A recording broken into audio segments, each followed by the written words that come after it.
Dakshinamurti Stotra. By Alladi Mahadeva Sastri. Preface to the first edition.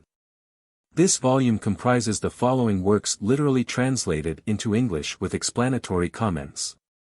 I. Sri Sankaracharya's Dakshinamurti Stotra, an ode to the divine self, with Sri Suresvaracharya's exposition named Manasollasa, brilliant play of thought. 2. Sri Suresvaracharya's Pranava-Vartika treating of the contemplation of the Supreme Atman by means of the Pranav.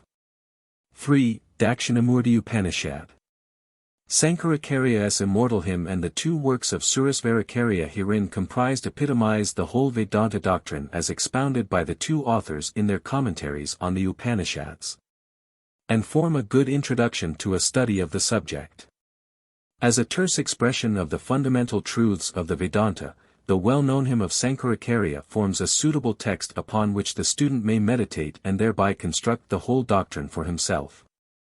The reader will also be struck with the catholicity of the teaching, which is not addressed to any particular class of people nor contains any reference to distinctions of caste and religious order, while concisely stating the process by which the oneness of self and the unreality of all else is established. Manasollasa is more original and telling than any of the later manuals which state the doctrine as derived from the expositions of the two eminent leaders of the Advaita Vedanta school of thought. Very little need be said regarding the high position which Sankaracharya holds among the teachers of the Vedic religion. Of Suresvaracharya, however, his immediate disciple and literary collaborator, ordinary students of Vedanta know less than they ought to, simply because his writings have long remained inaccessible to all but the very select few who entered the fourth order of sannyasa and were intellectually qualified to study the highly erudite exposition of philosophy and metaphysics. Suffice it to say that, according to all received accounts, the great aim of Sankaracharya's missionary peregrinations was to secure the eminent Mimamsaka's allegiance to his own system of Vedanta. The nature of the work to which this disciple is said to have been detailed by the teacher, and the masterly fashion in which he has done it, the work, namely, of elucidating, systematizing, supplementing and even improving upon the great master's teachings, more than justifies the honorable position which tradition has unanimously accorded to him. He is known as the Vartikakara, author of elucidative commentary on the teachings of Sankaracharya, who is known as the Bhashyakara, author of original commentaries. Vartika is defined as follows. Uktanatajaraktardhavyaktakari tu Vartikam. A Vartika is that which clearly explains what has been said, what has been left unsaid, and what has been ill said. 5 works of the kind are attributed to Suresvaracharya, all of them having been recently published in India. 1. Manasollasa, Mysore. 2. Pranava-Vartika. 3. Naishkarmiya Siddhi, a manual of Advaita Doctrine, Bombay Sanskrit series. 4. An exposition of Sankaracharya's commentary on the Taittiriya-Upanishad, Pune, Anandasrama series. 5. An exposition of Sankaracharya's commentary on the Brihadaranyaka-Upanishad, Pune, Anandasrama series. Suresvaracharya's exposition of the Vedanta doctrine is often very original and is throughout marked with such thoroughness, precision, and clearness that it forms a very valuable supplement to the teachings of the Upanishads. And its authority on all knotty points is acknowledged with due reverence and submission by all the Advaitic writers of later days. As an effective aid to a right understanding of the truths taught in the Vedanta, Sankaracharya's hymn as well as Shruti inculcates highest devotion to the Divine Being as the Guru of Gurus, and an equal devotion to one's own immediate Guru who should be regarded as an incarnation of that Guru of Gurus. The Dakshinamurti-Upanishad shows in what form Shiva, the Guru of Gurus, should be imaged and devoutly worshipped in the heart by the neophyte who is about to engage in a contemplation of the truths taught in the hymn. The style of the Upanishad is in perfect keeping with the character of the minor Upanishads described in my introduction to The Minor Upanishads, Volume 1. As Suresvaracharya's Manasollasa refers to various philosophical systems of his day, I have thought it necessary to add an introduction to it treating briefly of the origin, methods, and fundamental tenets of the several systems referred to, so that the reader may have a comprehensive view of the whole range of Indian philosophy, at whose summit, towering high above all, stands Vedanta, the pinnacle of Aryan thought. A. Mahadeva Sastri. Mysore. May 24, 1899. How do you find this book? Any thoughts about the book or the author? Any suggestion for improvement? Please take a moment to share your thoughts in a comment. If you like it, share it with your friends who might enjoy it as well. Subscribe to keep in touch. Visit completeaudiobooks.com for more quality content. Preface to the second edition. In this edition the Sanskrit texts of Manasollasa and Pranava-Vartika have been added. While in the first edition the texts of Dakshinamurti Stotra and Dakshinamurti-Upanishad were alone given in the form of an appendix, separately from their translations. All the four texts are here embodied along with their English translations, for convenient reference. The text of the Manasollasa followed in the first edition has been revised with the aid of the Mizas of the Udyar library. And this has rendered necessary some changes in the text and the translation here and there. In other respects the second edition remains the same as the first. A. Mahadeva Sastri. Udyar. September 1919. Introduction. Whoso hath highest love for God, and for the Guru as for God, to that Mahatman, the truths here taught shine in full. Sri Suresvaracharya, 6:23. These are the words with which the Upanishad concludes its teaching and with which Suresvaracharya, like many other teachers, closes his exposition of the Vedanta Doctrine. They form the keynote of the whole Vedic religion as of all other religious systems based on revelation. It behoves, therefore, the student of spiritual wisdom, nay, it behoves every seeker after truth, to study and understand the principle enunciated in the passage quoted above. To this end we have first to determine what place revelation occupies in a religious system and how it helps man to realize truth. The Leda, which is composed of different parts embodying teachings suited to different classes of people, is, even in the form in which we have it, one of the oldest, if not the oldest, scriptures accepted by large masses of people. Revealing truths derived from the most trustworthy source, from God Himself.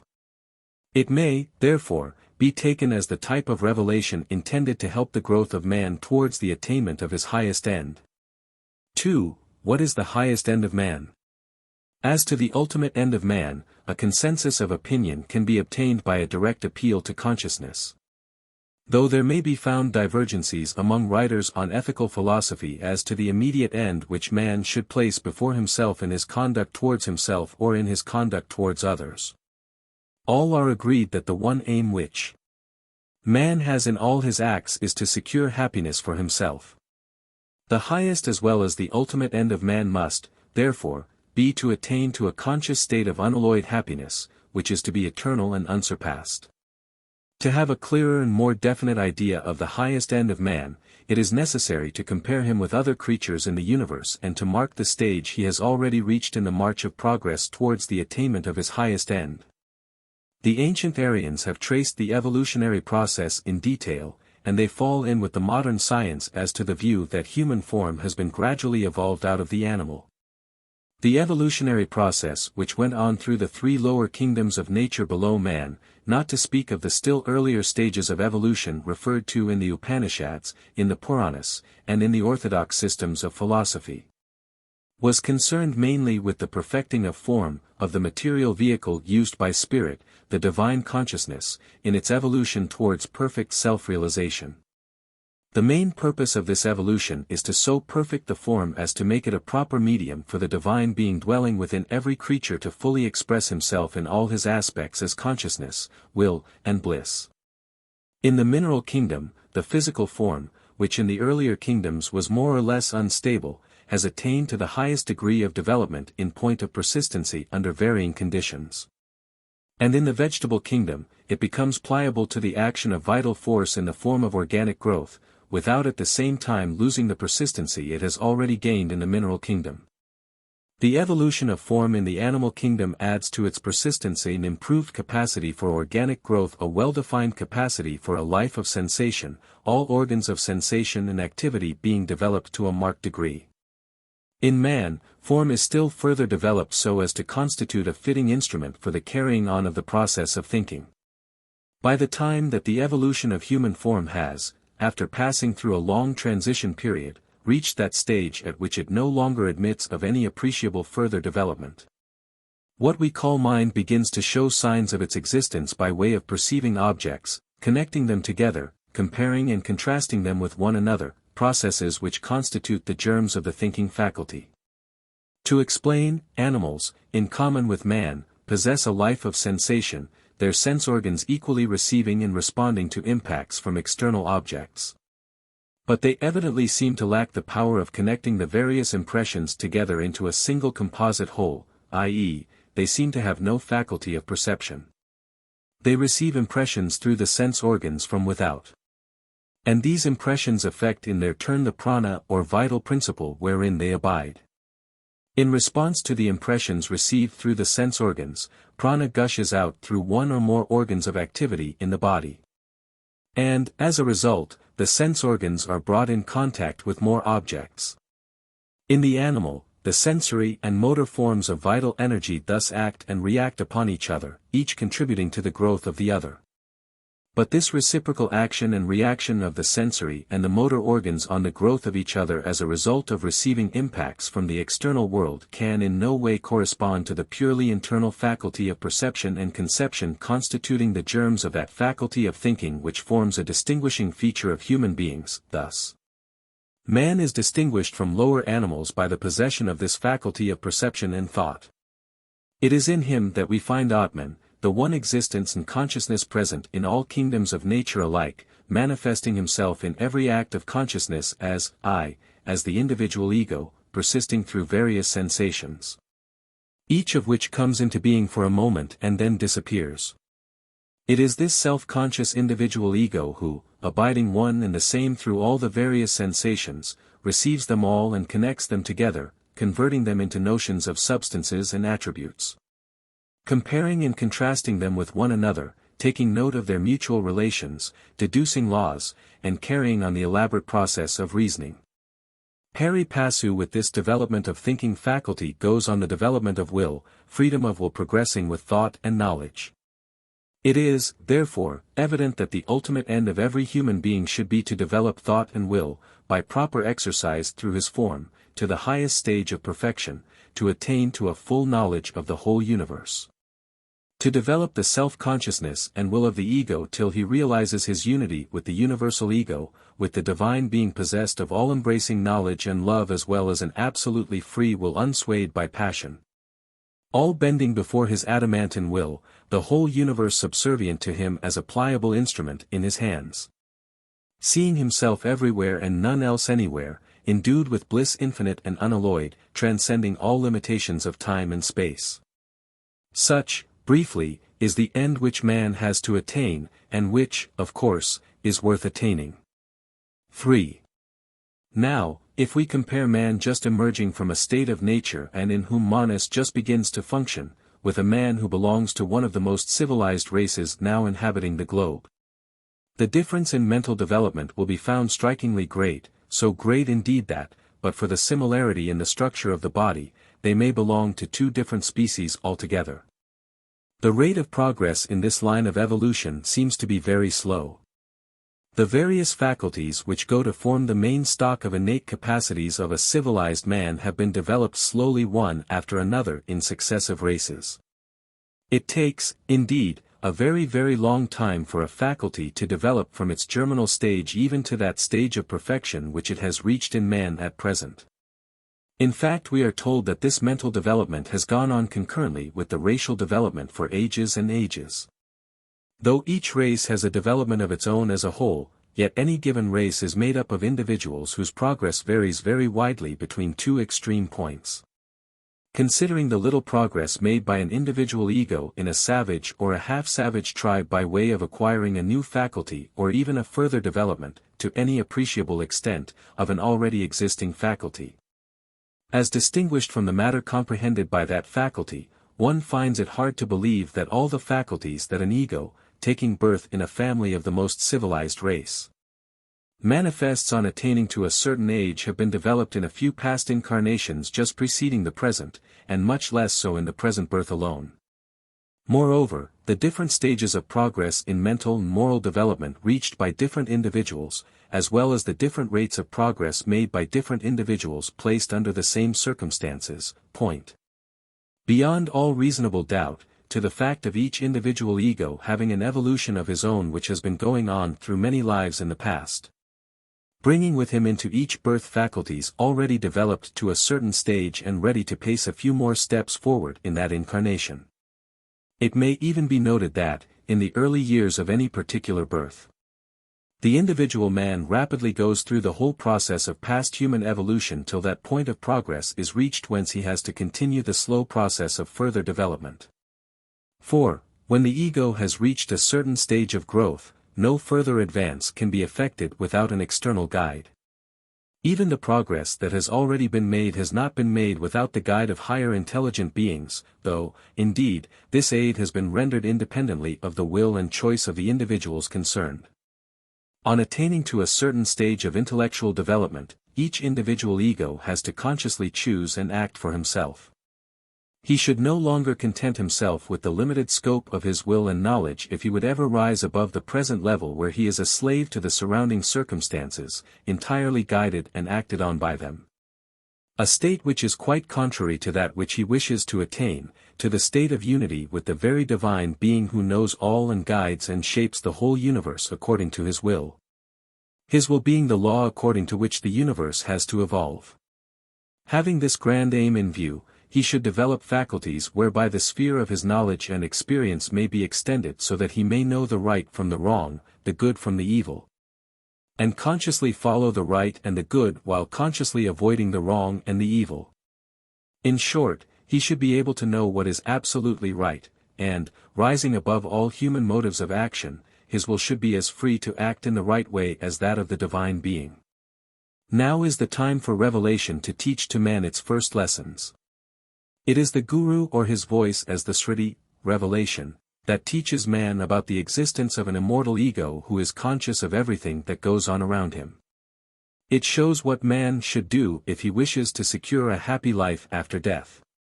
To this end various rules of moral conduct are laid down and an elaborate process of ceremonial prescribed, which being duly observed, man lives a happy life after death in the region of Svarga, quite beyond the reach of misery which man here on earth is put to. A knowledge of the immortality of the ego and of the means of securing bliss in a future world cannot be acquired by the mere unaided intellect of man. The past conscious experience is not enough even to make him suspect the existence of a disembodied ego. Much less can it convince him of his reality and enable him to discover the means whereby to secure unearthly happiness in a world altogether beyond his comprehension. 5.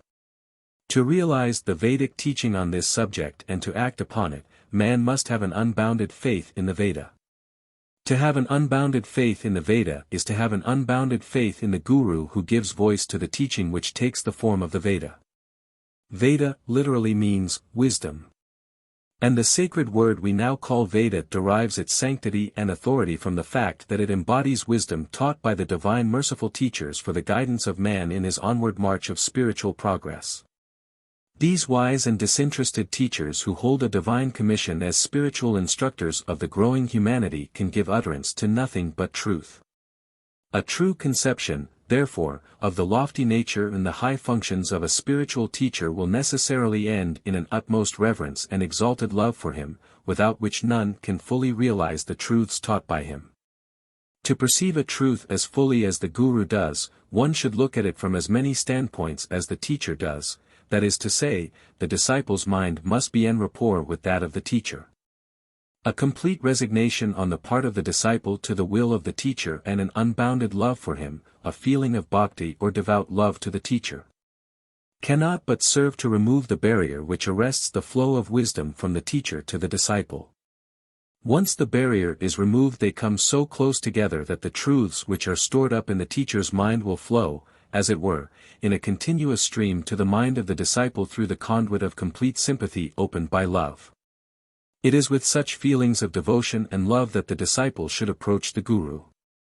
It may not be that the typical Guru, the teacher who originally delivered teaching, is always present in the physical body before the student's eyes. Still, when one wishes to learn anything from the accredited record of his teaching, one must image the true typical guru and revere him in the heart. The student should always devoutly turn his heart in an ardent and devout love towards the great personage that realized the truth and gave it out for the benefit of those who cared to avail themselves of it. What is generally called revelation is a record of such teachings. Very often the truth thus taught is not recorded in a tangible form, it being handed down from generation to generation by mere word of mouth.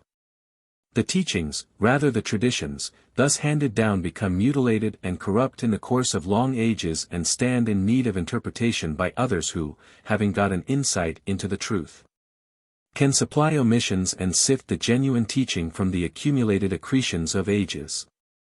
These disinterested visible custodians of the records and their interpreters, who are, as it were, the representatives of the teacher or teachers who gave voice to the truths preserved in the form in which they have come to us, should also be revered and loved as teachers in proportion as they approach the typical guru in point of wisdom and moral excellence. But a thorough realization of the nature and position of the typical teacher united with an abiding devotion of love towards him is necessary if the disciple would avoid the many pitfalls of errors that beset him all through the line of his spiritual progress. 6. The truths recorded in the Veda are intended as a help to man's onward progress. Knowledge obtained by the mind elaborating upon the materials supplied by the sense organs of the body coming in contact with external objects can never lead the man of the physical body to look for a world beyond the sphere of the senses, or to think of himself, his real self, his true ego, as an entity not dying with the body. It is the Veda that tells him that there is a world beyond the visible earth, that man, after the body dies, continues to live in other regions subject to pleasure and pain. Laying down rules of conduct and chalking out the path which one has tread in order to reach happy regions after death, the Veda serves to widen the range of man's experience and knowledge. The happiness thus secured in the life after death is exactly in proportion to the effort made while alive on earth in the direction pointed out by the Veda, just as it is down here on earth where man's pleasures are in proportion to his efforts. After enjoying all the happiness he is entitled to, man returns to earth again to take birth in a body, just as surely as he returns from sleep to the waking state. Thus alternately man, rather his ego, lives on earth and the world or worlds beyond, experiencing pleasure and pain, and thus gaining the knowledge which enables the ego to distinguish right from wrong, good from evil. This power of discrimination manifests itself as conscience sitting in judgment over man's conduct in daily life and warning him against many possible dangers of evil conduct. 7. When the ego has enjoyed all the pleasures afforded by the earth and the worlds beyond which he has been traversing all through, a sort of satiation is at length produced. Then man no longer feels attracted by the prospects of pleasure enjoyable in this world or in the worlds beyond, nor does he indulge, with the same zest as before, in the pleasures which come to him of their own accord. He then realizes the Vedic teaching that all the temporal pleasures, celestial as well as earthly, which, as having been brought into existence by human effort, cannot form the inherent nature of the ego, are comparatively short-lived. He further sees that through all the varying enjoyments of pleasure interspersed with moments of suffering, he himself, his soul or ego, remains ever the same, without undergoing any change. This leads him to more than suspect that the ego is an entity distinct from the pleasures and pains, distinct from the body, and the organs, as distinct from them as from the external objects of pleasure. While feeling thus, man finds himself unable to get away from the body and the sense organs which subject him to suffering, which are a constant source of suffering interspersed no doubt with a few moments of pleasure. In the state of helplessness, man yearns for more help. Then the teacher, or his voice in the shape of the Veda, comes to man's help. He is now distinctly taught that the soul is quite distinct from the body and the sense organs, and that it is possible for man to release himself from the thraldom to which he is now subjected. As a first step on the path to this goal, the disciple is enjoined to discharge all the duties allotted to his station in life. To observe the whole daily routine of life which he feels himself bound to go through as belonging to a particular caste and a particular religious order, as perfectly and cheerfully as possible, leaving aside all self-interest in the work. with the sole purpose of obeying the command of the teacher or God whom he adores and loves so much so that his pleasure constitutes, for the time being, the main end in view in all his actions. 8. When some progress has been made in this line of devotion, the disciple's conception of the universe in all its extent and variety is enlarged by the teacher giving him in outline the constitution of the system of the worlds to which he belongs, and gradually leading the disciple to have a tolerable view of the whole universe of which that system forms a part. The disciple is then taken through a course of contemplation which develops his power of concentration and makes him realize in some detail the nature of the universe in which he plays his part. All this course is necessary to purify the heart and to strengthen the intellect, so that the disciple may be morally and intellectually prepared to receive instruction in the grand truths as to the essential nature of man's true ego, or Atman, and the ultimate goal he has to reach. 9. Now, the teacher, or the Upanishad, which is the verbal expression of his teaching to be given at this stage, teaches as follows: Atman, i.e., the true self of man, is eternal, ever pure in his essential nature, not subject in himself to birth and death, or to pain and pleasure. His essential nature is consciousness and bliss. He is the one existence whence all creatures come into being, wherein they live, move and have their being, and whither they will all return at the time of dissolution. The ego in man is one with the universal ego, Jiva and Isvara, are one. The ultimate end of man consists in realizing this unity of Jiva and Isvara, in realizing that Atman is one in all. Man cannot get out of the earthly life of alternate pleasure and pain for good and attain to a state of eternal conscious bliss, till he intuitively realizes that he is not the wretched miserable soul of the world with a limited knowledge and bliss. That, on the other hand, he is one with Isvara, with the universal ego, perfect in knowledge and bliss which are in themselves eternal and never obscured. 10. When the disciple is taught this grand truth, there naturally arises a doubt as to how this can be. The Upanishad as well as the teacher points out the line of argument by which the disciple may form a fair intellectual conception of it. But a mere intellectual assent to the truth of the proposition does not amount to that realization which consists in the individual ego feeling and acting as if he is one with the universal ego, with Isvara himself. To this end man must intently dwell in thought on the divine being, the universal ego, while regarding himself and Isvara and the spiritual teacher as the one Atman. Loving the Atman, the divine self, above all, as his own very self, casting away the limited self as something non-existent, keeping away from the mind all alien thoughts, being completely immersed in him as both the end and the means in one. Gradually the light of the divine sun sheds its luster upon the ever-expanding and purifying means, by which the soul sees better in the light of the omniscient wisdom of Isvara. The ever-increasing knowledge of the real truth only heightens his love and devotion to Isvara. By thus constantly dwelling on the divine self in loving meditation, the mind is purged of all its dross and becomes perfectly pure. When the Buddhi becomes completely serene, Isvara, the divine self, is reflected in it as he is, and then Jiva becomes one with Isvara, the Buddhi being absorbed in his all-illumining and all-absorbing light. Then he has reached the goal of the path, he has been liberated, he has attained nirvana, the supreme self-conscious bliss. 11. One cannot reach the summum bonum indicated above without attaining perfection in knowledge and devotion. Both the intellect and the heart must be equally expanded and perfected before a thorough intuitive realization of one's own true self can be attained. They must in short combine into unity in the self. At any particular stage of spiritual progress of man, his intellect and heart may be found to have not reached the same stage of progress. Some are more devotional than intellectual, some more intellectual than devotional. But neither of them can be developed very far without the aid of the other or without stimulating that other to further development. An intense devotion to the divine being or to the teacher, however vaguely imaged, will not fail to lead the intellect to see more clearly the nature of man in his relation to the divine being and the universe. Again, a better and truer conception of the nature and position of the teacher or of the divine being gives a better shape to the idea of the divinity and makes devotion more and more definite and intense. Thus acting and reacting upon each other, knowledge and devotion attain perfection till they unite into one in Atman, a unity which is beyond the power of all words to express and beyond the power of all thought to conceive. 12. It has been seen that, as a first step to the ultimate goal, man should have a fair intellectual conception of himself and the universe around, as also of his relation to the universe and other beings therein.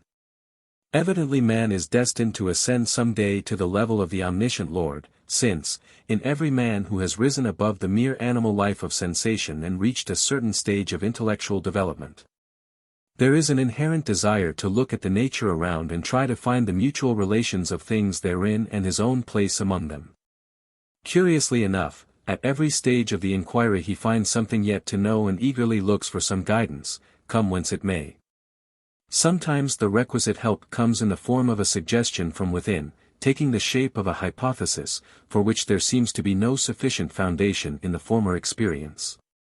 More rarely, and at long intervals, it comes to him in the form of a revelation, as the voice of a teacher preaching transcendental truths which are somewhat above his immediate comprehension, and which clearly to understand he has to intensely strain all his intellectual powers.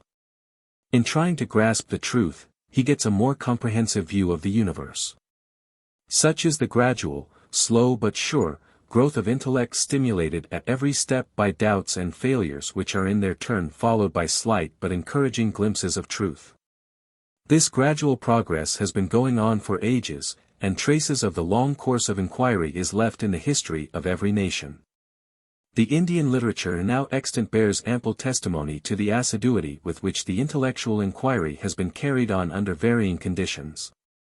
The systems of philosophy to which the Indian mind has given birth range from the ultramaterialistic system of a Charvaka to the most sublime ultra-spiritual system of the Vedanta. It must, however, be borne in mind that all these apparently most divergent systems of thought are necessary steps through which the intellect of man must pass and has passed, marking as they do the various stages of man's intellectual development. The various systems have been intended as the training ground for the varying intellects of man, one system leading to another, each man honestly taking to that system of thought which appeals to him most, as best suited to the grain of his mind, as the system which to him appears to embody rules of conduct based on a most rational basis. When the different systems are viewed in this light, when the value of even the most materialistic philosophy of a Charvaka is recognized as perforce gradually in the course of inquiry leading the intellect to a less materialistic and more spiritual system, the intellect finding no rest till it lands upon the most convicting truth, it becomes easy to understand what the author of the Purana means when he speaks of the different systems of faith in the following terms. Listen with faith, O sages, to what I say as to the truth of the various paths. Vedas, Dharmasastras, Purana, Bharata, Vedangas and minor Vedas, Kamaka and other Agamas, Kapila and Lakula in all their variety, the Pasapada, Soma, Bhairava and other Agamas with their 100 varieties, Vaishnava and Brahma Agamas. The Agamas of the Buddhas and the Arhats, Lokayata, and the Tarkasastras in all their vastness, the profound Mimamsa, as also Sankhya and Yoga, all these and many more sastras, the omniscient divine being has made in brief. It is only by the grace of Rudra that devas like Brahma and Vishnu, Siddhas, Vidyadharas, Yakshas, Rakshasas, Munis and men make the sastras again, in brief or in extenso. The wise say that each of these sastras is intended for a particular class according to the individual qualification, not all for one. These paths are not to be rudely handled by the learned, subjecting them to rigorous unrelenting logic. As all streams ultimately empty themselves into the ocean, so all these paths ultimately lead to the Mahasvara himself, worshipped in what form soever by people as ordained in their respective scriptures.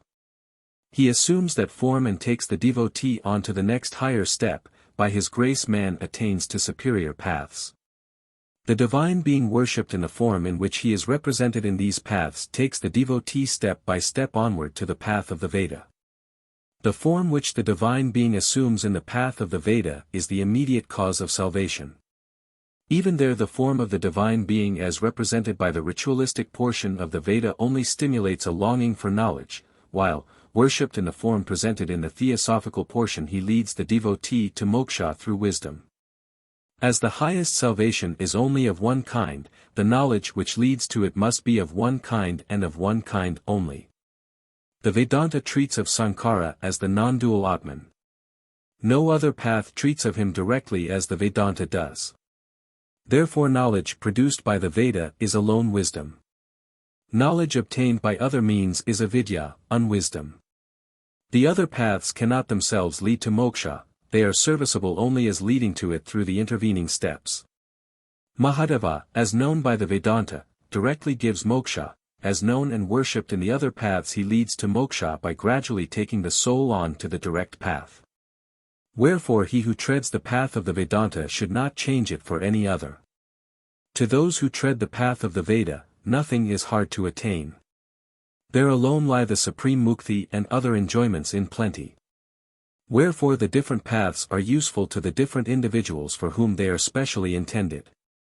Whenever other paths are opposed to the Vedanta in their theories as to the nature of Isvara, as to the cause of bondage, as to the cause of the universe, as to mukti, and as to what constitutes wisdom, and so on, those theories, to be sure, have been furnished in accordance with the prevailing desires of the ignorant whose minds are darkened by the mighty delusion, not because they are absolutely true in themselves, but because they serve, by holding out some legitimate pleasures, to ultimately bring them round to the right path when their sins have been washed away in the waters of the more or less pure morality therein inculcated. As man allures an erratic cow by holding out grass, so does Mahasvara first hold out some pleasure and then give supreme wisdom as the mind becomes perfected. Thus these paths, laid out as they are by Shiva, are all of them true and serviceable. How can Shiva be a deceiver? He is supremely merciful, omniscient, and altogether stainless. Yet of all the paths, the path of the Veda is the best, as conducing to all good. Skanda Purana, Sutta Samhita, Yajnavaibhavakanda, 22nd Adhyaya. This unique attitude of the Purana towards the several antagonistic systems of religion and philosophy only gives expression to the consciousness of the fact that mankind, made up as it is of different individuals who have reached different stages of intellectual and moral progress, cannot all think to order, in one and the same way. In their honest attempt to understand their position in the universe and to find the standard which they should follow in all their acts with a view to attaining the highest goal which they think it worth their while to strive for. Though as a race the major portion of mankind has reached a certain stage of development, the progress made by different individuals composing the race, or even a nation which forms a component part of the race, varies between very wide limits. So that all the different systems of philosophy and religion find their adherents in a race or a nation at any one particular period of its development. In the Aryan race these systems seem to have prevailed in some form or other ever since the beginning of history, and there are, no doubt, at the present moment, thinkers of no mean order whose intellectual sympathies incline to the ultramaterialistic system of Charvaka or to some other system lying between that and the most spiritual system of Vedanta. So that any attempt at tracing an historical order of the origin and development of the different systems of philosophy may not prove quite so fruitful. In tracing, however, the psychological order of intellectual development as represented by the Indian systems of philosophy which correspond to the several stages thereof, those systems may perhaps range themselves in an order which may roughly correspond to the original historical order of their development. 13. As has been shown above, when there arises a necessity to widen man's experience beyond the limited range of the senses, the necessity expresses itself as a yearning on the part of man for pleasures more durable and intense than the earth can afford, or than his limited vision can suggest resources for. And then he is furnished, under divine dispensation, with a code of ethics and ritual by teachers who are detailed to the work by the divine providence.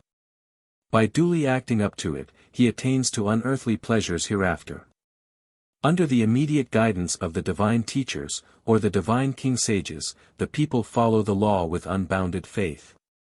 But when these divine guides give up the role of direct instructors with a view to strengthen human intellect by stimulating in it a spirit of independent inquiry and thought on the materials of thought thus supplied, i.e., When there is no visible divine personage in the person of a man or an Ikshvaku, to whom an appeal can be made by those whose faith in things invisible is shaken the least by any circumstance whatsoever. All but those few who find some reason to adhere to the received teachings as to the unseen world turn to their ordinary experience for guidance. In course of time a thorough reaction is produced in their minds against that unquestioning faith of the orthodox which culminates in a stupendous system of priestcraft and an almost meaningless ritualism born of ignorance and selfishness gathering themselves round the pure central core of a scientific ritual. This strong reactionary spirit runs so much against the orthodox system that it accepts nothing as true except what the senses reveal, not even the recorded truths commonly accepted as revelation and which form the basis of orthodox belief. It places no trust even in matters of inference. Thus the conclusion is inevitable that nothing is left behind after death, that there can be no life after death for which one should prepare while still alive here on earth.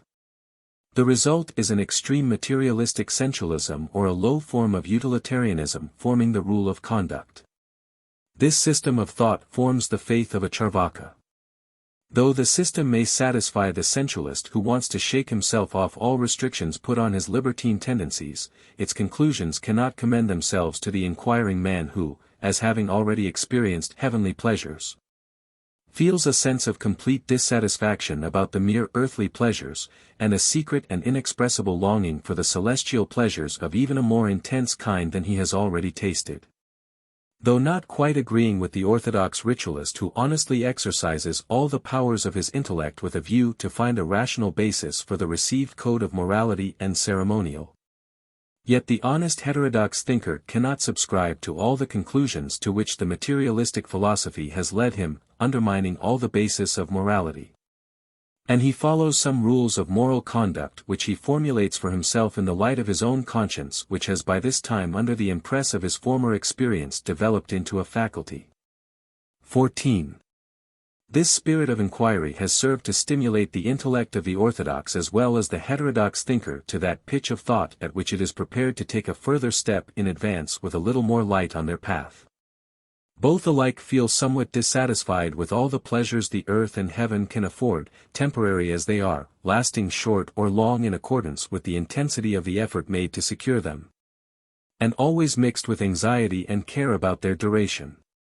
While in this state of mind, the divine teacher comes once more to their help and throws out slight hints as to the possibility of freeing oneself from the ever-revolving wheel of birth and death and attain to a state of happiness untainted by pain.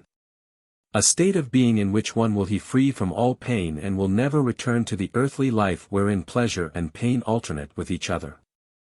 The teacher sets at rest their uneasy mind by declaring that this life of pain and pleasure is at best temporary and that freedom from pain can be obtained by knowing things as they are in their true relations. The divine teacher lays down a brief sketch of the origin of the world and of the path which man has to tread with a view to obtain liberation. Inspired by this teaching, both the orthodox and the heterodox classes of thinkers set themselves to work. The orthodox thinkers still hold to the Veda as the standard by which the truth of the results of their intellectual speculation should be measured. And in course of time they add to the Veda the fresh block of teachings as part and parcel of it under the name of Upanishads. While the heterodox, carrying on their old reactionary spirit against ritualism into the realm of theosophy, deny all authority to revelation as such. The orthodox thought assumes in course of time the forms of Vaiseshika, Nyaya, Sankhya, and Yoga systems, while the heterodox thought gives birth in the long run to something like the Buddhistic and Arhata, Jain, systems of philosophy. 15. The thinkers of orthodox type try to cast all the knowledge they have acquired by revelation into a systematic form. The chief object of their attempt at systematization is to overthrow the materialistic system of Charvaka. And for this they have to perfect their logic. They have accordingly developed a complete system of logic by which they seek to establish the truths contained in the scripture independently of all aid from scripture. In their zeal to silence the Charvakas who recognize no other source of knowledge than pratyaksha or sensuous perception, they have given undue prominence to anumana or empirical inference as the one sufficient instrument by which all things worth knowing can be known and proved. When the scripture is apparently at variance with the findings of logic, it is so interpreted as not to offend the conclusions alleged to have been arrived at by independent reasoning. I say alleged because it is the revelation which has made them think of the soul, God, etc., whose existence could never have been suggested by mere empirical reasoning. This method of investigation cannot but vitiate the system, so far as it relates to the subject which falls within the special province of revelation. The laws of reasoning are primarily based on relations of agreement and difference among external objects, and as such they may hold good when dealing with things which are experienced as external to the entity that perceives them, and which thus fall within the ken of the sense organs by which impressions of external objects are received. They are found most potent instruments in finding out the relations of one object to another in the external world, and all sciences relating to gross material things outside the self are based on those laws. But when the same laws are rigorously applied to things beyond the ken of sense organs, especially when they are extended to the region of the causes which have produced the phenomena we perceive, when they are resorted to in investigating the nature of Atman, the true self who is quite unlike anything experienced by him for the very reason that he is the experiencer and all other things are experienced by him. When those laws which are based on the relations of phenomena to one another are appealed to in determining the relations between the phenomena on the one side and the Atman on the other, the conclusions arrived at cannot, of course, tally with truths exactly as they are declared in the scriptures which are the records of the ultimate verities realized by the initiates in their divine samadhi.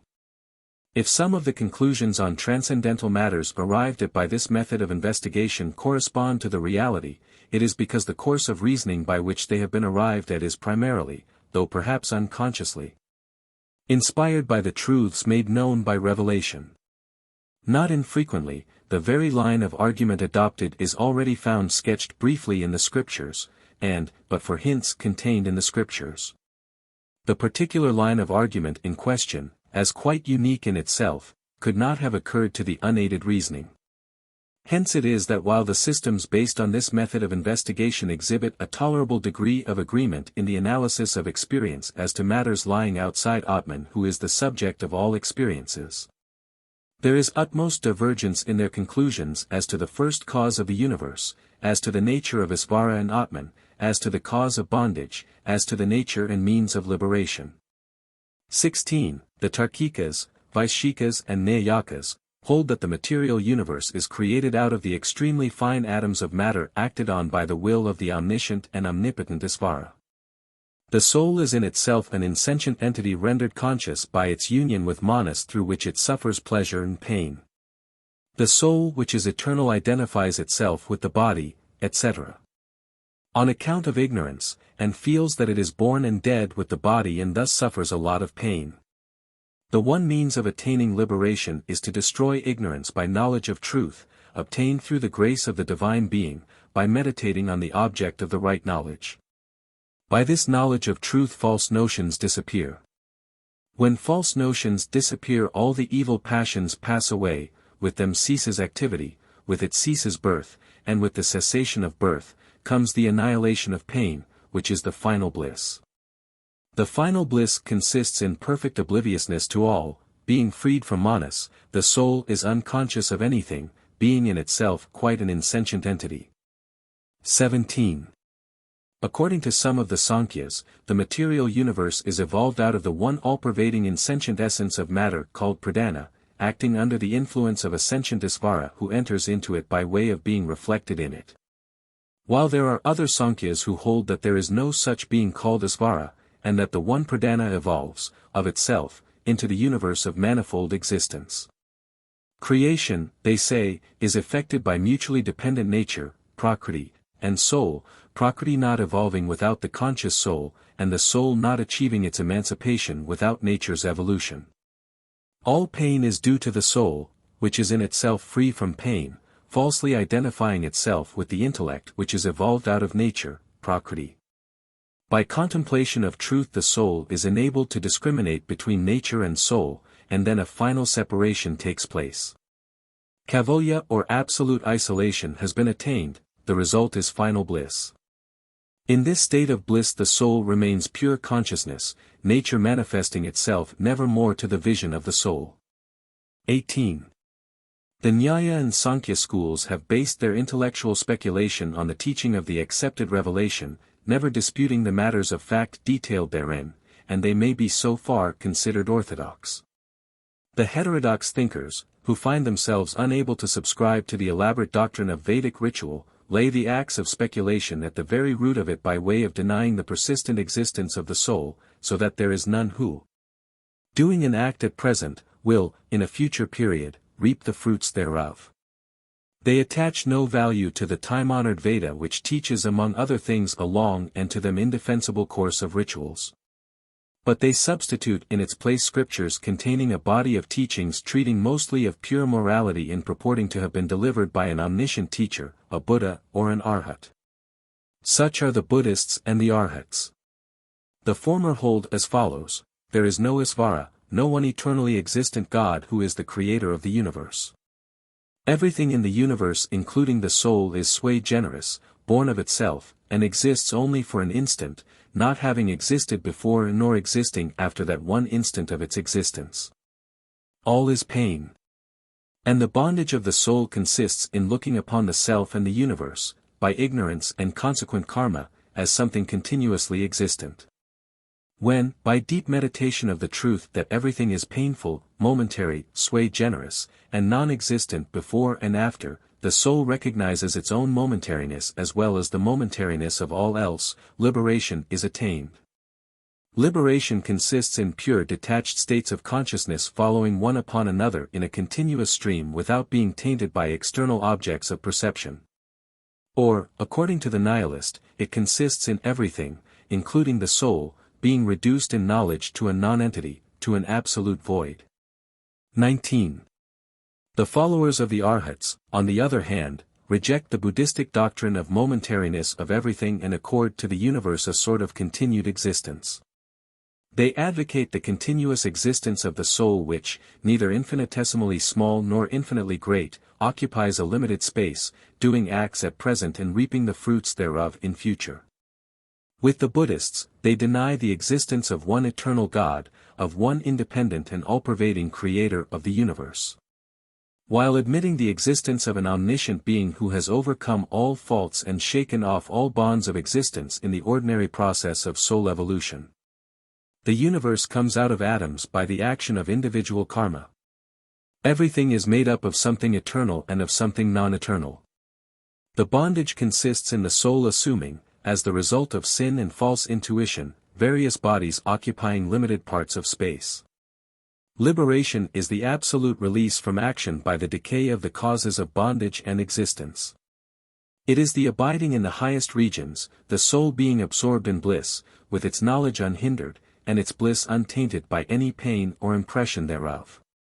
It is secured by right knowledge obtained through an absolute faith in the teaching of an Arhat, by right conduct, and by abstaining from all actions tending to evil. 20. In its struggle against the materialists of the Charvaka type, the intellect has attained a high stage of development, and, as a result, a complete system of logic has been formulated. But the conclusions based on mere intellectual speculation concerning matters which rise far above the loftiest reaches of the intellect cannot always subserve the cause of truth. It has been seen how much at variance, as regards the ultimate problems, are the few typical systems above referred to, which seek to prove everything by reason.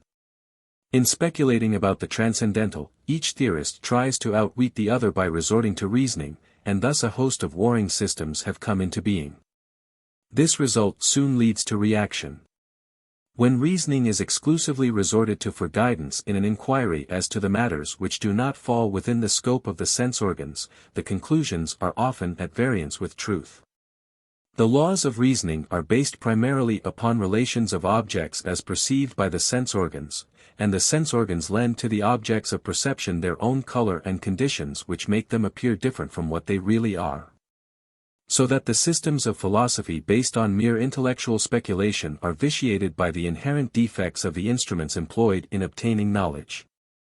The systems, therefore, that are entirely based on intellectual speculation Discarding all light from the accepted revelation, simply because the religions based on revelation have inculcated practices which demand blind faith at first and which afterwards during the long lapse of ages grow into an elaborate and somewhat meaningless ceremonial, are farther removed from the teachings of true revelation as to the right path of progress than those which are mainly guided by revelation, though pretending to establish by independent reasoning the truths taught therein. 21.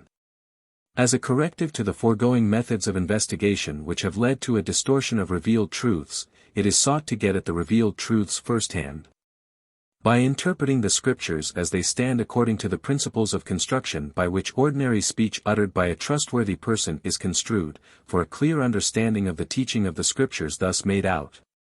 It should also be reconciled with experience by resorting to logic, clearly distinguishing, however, the facts which can be proved by empirical logic, the logic based on ordinary experience, and those which cannot be so proved, but whose understanding can be made clearer by pursuing such a course of logic as will not lead to a conclusion quite opposed to the revealed teaching. In the latter case, no modification is introduced, on the strength of the laws which obtain among objects of sensuous perception, into the body of the teachings as made out by an independent interpretation of the scriptural texts. The revelation being intended to throw light upon such things only as are quite beyond the limited scope of intellect and sense organs. Such, in brief, is the method of the Mimamsa school. In their attempt to find out the import of the Veda interpreted by itself, undistorted by the intervention of human reason, the Mimamsakas have developed a complete system of the general principles of construction, according to which all revealed texts should be interpreted. 22. The system thus constructed out of the contents of the Veda is called Mimamsa, an inquiry into the meaning of the Veda. It is divided into two great sections, one dealing with rituals, the other with the soul and the universe, respectively termed Purvamimamsa or simply Mimamsa, and the Uttaramimamsa, the latter being also known as Sararamimamsa, an inquiry into the nature of the embodied soul, but more popularly spoken of as the Brahma Sutras or even as Vedanta Sutras. Though these two form two sections of one whole system, still in later history, they have come to hold quite divergent views concerning some of the fundamental questions. Thus, while the Vedantins look upon the universe as evolved out of an eternal omniscient Isvara, the Mimamsakas admit no sort of omniscient being and regard the universe as having evolved out of atoms of matter acted on by the karma of individuals. Mimamsakas hold that salvation is attained by the works prescribed in the Veda, whereas the Vedantins maintain that all effects of actions being more or less transient, eternal salvation can be attained by no other means than knowledge, for which an unselfish performance of the works prescribed in the Veda can but prepare the mind by way of purifying it. It is the Mimamsakas of the post-Buddhistic period that have been led to hold views so opposed to the Vedanta, a position which they have had to assume owing to the exigencies of time. They had to establish the authority of the Veda as a scripture against the Buddhists' anathemas, most of which were directed chiefly against the ritualistic portion of the Vedic teaching. To this end the importance of the Vedic ritual has been so much emphasized, as a piece of rhetoric, that it has come to be held as the main point of the teaching. It is held that nothing else is necessary for salvation, and that it is attained by avoiding all prohibited actions, by doing nothing with a selfish motive and thus generating no new karma necessitating rebirth, and by a strict observance of the obligatory duties which wash away all sins. The denial of the existence of an omniscient being is traceable to the Mimamsakas' zeal to abolish the authority of the Buddhistic and Arhata scriptures looked upon by their followers as the deliverances of omniscient beings, of those who in the natural course of spiritual progress have shaken off the bonds of flesh and attained perfection in knowledge. As against these the Mimamsaka defends the authority of the Veda on the ground that it is eternal and self-existent, not the production of a mind, not even of the mind of an omniscient eternal Isvara, whose very existence he denies. Those passages in the Upanishads which treat of Isvara are explained away by the Mimamsaka as serving, at best, to furnish an imaginary form or forms, having no real objective existence, upon which the soul should contemplate in order to attain to the highest state of bliss in moksha. 23. The Vedantin, on the other hand, looks upon the Mimamsa as an inquiry into the ritualistic portion of the Veda treating of the ceremonial observances which every man has to go through before he is qualified to enter on the path of knowledge. But he deprecates against the Mimamsaka regarding the Upanishads as not pointing to the real objective existence of Brahman, the eternal omniscient Isvara, from whom the whole universe has come into existence, and in whom it has its being. He further contends that by the mere observance of Vedic ritual none can attain everlasting bliss. That, on the other hand, the highest bliss can be attained by knowledge alone, which removes the ignorance that has blinded the vision of the soul to truth and thereby led to all the numerous evils which are collectively named samsara bandha, the bondage of mundane existence. Interpreting the Upanishads, upon which the Vedanta doctrine is mainly based, according to the rules of construction formulated in the course of inquiry into the contents of the Karma Kanda or the ritualistic portion of the Veda, the Brahmavadan comes to the conclusion that the Upanishads inculcate the existence of Brahman, an all-pervading principle, the one existence whence the whole universe has come into being. Brahman as Isvara is not only the divine intelligence who controls and guides the evolution of the whole universe. Phi is also present in everything that we perceive or think of, as its very basis, as its material cause, just as clay exists in the pot as its material cause. While agreeing thus far generally as against the other systems of philosophy, the different schools of Vedanta differ very widely from one another as regards the views they hold as to God, the individual soul, the universe, and their mutual relations, all the schools, curiously enough, basing their divergent views on the authority of the one class of writings named Upanishads. The dualists, the followers of Sri Madhvacarya, hold that the three are quite distinct from one another, every individual soul being quite distinct from every other soul, and every material object being quite distinct from every other. The followers of Sri Ramanujacharya try to reduce the whole existence to a unity made up of the three ultimate principles of God, the sentient and the insentient, all inextricably united into one, God being as it were embodied in the other two, so that these two have no existence quite independent of God's. Like the dualists of Madhvacarya's school, they hold that the external universe is as real as the soul that perceives it, and that the individual souls of whom the sentient existence is composed are really distinct from one another and from God, each having a distinct individual consciousness of his own, the individual souls being absolutely governed by God from within in all their thoughts and actions, finding their utmost bliss, when liberated from the bonds of samsara, in an inseparable union with God, in the hearty devotion of service rendered to the all-benign and most gracious Master, in the loving acknowledgement of the Divine Lord's absolute sovereignty over him through never-ending eternity.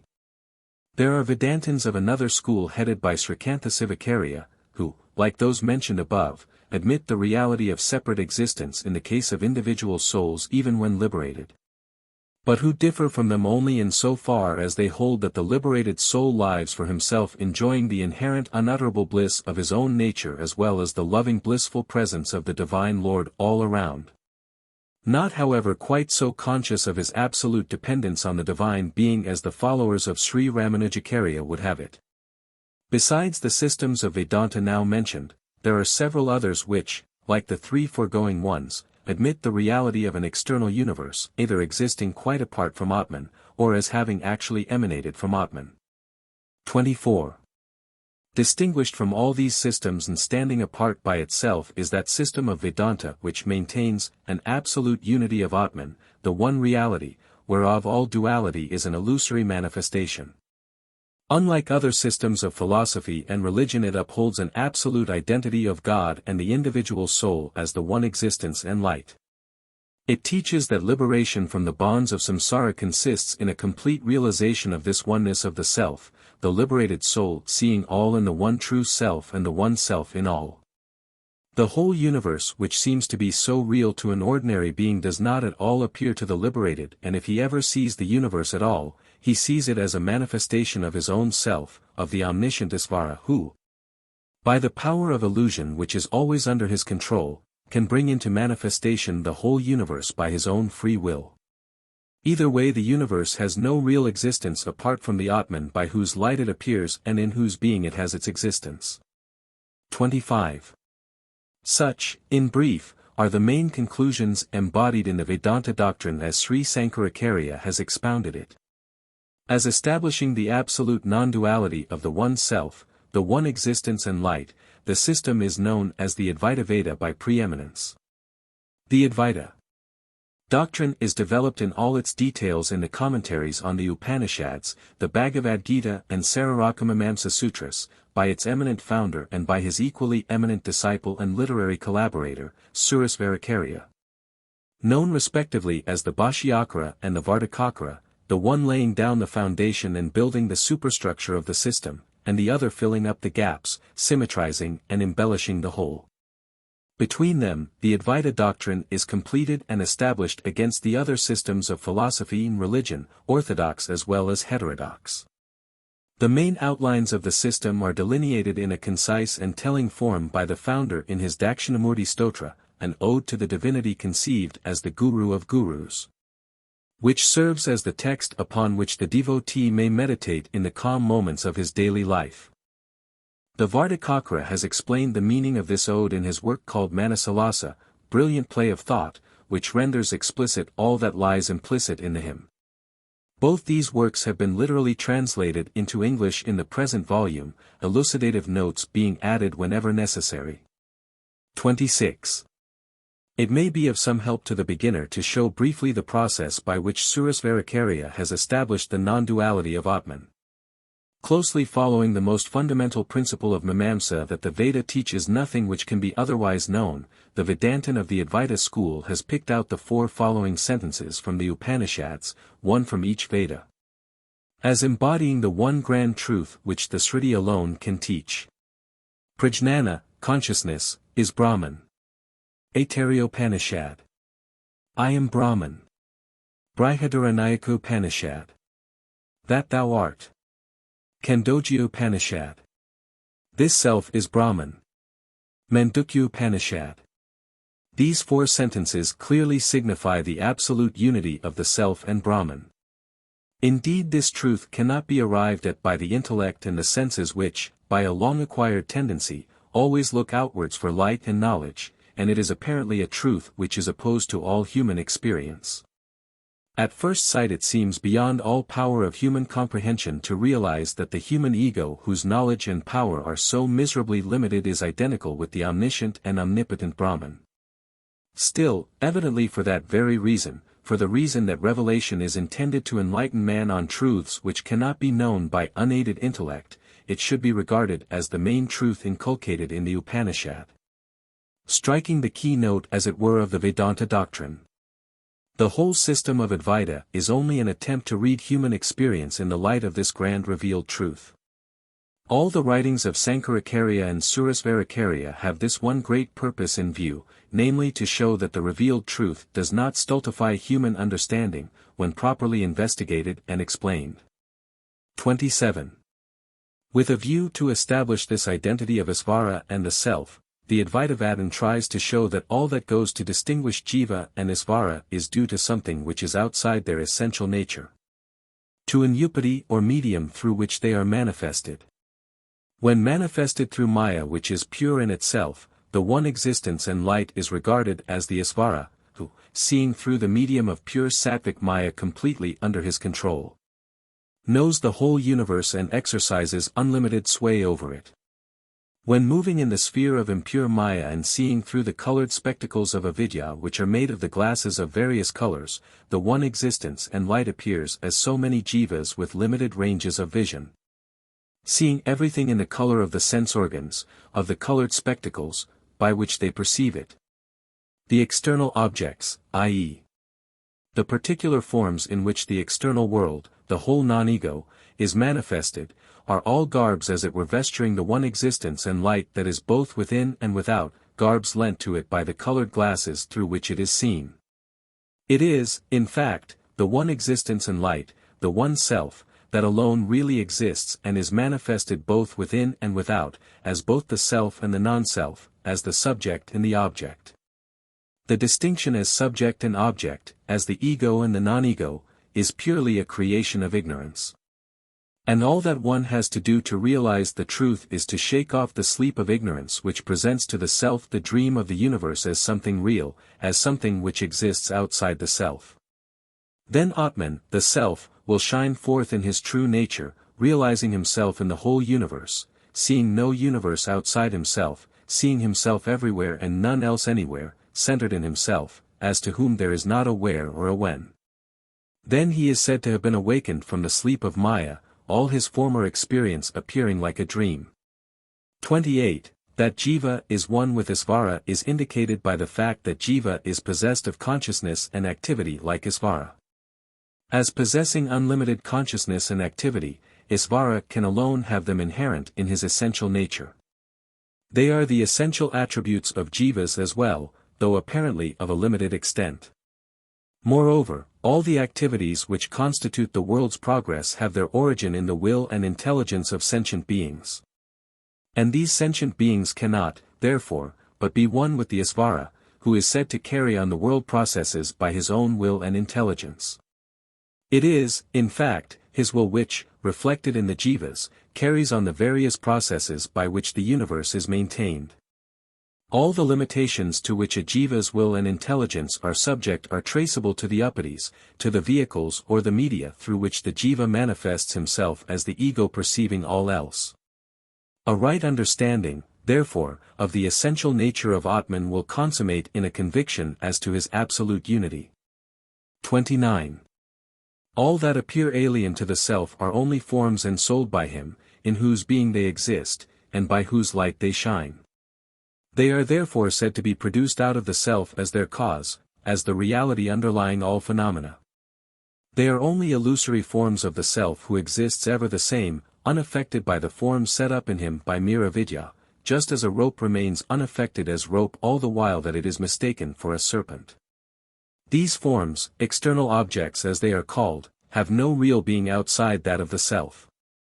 No object ever shines except when associated with the ego perceiving it and forming the material basis of the object, as clay is the material basis of a pot. The atoms and the pradhana, assumed by the Tarkikas and the Sankhya's to be the cause of the universe, are only hypothetical, or, if they be more than hypothetical, they are the illusory forms of Atman, the one existence and light. It is because Atman is thus the sole cause of the phenomenal universe that the existence and light which constitute the inherent essential nature of Atman are associated with each individual object in the universe. Just as clay is found associated with the objects made of it. 30. The universe is but an external expression of the will, intelligence and activity of the one existence. As the universe appears for a time and then disappears, even these last, will, intelligence and activity, do not constitute the inherent nature of Isvara who exists the same forever. Accordingly, to speak of the universe of evanescent forms as really existing, or to speak of Isvara as the creator of the universe, is not absolutely true. When external objects are said to exist and shine, it is the self that exists and shines in the form spoken of as sense objects.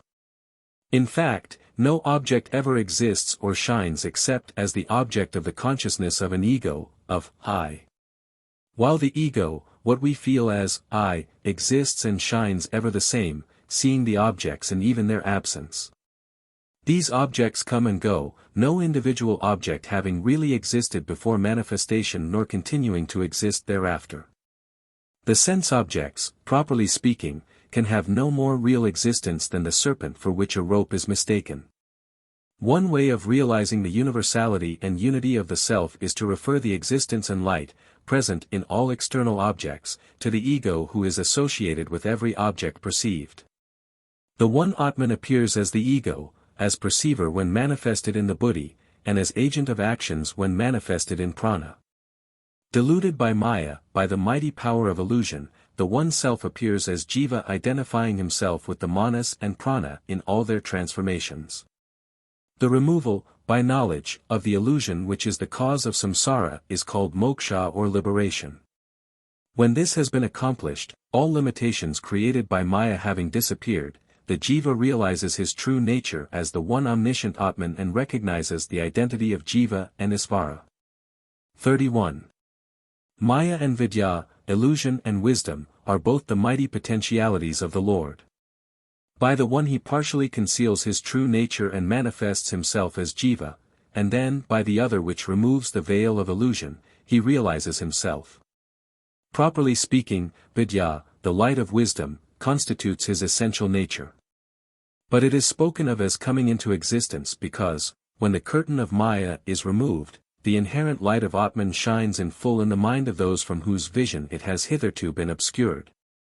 Just as the sun is said to have his full light restored to him when the shadow that has eclipsed him from our view has been removed. 32. What is this Maya or avidya, which like a shadow eclipses the omniscient self? Does it really exist or not? The Advaitin answers as follows. In common parlance, Maya is a name given to a phenomenon which cannot be accounted for by any known laws of nature, and which cannot be said either to exist or not to exist. The phenomenon produced by the magician's will cannot be said to exist, because it soon disappears and the magician himself knows that it is an illusion. Neither can it be said not to exist at all, because we are conscious of the thing, though only for a time, and we are never conscious of a thing which is altogether non-existent, such as a man's horn. Of a similar character is the phenomenon called the universe, which is imagined to be distinct from Atman. It is like the silver for which the mother of pearl is mistaken. Here it is Atman who, owing to the illusion obscuring the mind of the perceiver, puts on all the forms which we call external objects.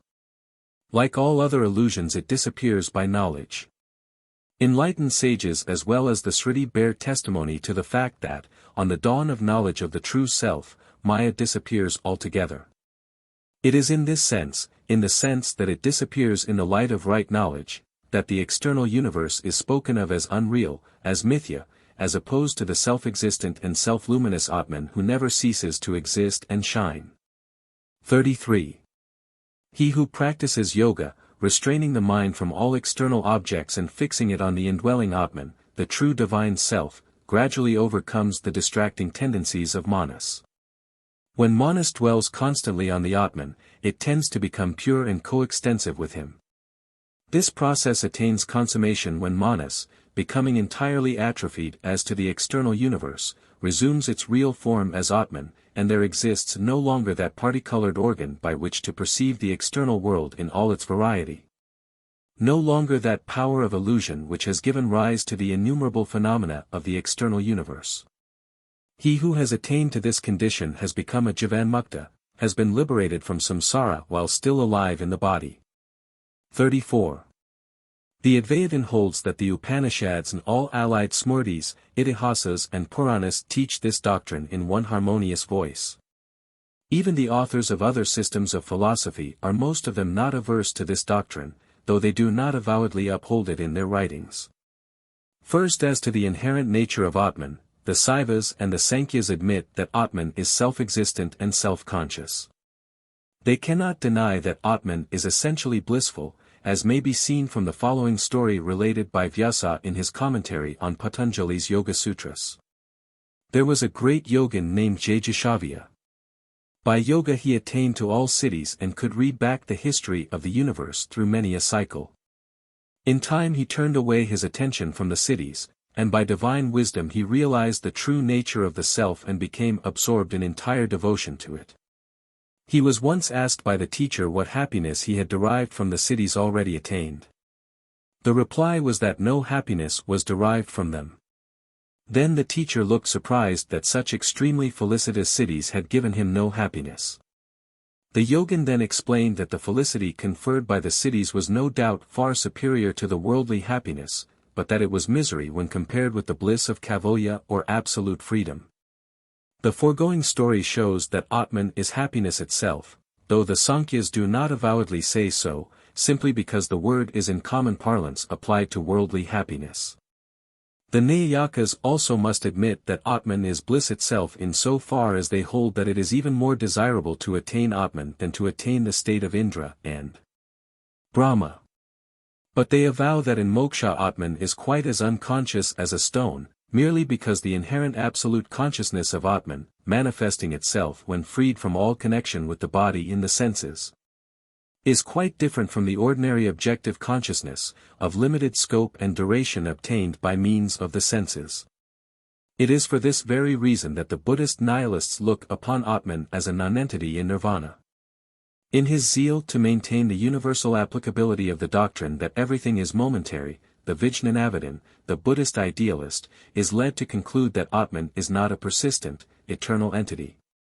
That he is, on the other hand, a stream of innumerable ever-varying momentary ideas or states of consciousness. In his view, liberation consists in the destruction of illusory objects by right knowledge and the consequent flow in a continuous stream of pure ideas which are independent of one another. The continuity of Atman experienced in liberation is, he says, somewhat like the continuity of a flame. Though Atman's continuity is admitted to be a fact of experience, it is denied by him for the exigencies of a thesis. With a view to firmly establish the doctrine that all external objects are momentary, he spends much ingenuity in showing that whatever exists, including Atman, exists only for a moment. In thus denying a fact of experience for the sake of an argument, he does not stand alone. The Mimamsakas, of the school of Bhatta for instance, in their zeal to demolish the idealist's doctrine that external objects have no existence independent of the ideas of objects, i.e., independent of the states of consciousness which, as he maintains, are sui generis, hold that an idea is not a fact of immediate experience, that it is, on the other hand, always a matter of inference only. As against the idealist, they hold that the forms of objects presenting themselves to consciousness inhere in the external objects themselves. The existence of corresponding ideas or mental states being inferred from the existence of forms which are directly revealed in experience. To the idealist, as to all others, the continuity of Atman is a fact of immediate consciousness expressing itself thus, I who now touch the object am the same entity who tasted it before. For the sake of argument, however, he persists in maintaining that Atman also is momentary. Again, the Mimamsaka holds that Atman is a doer and enjoyer in himself, while the Vedantin maintains that Atman can be said to act or enjoy only when identified with Anyupati. As the Mimamsaka's main object is to demolish the materialistic doctrine of the Charvakas, he contents himself with showing that there is an entity independent of the body, who does works here and enjoys their fruits in a world beyond. So that all Vedic injunctions should be duly observed as conducing to the enjoyment of heavenly bliss. It does not serve the purposes of a ritualistic doctrine to prove that Atman is in himself pure and immutable, himself not a doer of an action nor an enjoyer of its effects. On the other hand, such a teaching would prove prejudicial to the main purpose. The Mimamsakas having expounded their system with the object of supplying a rational basis to the ritualistic doctrine, they cannot be said to be directly averse to the doctrine that Atman in his essential nature is pure immutable consciousness. Existence and bliss. 35. Next, as to the unity of Atman and the unreality of all else. No doubt, other schools of philosophy, such as the Sankyas and the Nayakas, speak of the universe of matter and material objects as real, and assert that Atmans are infinite in number. They, however, declare that when spirit is liberated, it dwells alone by itself in its own light, nothing else presenting itself to its vision.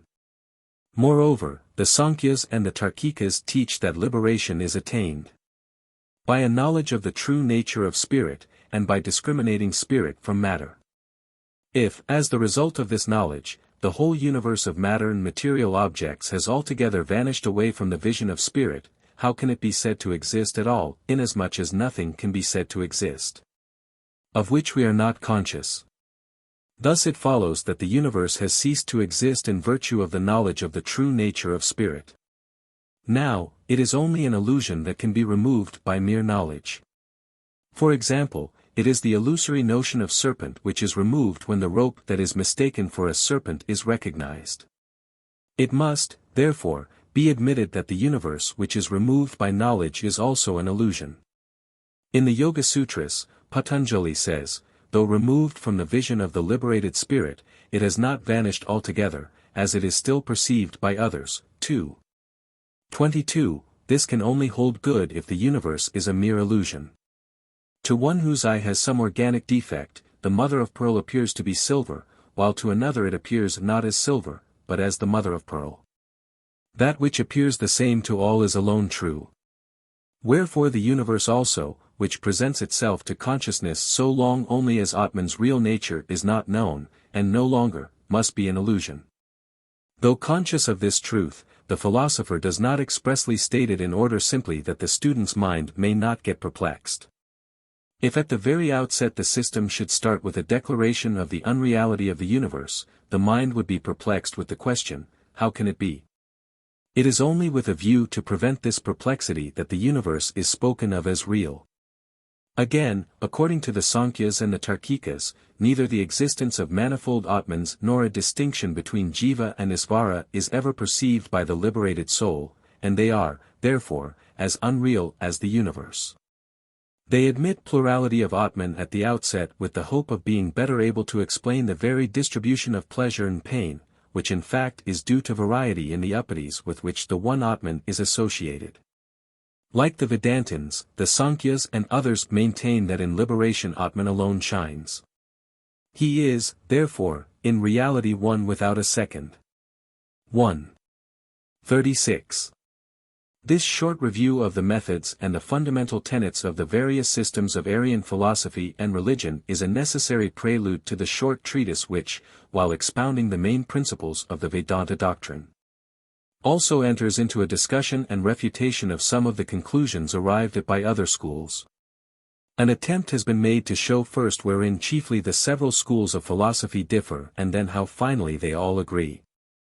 By making allowances for the peculiar standpoints of the several divergent schools, it is possible to construct one harmonious system of Aryan philosophy and religion containing many a strata of thought suited to the various types of intellect. Chapter 1. Atman as the Ego. First stanza of the hymn. To him who by illusion of Atman, as by sleep, sees the universe existing within himself, like a city seen to exist within a mirror, as though it were manifested without. To him who beholds, when awake, his own very self, the second less, to him who is incarnate in the teacher, to him in the effulgent form facing the south, to him, Shiva, be this bow. 1. Felicity to me may Vinayaka grant. Felicity to me may Sarasvati grant. Felicity to me may Mahasvara grant. Felicity to me may Sadasava grant. The purpose of the hymn. 2. The sages hold that there is no greater gain than the gain of Atman, the self. With a view to this gain, the sage adores his own self, the Paramesvara. 3. In this hymn is adored the Paramesvara himself, who, having entered into the universe created by his own will, manifests himself in the mind of every one. The fundamental questions. As a result of the accumulated good karma of many past births, a man attains some control over his mind, conceives a certain amount of indifference to worldly objects, obtains slight glimpses of truth, is able to discriminate the real and permanent from the unreal and impermanent, and is led to a study of the scriptures. After a cursory study of the scriptural teaching and of human experience, he becomes the disciple of a teacher and asks him the following questions. 4. Question 1. We speak of things as existing and appearing. Wherein does this existence abide, as also the light by which they appear? 5. Is it in the things themselves severally, or in Isvara, the very self of all? Though the external phenomena themselves vary from moment to moment, the ideas of being and consciousness invariably associated with all of them do not vary. Hence the question as to wherein they essentially abide. Do they inhere in each object separately like its specific size, etc., as it is quite natural to suppose that they abide where they are observed? Or do they inhere in the one Isvara who is said to exist everywhere in the universe as the self of all, like the genus in the individuals, as the Shruti declares in the Isvara Upanishad, by Lord is all this to be dwelt in. No distinction being observed as to being and consciousness in all objects of perception except what prevails among the individual objects themselves. 2. Quetzales. What is Isvara? Is Isvara, the author of the universe, quite external to it? Or, does he form the very basis wherein the universe has its being? 3. Quetzales. What is Jiva? Is it in the very nature of Pratyagatman to be Jiva? Or, is it accidental, due to his connection with Anyupati. For Quetzalcoatl, what is meant by the self of all? Is the Isvara, as a matter of fact, the self of all? Or, is he so described by courtesy? 6.5 Quetzalcoatl, how has Jiva to understand it? What is the right knowledge of these things? Page 5. 6 Quetzalcoatl, what is the means to that knowledge?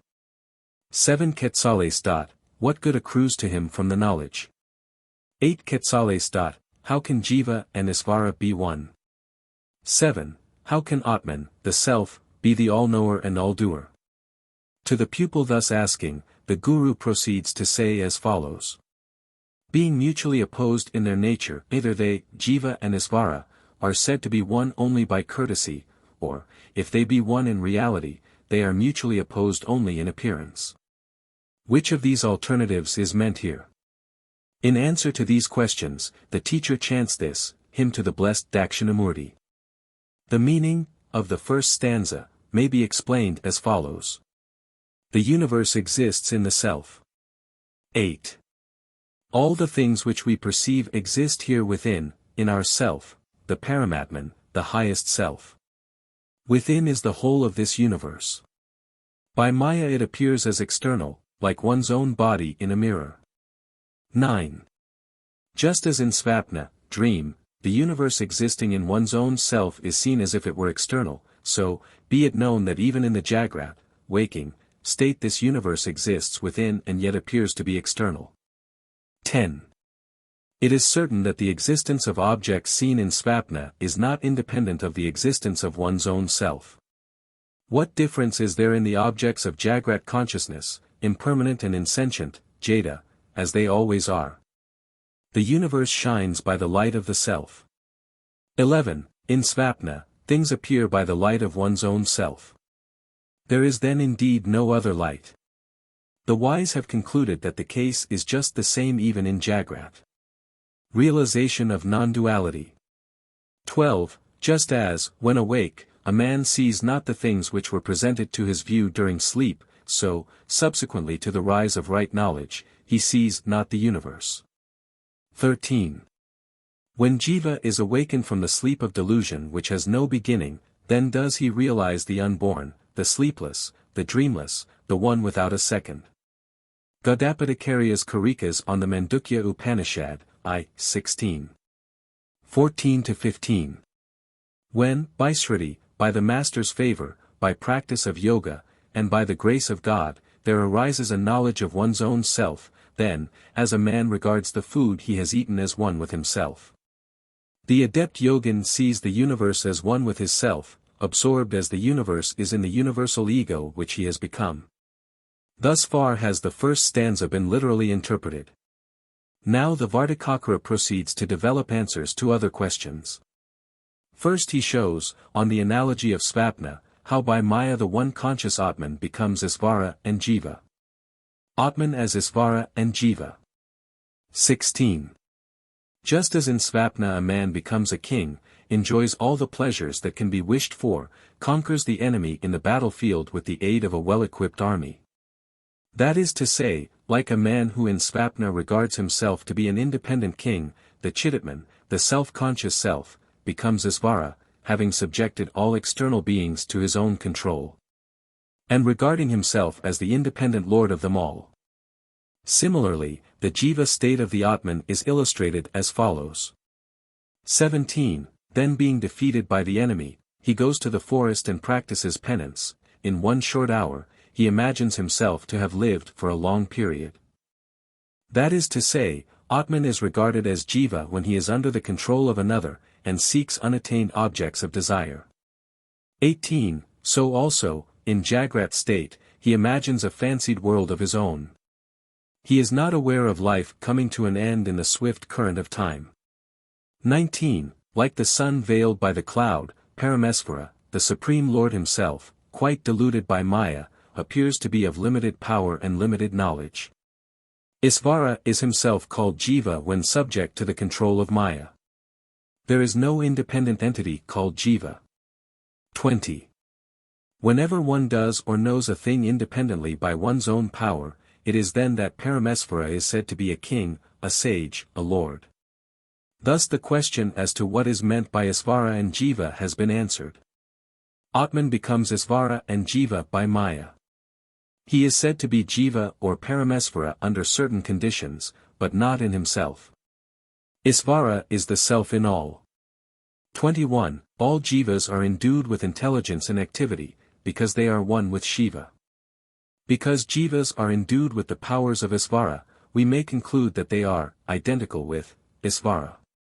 Intelligence and activity, jnana and kriya, are found associated with Jivas because these are identical with Shiva, the Paramatman who alone has the power of knowing and acting quite independently of all. A mass of iron is said to burn only when regarded as identical with the fire burning in it. All Jivas being thus identical with Isvara, he is said to be Sarvatman, the self in all. Isvara's consciousness is one and self-luminous. 22.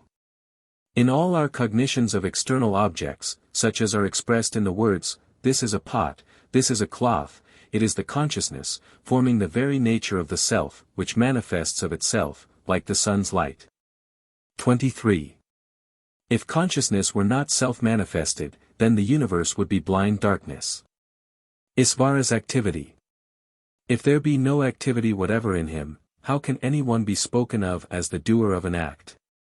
Though formless, Isvara must possess activity inherent in him, inasmuch as he is spoken of as the creator, etc. What sort of activity it is explained in the next verse. 24. Activity, which is either motion or change of condition, becomes manifested as an offshoot of consciousness moving towards the external. The sort of activity here defined is possible even in the formless being when associated with inyupati.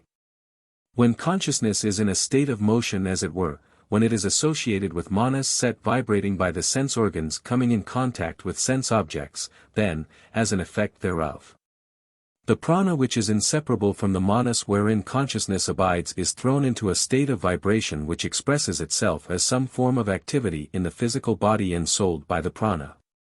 Thus the activity of prana, etc., being dependent on the presence of the indwelling controller, the Isvara, all activity seen in any being whatsoever pertains to none other than the Isvara. Vede chapter 4, 7-8. Thus far activity manifested in the form of vibration has been illustrated. Its manifestation as change of condition is shown as follows. 25. Activity manifests itself in connection with a thing to be produced, or reached, or ceremonially regenerated, or modified in form, as when we say, he makes a thing, he goes to a place, he wipes off a sacrificial twig, he cuts a twig asunder.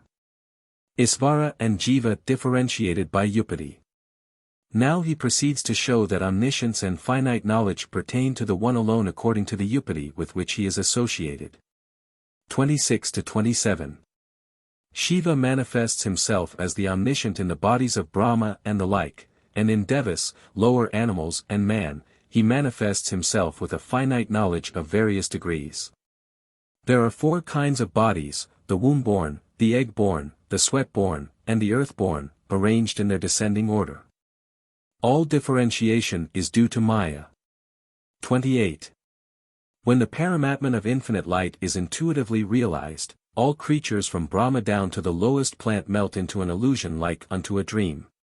29. Vedas speak of him as smaller than an atom and greater than the great. And the Rudra-Upanishad, too, extols Shiva as the Sarvatman, the self of all. 30. To him who is manifested in the different forms as Isvara, as the teacher, as the self, who is all-pervading like unto ether. To Sri Dakshinamurti, to the effulgent form facing the south, to him, Shiva, be this bow. To bow to the Supreme Lord means to offer one's own self to him in the thought that the two are one and identical. The term Dakshinamurti is variously explained. 1. It is applied to a special incarnation of Shiva in the form of a teacher, seated at the foot of a fig tree with his face towards the south, is engaged in imparting spiritual instruction to the highest sages of the world such as Sanaka. 2. It is applied to Shiva who, in his mighty form composed of existence, intelligence and bliss, and with his beginningless and unthinkable power of Maya, can create, preserve and destroy the universe, and yet who has really no form whatever. 3. Shiva is so called because the spiritual wisdom forms the only means by which he can be known and realized. 31. Thus ends the first chapter in brief in the work called Manasollasa, expounding the meaning of the hymn to the blessed Dakshinamurti. Chapter 2. Atman as the first cause. Second stanza of the hymn. To him who, like unto a magician, or even like unto a mighty yogin, displays by his own will this universe, undifferentiated in the beginning like the plant within the seed, but made afterwards picturesque in all its variety in combination with space and time created by Maya, to him who is incarnate in the teacher, to him in the effulgent form facing the south, to him, Shiva, be this bow. In the preceding chapter it has been shown that the whole external universe has really no existence independent of the self, that it appears by Maya as though external to the self. This chapter proceeds to establish the Vedic doctrine that Atman is the first cause of the universe, by way of refuting the theories which maintain that the material cause of the universe is something else really existent, and independent of Atman. Vaiseshika's atomic theory. 1. The Paramanas, the extremely small atoms, combined together, constitute the Upadana or material cause of the universe. Hence it is that a pot manifests itself in constant association with clay, but not with Isvara. It is the indivisible extremely subtle things called Paramanas which, combining together in various ways, give rise to the universe comprising all created objects with their attributes and activities.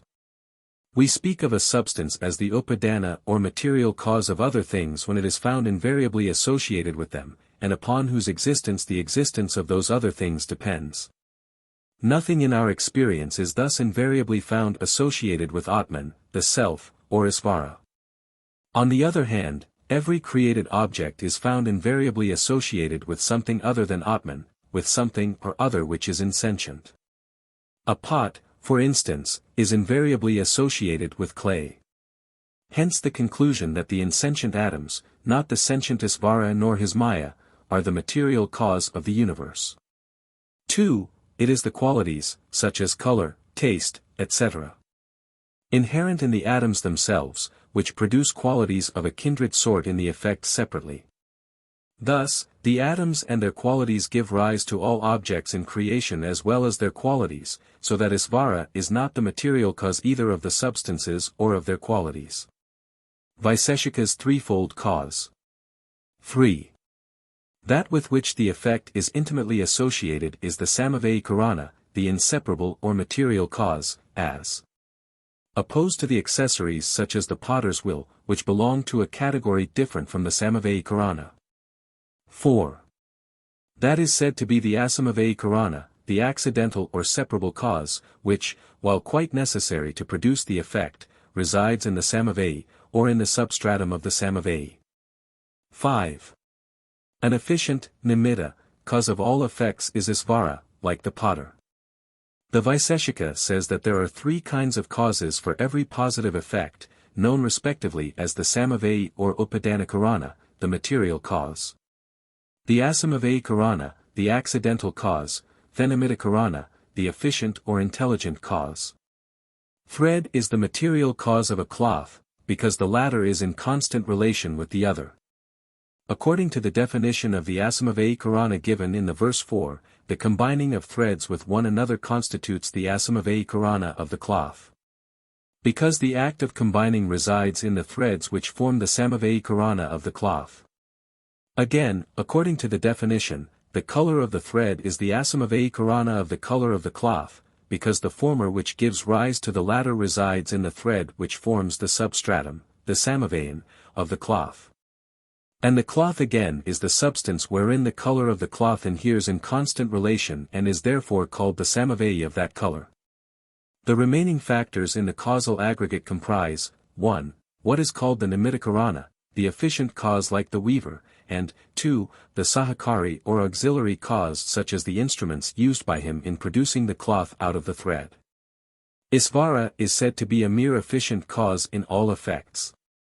And as the efficient cause he is a necessary factor in the creation of the universe, for, we see that without an impulse from a sentient being no effect is ever produced out of a material. Without a potter, for instance, no pot is ever produced out of clay.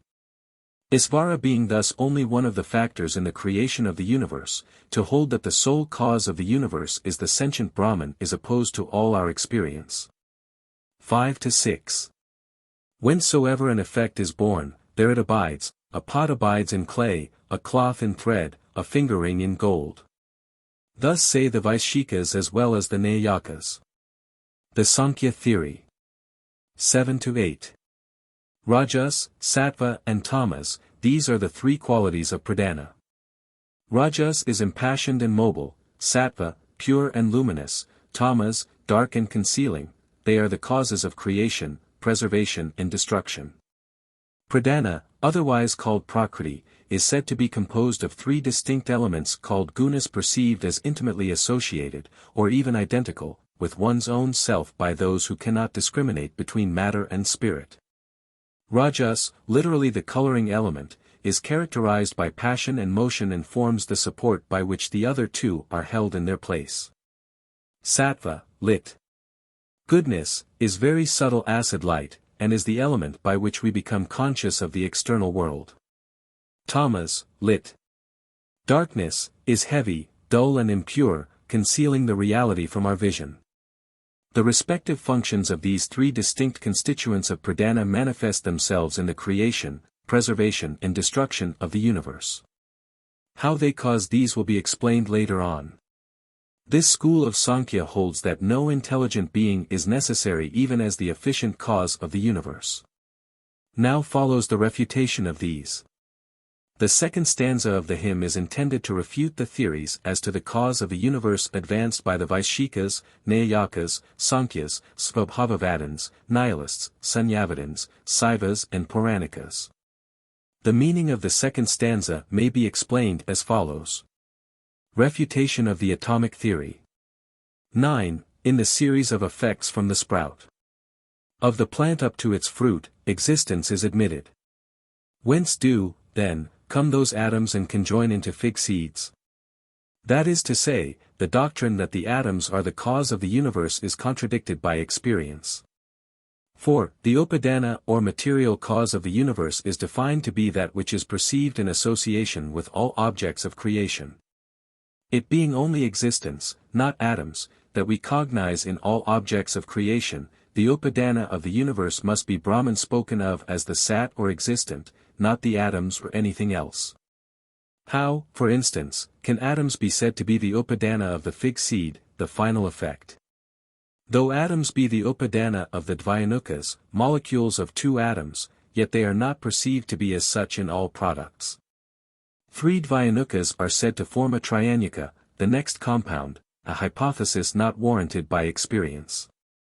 If such were the case, we would perceive along with the pot the lump of clay out of which it was produced, and the pot along with potsherds. This cannot be, inasmuch as no after state is perceived without the previous state entirely vanishing, and that what has vanished out of sight cannot be said to be the upadana. If this last were possible, then atoms themselves might be the upadana of the final products, which is contrary to the hypothesis of the Vaishikas. Atoms are, moreover, assumed to be supersensuous. So that the effects which are made of supersensuous atoms must also be supersensuous. Wherefore, Brahman alone, the existence, as present in all objects of creation, is the upadana of the universe. The upadanakarana is sometimes defined, as the word upadana literally means, to be the substance which one must primarily lay hold of in producing an effect. On the strength of this definition, the Vaiseshika might argue, in defense of his theory, that it is the seed, not Brahman's existence, which one must primarily lay hold of in order to produce the tree. And that therefore Brahman cannot be the material cause of all effects. In reply, the Brahmavadin says that the objection applies to both alike.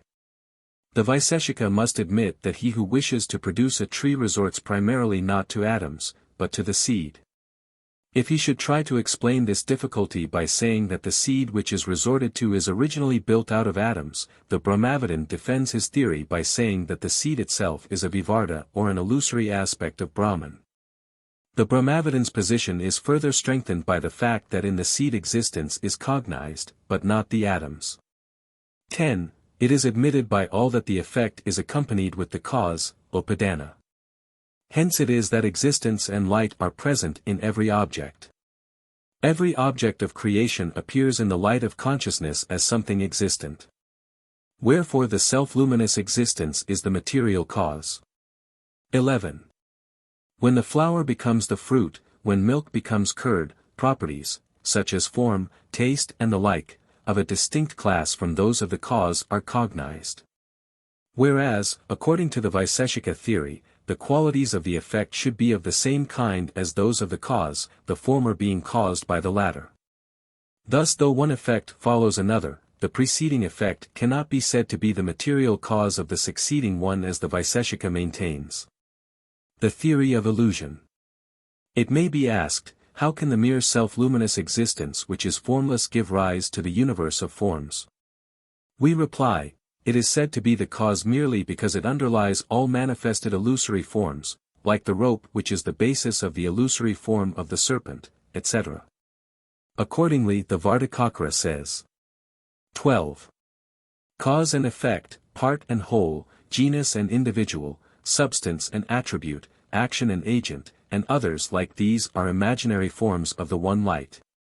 It being impossible, either according to the Arambhavada, the Vaiseshika theory of creation, or according to the Parinamavada, the Sankhya theory of transformation, to explain that one thing can really cause another. And all other theories being altogether unfounded, we have to conclude that the universe is a mere display of Maya on the background of self-conscious Brahman. Intelligence and activity inhere only in the sentient. 13. Neither for the atoms nor for the pradana is sentiency claimed in creating the universe. Intelligence and activity are found to inhere in a sentient being. The Vaishikas and Sankhyas do not claim sentiency for the atoms and the pradana, which they respectively hold to be the cause of the universe. Sriti, Ved Kandogya Upanishad, 6-2, declares that creation proceeds from a self-conscious being, himself becoming the universe in its manifold aspects. Consciousness and activity are never found in insentient matter unassociated with a self-conscious entity. From this it necessarily follows that creation proceeds from a self-conscious principle who can think and act.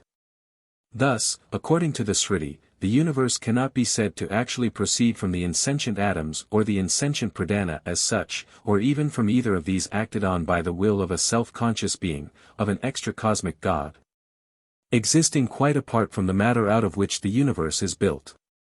On the other hand, the Sriti teaches that the universe proceeds from Isvara by an act of will, that he is both the efficient and the material cause of the universe. Though he is immutable in himself, not subject to any change, not affected by anything whatsoever, still it may be supposed that he thinks and acts, is conscious of an external world and acts upon it, when viewed in association with his Maya Sakti.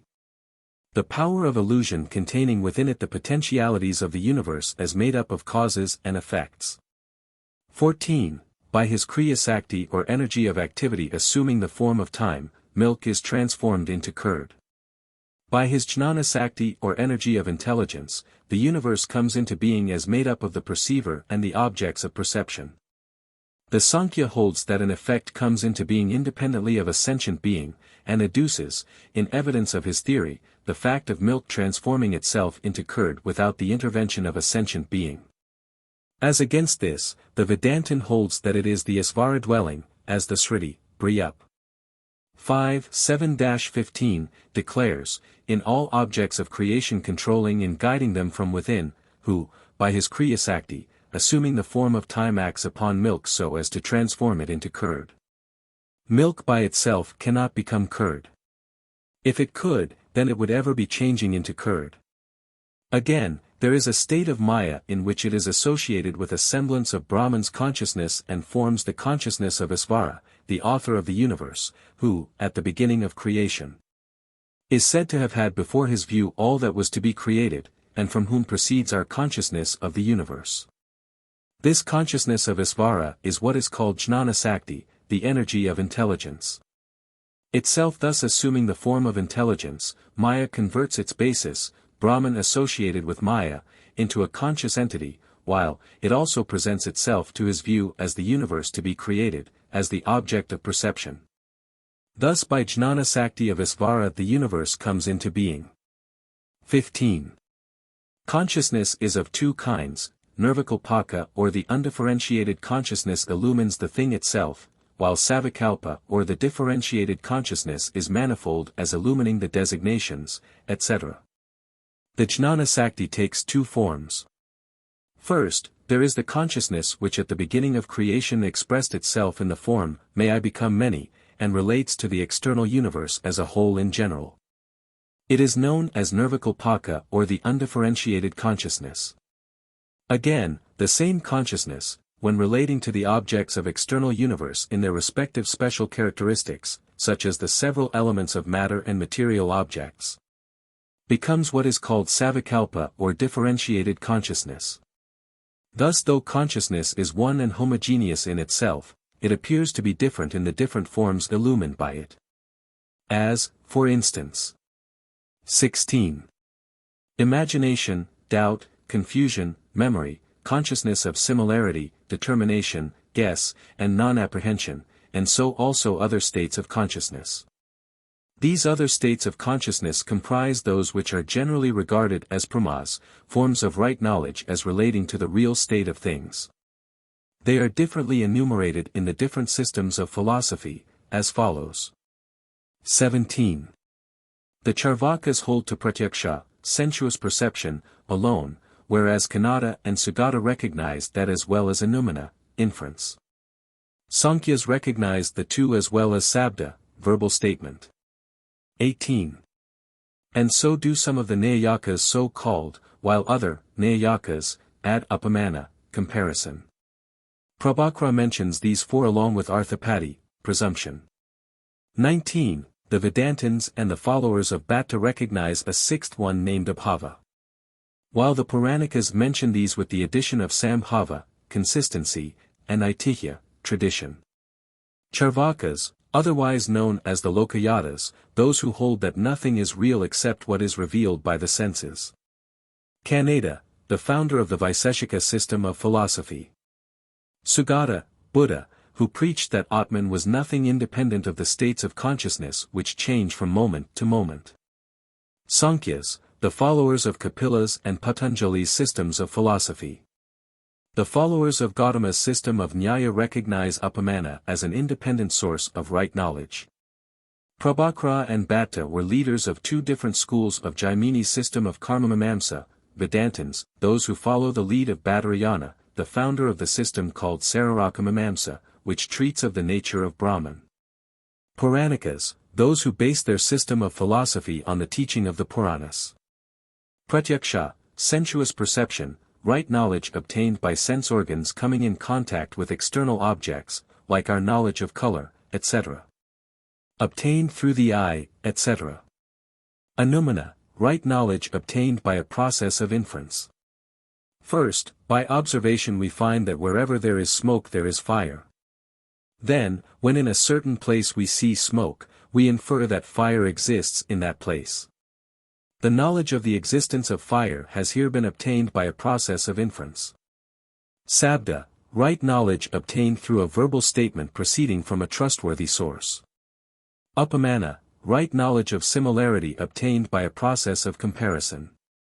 To explain, a man learns for the first time from a forester that a gale, a wild animal, is like a cow. Afterwards, on seeing an animal like a cow in a forest, the perception of similarity reminds him of the forester directions, and he concludes that it is a gale. Arthapati, right knowledge in the form of presumption, surmising a thing to account for something else known. Thus, in the case of a fat man who does not eat by day, his fatness cannot be explained except through the surmisal of his eating at night. By presumption, we come to know that he eats at night. Abhava, an immediate consciousness of the non-existence of something by the non-perception thereof where, if it existed, it ought to have been perceived. When, for instance, in a lighted room we do not perceive a jar, we become immediately conscious that the jar does not exist there. Sambhava, the right knowledge we have as to the existence of a part when we know that the whole of which it is the part exists. If we know that a man has 100 rupees, it is a right knowledge to know that he has 10 rupees. Aitihya, right knowledge obtained by tradition, which is transmitted from generation to generation, and of which the source is unknown, such is the knowledge concerning a yiksha, an invisible being, said to occupy a tree. These terms, pratyaksha, etc., are applied to prama or the right knowledge thus obtained, as well as to pramana, the karana or the means by which such a knowledge is obtained. While the Charvakas dogmatically discard as unreliable all sources of information other than sensuous perception, others reduce some of the 8 sources of knowledge mentioned above to one or another of those which they recognize as independent sources of knowledge. The Vaiseshikas categories. 20. The followers of Kannada mention 6 padarthas or categories of existence, viz. I. Dravya, substance. 2. Guna, quality. 3. Karma, motion or activity. 4. Samanya, genus. V. Vaishya, difference. 6. Samavaya, intimate relation or coinherence. 21 to 23. I. Substances are 9. Buddhas or elements, 1. Earth, 2. Water, 3. Light, 4. Air and 5. Ether. 6. Dis, space. 7. Kala, time. 8. Atman, soul. 9. Manas, mind. 2. Qualities are 24. 1. Sabda, sound. 2. Sparsa, tangibility. 3. Rupa, color. 4. Rasa, taste. 5. Gandha, odor. 6. Paramana, dimension. 7. Sankhya, number. 8. Samyoga, conjunction. 9. Vibhaga, disjunction. 10. Prithaktva, mutual separateness. 11. Gurutva, weight. 12. Dravatva, fluidity. 13. Paratva, priority. 14. Aparatva, posteriority. 15. Sneha, viscidity. 16. Samskara, tendency. 17. Dai, understanding. 18. Dvesha, aversion. 19. Sukha, pleasure. 20. Dukkha, pain. 21. Ichcha, desire. 22. Dharma, merit. 23. Adharma, demerit. 24. Prayatna, effort. 24 to 25. Tendency is of 3 kinds, 1. Vega or speed, like that which causes the flight of an arrow, etc. 2. Bhavana, that latent impression, caused by experience, which subsequently helps to call forth a memory of the same under favorable circumstances. 3. Sthitasthappakata or elasticity, that which causes return to the former state. When the leaf of the birch or the branch of a tree is first dragged and then let go, it will revert to its former state. 26. 3. Motion or action is of 5 sorts as the wise say, 1. Utkshepa, throwing upwards. 2. Avikshepa, throwing downwards. 3. Gamana, going. 4. Prasarana, expansion. 5. Dadakanchana, contraction. 27 to 28. 4. Genus is said to be of 2 kinds, I. Para or the higher, namely, Sada, existence. 2. Apara or lower, such as the genus of substance, of quality, and so on. 28. V. Vaishyas or ultimate differences are those which cause the knowledge that one thing is different from another, and they are infinite in number. They are said to reside in the eternal substances, such as manas, soul, time, space, ether. The paramanas of earth, water, light and air. 29. 6. Samavaya is eternal relation, such as that between a pot and its color. The pairs which are thus intimately related are, the whole and its parts, substance and its qualities, action and its agent, genus and the individual, vaishyas and the eternal substances. Time, ether, space and soul are eternal and all-pervading. 30. The four kinds of paramanas are infinitesimally small and eternal.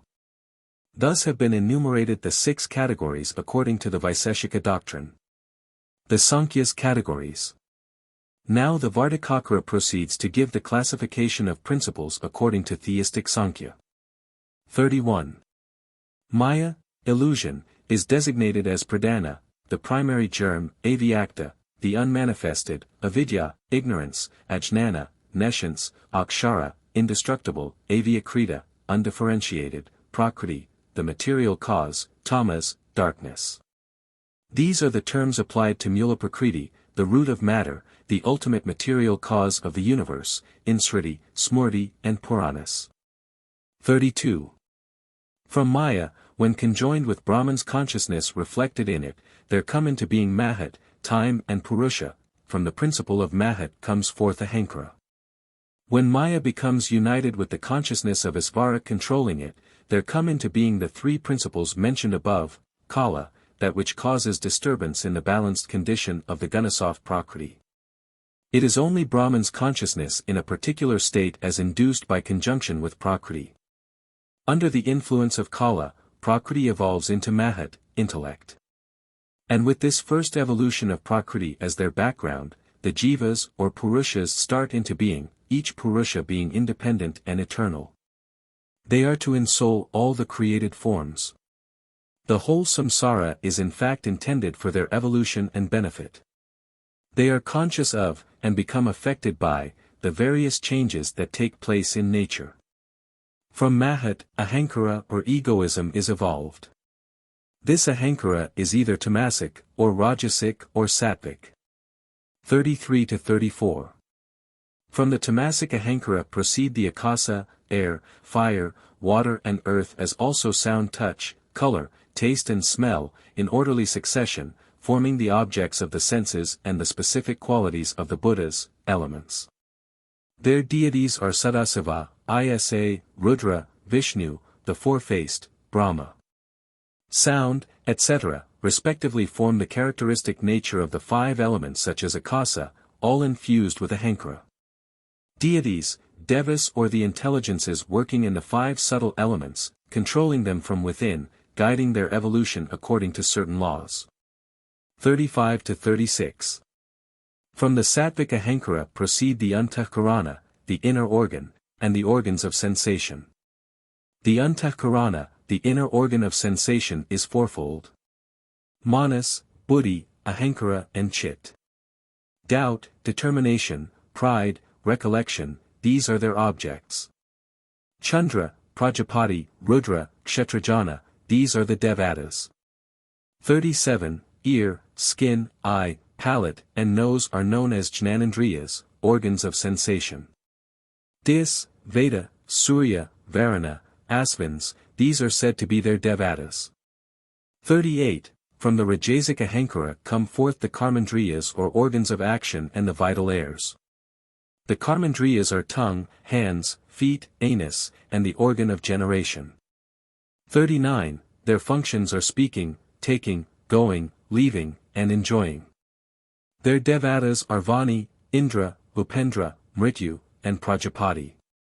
40. The vital airs are Prana, Apana, Vyana, Udana, and Samma. The respective seats of these vital energies are the heart, the anus, the whole body, the throat, and the navel. The 24 principles of the theistic Sankhya. 40-41. The doctors of Sankhya Sastra enumerate 24 tattvas, principles, comprising the 5 Buddhas, elements of matter, the 5 vital airs, and the 14 indriyas, organs of sensation and action. The theistic Sankhyas enumerate these only as the 24 principles said to be taught in the Sankhya system. According to them, all the principles from Brahman and Maya up to the Tanmatras, the primary essential elements of matter, being present in all these 24 principles as their causes, they are not to be separately counted. The 24 principles of the atheistic Sankhya.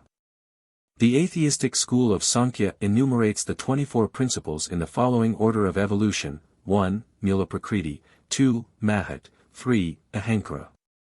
4-8. the 5 Tanmatras, evolved out of Tamasika Ahankara, 9 to 13, the 5 Mahabuddhas or gross elements of matter, evolved out of the 5 Tanmatras, 14 to 18, the 5 organs of activity, evolved out of Rajasika Ahankara. 19 to 24, the Antahkarana and the 5 external organs of sensation, evolved out of the Sattvika Ahankara. The first of these is the cause of all, not the effect of anything else. The principles enumerated from 2 to 8 are each the effect of what precedes it and the cause of what follows it. Those enumerated from 9 to 24 are mere effects, and they do not give rise to any distinct principles in their turn. Prangs or vital energies are not regarded as distinct principles in themselves, being looked upon as functions of the sense organs taken in their totality. Purushas are infinite in number and are neither causes nor effects of anything else. What is called time has no existence independent of the things spoken of as having existed in the past, or as existing in the present, or as going to exist in the future. The 30 Principles of Puranikas. 41 to 42. To these adding Mahat, time, Pradana, Maya, Avidya and Purusha, the Puranikas enumerate 30 principles. Pradana is the Mulaprakriti whose first modification is Mahat. Maya and Avidya are thus distinguished. Maya does not delude the being in whom it abides, and is entirely under his control, while the reverse is the case with Avidya which abides in Jiva.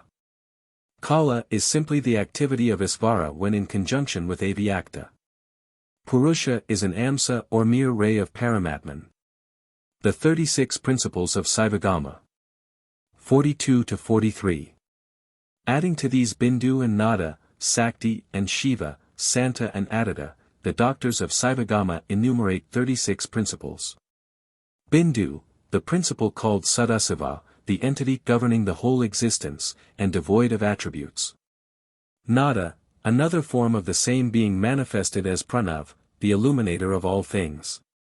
Sakti, a power distinct from Maya and Avidya, and by which Isvara governs all. Shiva, he in whom that power inheres, and who voluntarily assumes a body for the benefit of devotees. Santa, the tranquil, and Adita, the transcendent, are only two different aspects of Shiva, as the Shruti says, this fire is verily Rudra himself, of him there are two bodies, one fierce, the other gentle. Taittiriya Samhita, 5-7-3. Vedic Doctrine of Maya. The different principles enumerated above are none of them absolutely real in themselves. According to the Shruti they are only manifestations of the one Parabrahman caused by Maya. So the Vartikakara says.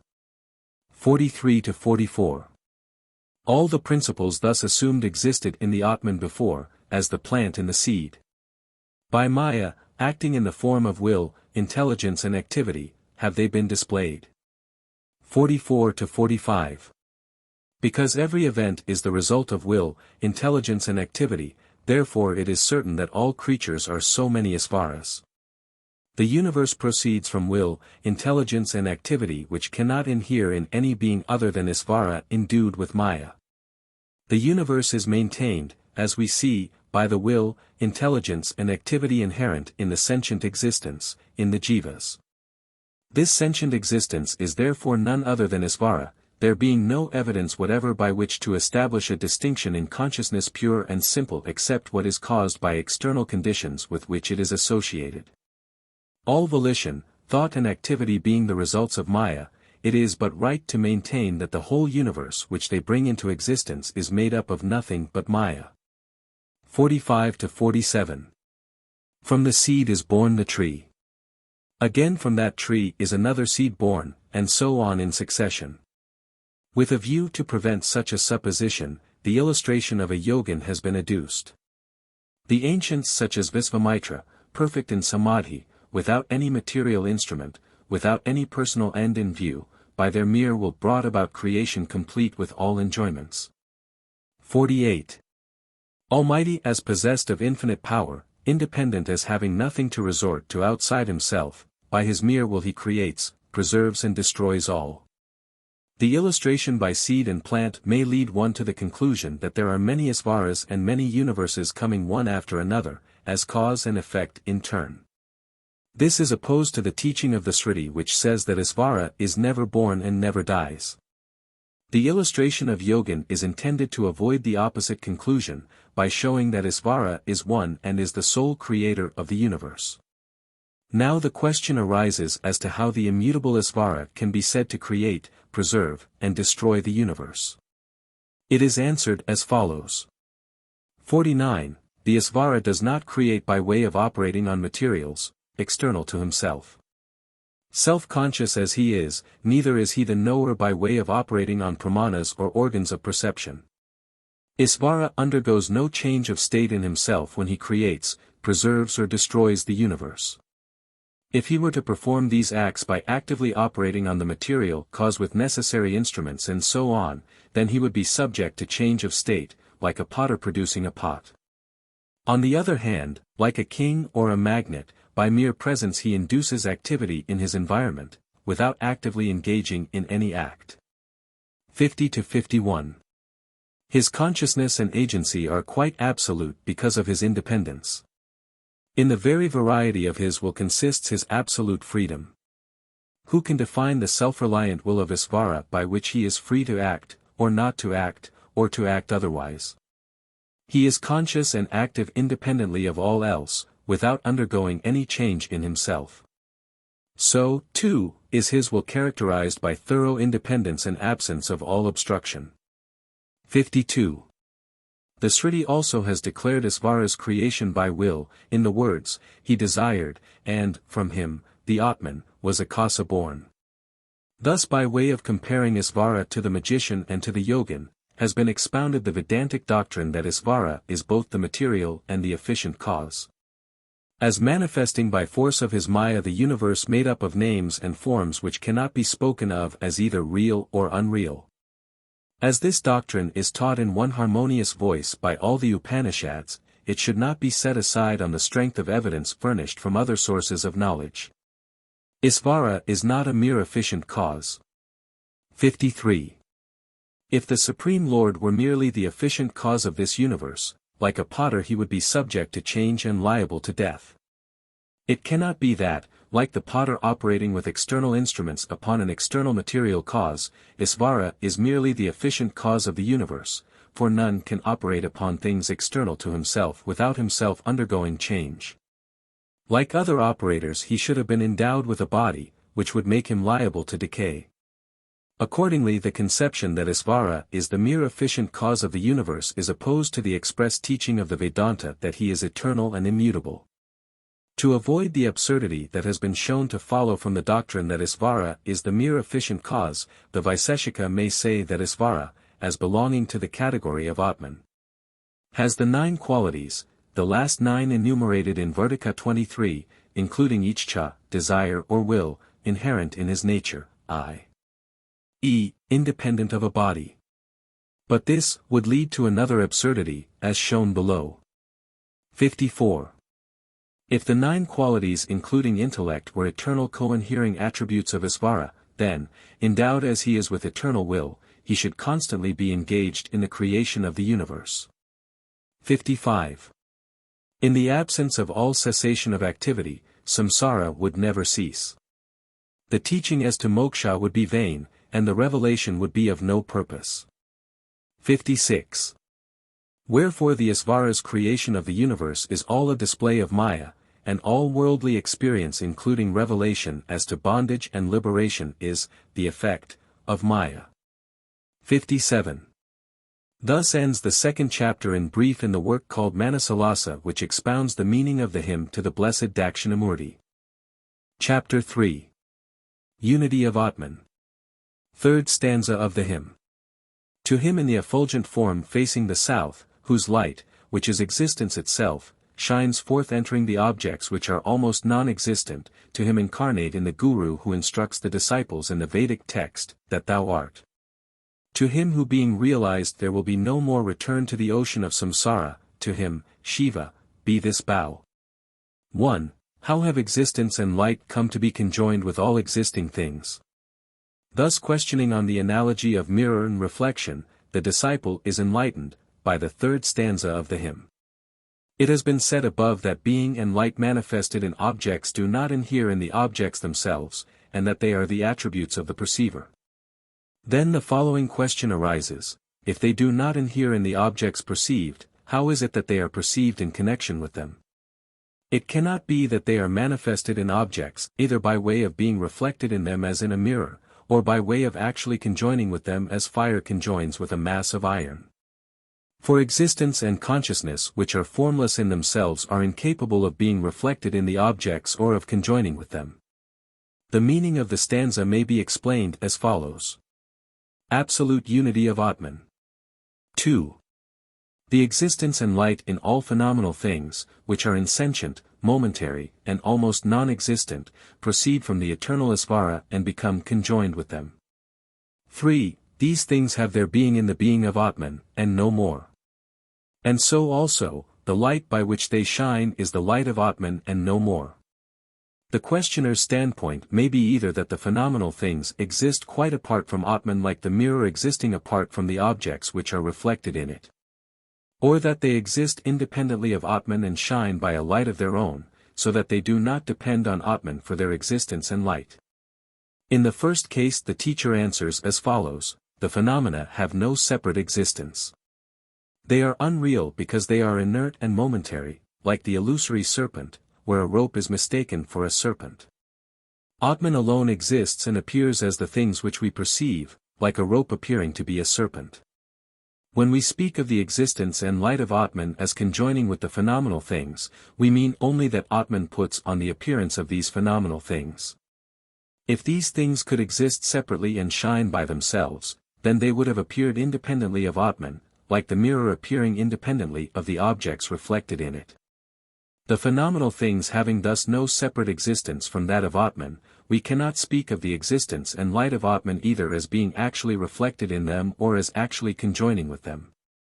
If the question had been asked from the second standpoint of view, it may be answered as follows. 4. The manifold cognitions and their objects also are fast bound to the ego, as pearls are strung on a thread. The existence of phenomena and the light by which they shine pertain to the ego, the self-conscious existence, and reach them through the antahkarana with which the ego identifies himself. The two standpoints from which the question has been answered in the two different cases differ only in this respect. In the first case the answer has been given from the standpoint of absolute reality, and in the second case, from the standpoint of things regarded as phenomenally real. 5. To every living being this universe appears as quite inseparate from the light. Billows and bubbles have no existence apart from water. Whatever depends on something else for its existence and manifestation is only an imaginary form of that other thing, like the billows and bubbles which are only imaginary forms of water. Accordingly the phenomenal things which depend for their existence and light on the self-conscious Atman are only imaginary forms of Atman. Atman alone exists, one without a second. 6. The very consciousness which, first entering into phenomenal things, expresses itself in the words, I know, then returns to rest in the self within, expressing itself in the words, it is known by me. It is true that the object of cognition is present in both the expressions of consciousness.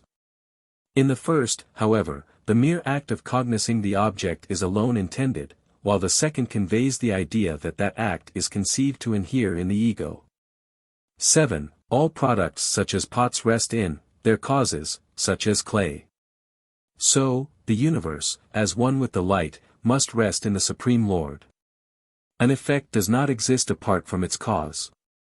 A pot, for example, does not exist apart from clay, its material cause. Likewise, the universe whose material cause is Atman is one with Atman and has no independent existence. Atman alone really exists, the universe being a mere illusory appearance thereof. While in Vartika 6 it has been shown that the light by which the phenomenal things shine is no other than the light of Atman, the Vartika 7 shows that the things themselves have no existence independent of Atman's existence. Avidya, the cause of delusion. 8. Just as the mirror is dimmed by a stain attaching to it, so knowledge is veiled by avidya, and thereby creatures are deluded. All creatures are deluded out of the real nature of Atman by avidya, which leads them to look upon as real all distinctions in the phenomenal world, such as perceiver and objects perceived, cause and effect, and so on. The body separates jiva from Isvara. 9. As the akasa within a jar is marked off from the infinite, maha, akasa by the upati of the jar, so is the distinction between Jivatman and Paramatman caused by the upati of the body. Like akasa, Atman is indivisible. All distinctions ascribed to Atman are due to the distinctions pertaining to the bodies. It is hard to make out any real connection between Atman and the bodies, so that all limitations ascribed to Atman are false and imaginary. Their unity taught in the Sriti, that thou art. 10. By scriptural texts, such as, that thou art, their unity is indeed taught. On saying, for instance, he is this person, one man alone is referred to. 11. The world, that, denotes the principle which is the cause of the universe. While jiva limited by the body, etc., is denoted by the word thou. The word that denotes Isvara, the self-conscious Atman, regarded by the individual ego as external to himself, embodied in the universe as a whole which has been evolved out of ajnana. Otherwise called Maya, whose characteristic function consists in vikshipa, in projecting the self in the form of the external universe. The word thou refers to jiva, the self-conscious personal ego, the same self-conscious Atman viewed in association with the physical and subtle, stula and sukshma, bodies born of ajnana, otherwise called avidya. Whose characteristic function consists in avarana, in veiling the true nature of the self. In the sentence, he is this, person. 12. A person seen at a former time and place and under the then state, etc., is spoken of as, he, and the same person seen now and here is spoken of as, this. 13-14. Just as the sentence, he is this person, points to an identical man, while the specific circumstances referred to by, he and this, are lost sight of, so, losing sight of inwardness and outwardness. The passage, that thou art, points to the identity of Jivatman and Paramatman. As absolute consciousness they are identical. 15. Here the two words, that and thou, bear to each other the relation of apposition, samanadikaranya. And the things denoted by them are said to bear an attributive relation, visashanaviseshyabhava, to each other. 16. The sentence as a whole teaches identity, the words being understood in a secondary sense, lakshana. When two words in a sentence are put in apposition to each other, we are to understand that the things denoted by them can be predicated of each other. But the Isvara and Jiva, primarily denoted by the words that and thou, are so opposed to each other that neither can be predicated of the other. The unity of Jiva and Isvara taught in the Sriti is possible only when from each of them are eliminated such of the attributes as are opposed to those of the other, i.e., when we discard the primary sense of the words and understand them in a secondary sense. The secondary sense of a word may either include or exclude the primary sense. Or it may even include one part of the primary sense and exclude the other part. In the sentence, that thou art. 16-17. The secondary sense is not altogether exclusive of the primary sense, unlike that in the expression, a village on the Ganges. Nor is it altogether inclusive of the primary sense, unlike that in the expression, a white, i.e., a white horse, runs. 17-18. The secondary sense of sentences like, that thou art, is partial, partially inclusive and partially exclusive of the primary sense, like that of the sentence, he is this person, and the like. In the above, the word Ganges, which primarily means the stream, has to be understood in the sense of the bank of the Ganges, so that the whole of the primary sense is excluded. The word white, which primarily means white color, has to be understood in the sense of a white horse, so that the whole of the primary sense is included in the secondary. On the other hand, that and thou cannot be understood in either of the two ways. The primary sense of the word cannot be wholly lost sight of, since, then, there will be left nothing of which unity can be predicated. Neither can it be wholly included, inasmuch as the mutual opposition between Jiva and Isvara will render it impossible to predicate a unity of them. When we eliminate from the primary sense of each word all that is alien to sentiency, which is common to both Isvara and Jiva, consciousness alone will be left. And thus the sentence, that thou art, teaches the identity of Jiva and Isvara as the one indivisible, colorless, absolute consciousness. 18-19. The relation of apposition here, in Vartika 15, spoken of consists in words of different origin referring all to one and the same thing.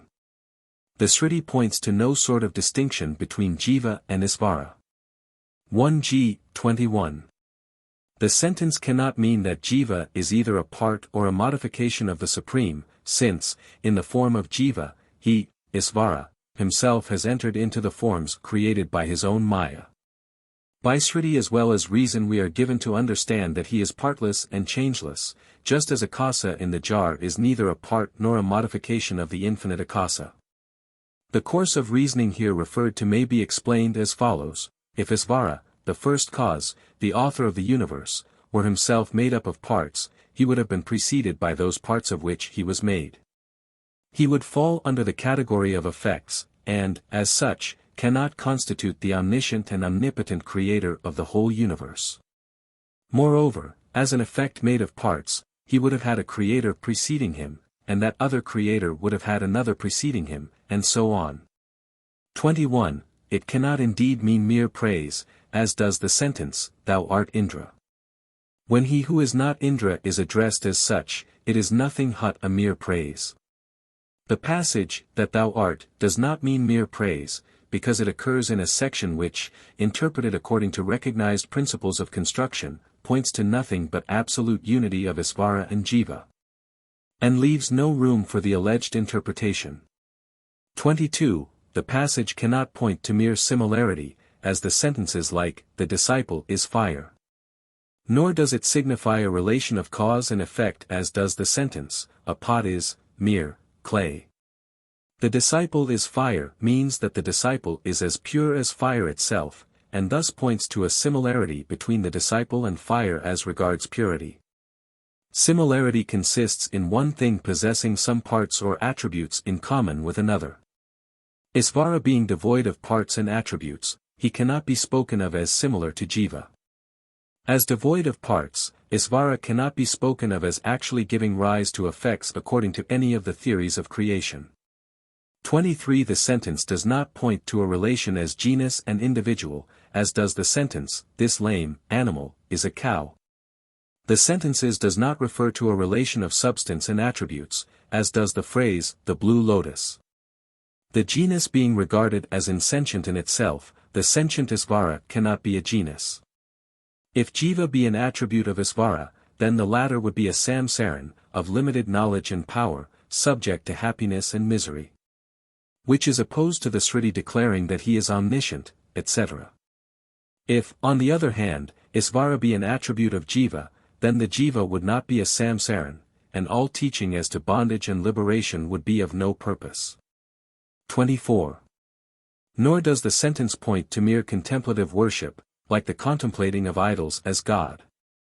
Nor does the sentence imply mere courtesy as when a king's servant is addressed as king, by courtesy. The sentence, that thou art, does not enjoin the contemplating of Jiva as Isvara or vice versa, because there is no word or particle in the passage warranting such an interpretation. On the other hand, the word art occurring in the passage signifies, not a command in the imperative, but a law of nature, a matter of fact. If it were only by courtesy that Jiva is spoken of as one with Isvara, then there would be no occasion to emphasize the statement as is done in the Upanishad, Ved Kandoji Upanishad. 6. By way of reiterating it in 9 different sections treating of the subject from as many standpoints. A statement made for courtesy's sake cannot bear emphasis by reiteration. The reason why the sentence can be interpreted in none of the foregoing alternative ways is stated as follows. 25. For, Isvara is declared in the Sriti to have himself entered into the universe as Jiva. Wherefore the sentence, that thou art, signifies that the ego, regarded as Jiva only when viewed in relation to an upadi, is in fact identical with Brahman. Atman identified with the body, etc., by ignorance. 25-26. When Atman becomes blended with the aggregate composed of Deha, body, Indriyas, sense organs, Manas, mind, Buddhi, intellect, Prana, vitality, and Ahankara, egoism, the aggregate itself is regarded by the ignorant as the Atman. Just as a piece of wood or a metallic mass blending with fire is regarded as the fire itself. Atman's manifestation in the five kosas. Now, by way of distinguishing the essential nature from the accidental aspects of Jiva and Isvara, the Vartikakara proceeds to show that the teaching of Sriti as to their identity is founded on fact. 27. Entering the Annamaya kosa, the physical body, Atman becomes self-conscious as stout, youthful, lean, dark, as belonging to a distinct caste in a religious order. 28. And in the prana kosa, in the vital body, he feels thus, I am alive, I feel hungry, and thirsty. In the manamaya kosa, in the body of thought, Atman feels, I doubt, I feel sure, I think. 29-30. Entering the Vijnanamaya kosa, he dwells in the consciousness, I understand. And in the Ahankara, the ego, called Anandamaya kosa, the body of bliss, in virtue of his former good deeds and ways of devotion he joys in the consciousness, I am happy. 30-31. Thus garmented with the five kosas, sheaths, with five coats as it were, the Paramesvara, the Supreme Lord, though all-pervading, appears as though he were limited by them. 31-32. As the sun, entering water, appear as many, so, entering the bodies, does Isvara appear as many. Jiva and Isvara one in essence. 32-33. To speak of them as the cause and the effect is to define them by their accidental attributes, like defining the moon as being on the branch of a tree. Never is this deemed an essential definition. 33-34. The essential definition of the moon consists in speaking of it as a great luminary. So the essential definition of Isvara and Jiva consists in describing them as Sat Chidananda, as existence, consciousness and bliss. 34-35. Unity of the two beings as one in their essential nature is taught by the scriptural text, that thou art. Hence the truth that the one light is the self in all. 35-36. Devas, animals and men have no existence apart from the light. As one with the light, Jiva is designated the Sarvatman, the self in all. Realization of Atman's unity leads to liberation. 36-37. When this conviction of being one with the light is steadied, one attains to Kaivalya, to the state of liberation, from which there is no more return. 37-33. Even he, who by chance but once cherishes the notion that he is the self in all, is freed from all sins, is adored in Shivaloka, adored as Shiva himself. 38-39. That Mahatman, that mighty-souled being whose contemplation of the one self in all has been perfected, he is the very deliverer, of all, from samsara, he is the Supreme Lord himself. 39-40. Thus ends the third chapter, in brief, of the work called Manasollasa, which expounds the meaning of the hymn to the blessed Dakshinamurti. Chapter 4. Atman the One Existence and Light. Fourth stanza of the hymn. All this world shines after him alone, shining in the consciousness, I know, after him alone whose consciousness, luminous like the light of a mighty lamp standing in the bosom of a many-holed pot, moves outwards through the sense organs such as the eye. To him who is incarnate in the teacher, to him in the effulgent form facing the south, to him, Shiva, be this bow. Objection to the Vedic doctrine of the one existence and light. The identity of Brahman and Jiva, thus far set forth as the teaching of the Vedas, is objected to by some who allege that it is opposed to all evidence furnished by Pratyaksha and other right sources of knowledge. By way of answering their objections, the Vedic doctrine of the identity of Jiva and Brahman will be more firmly established in this and the two following chapters. 1. Self-existent do the pot, the cloth, and other phenomena shine, not because of Isvara entering into them. To this as a reply is, the fourth stanza, chanted. The Vedic doctrine that there is only one existence and light which is Atman, Ved Chap. 3, is objected to on the ground that it is opposed to our immediate experience. It is, some say, an uncontradicted fact of experience that a pot exists and shines by itself. And they contend that there is no evidence whatever to show that Isvara has entered into the phenomena so that they all shine by his light. The meaning of the fourth stanza may be explained as follows. External objects have no existence and light of their own. 2. If in the objective consciousness, I know it, the thinker were not to manifest himself as, I, what is there to shine, or to whom? And the whole world would be like one asleep. If an object were to shine alone by itself, then there would be no manifestation of the thinker as the cognizer of the object, in the form, I am conscious of the object. Then, like a lamp burning in a mountain cave closed up on every side by solid rocks, no object will present itself to the consciousness of any individual. Thus unconscious, as in Sushupti, of the universe around, man would ever be quite as inert and unconcerned in the universe around as he is during sleep. Wherefore it must be admitted that the universe depends on something else for its manifestation. That something else, that light upon which the universe depends for its manifestation, must be a constant and independent light, itself not depending on another for manifestation. Just as the universe depends for its manifestation upon a light beyond itself, so also it depends on another for its existence. So, the Vartikakara says. 3. The non-existent in the past and in the future cannot exist by themselves even in the present, therefore, they have their being in the Isa, the Lord, as to whom there is no before and after. External objects have no existence of their own, inasmuch as, like a serpent seen in a rope, they are only occasionally perceived. If they could exist by themselves, they would also manifest by themselves like Atman, and thus they would not be objects of consciousness of an individual, which they are invariably now found to be. On the other hand, as the being whence everything proceeds at its birth and whither everything recedes at the end, as the Pratyagatman who witnesses all states of being in his never-failing light. Isvara's existence and consciousness must be unfailing. Never was a time when he was not Li and did not shine, never will be a time when he will not be and will not shine. 4-5.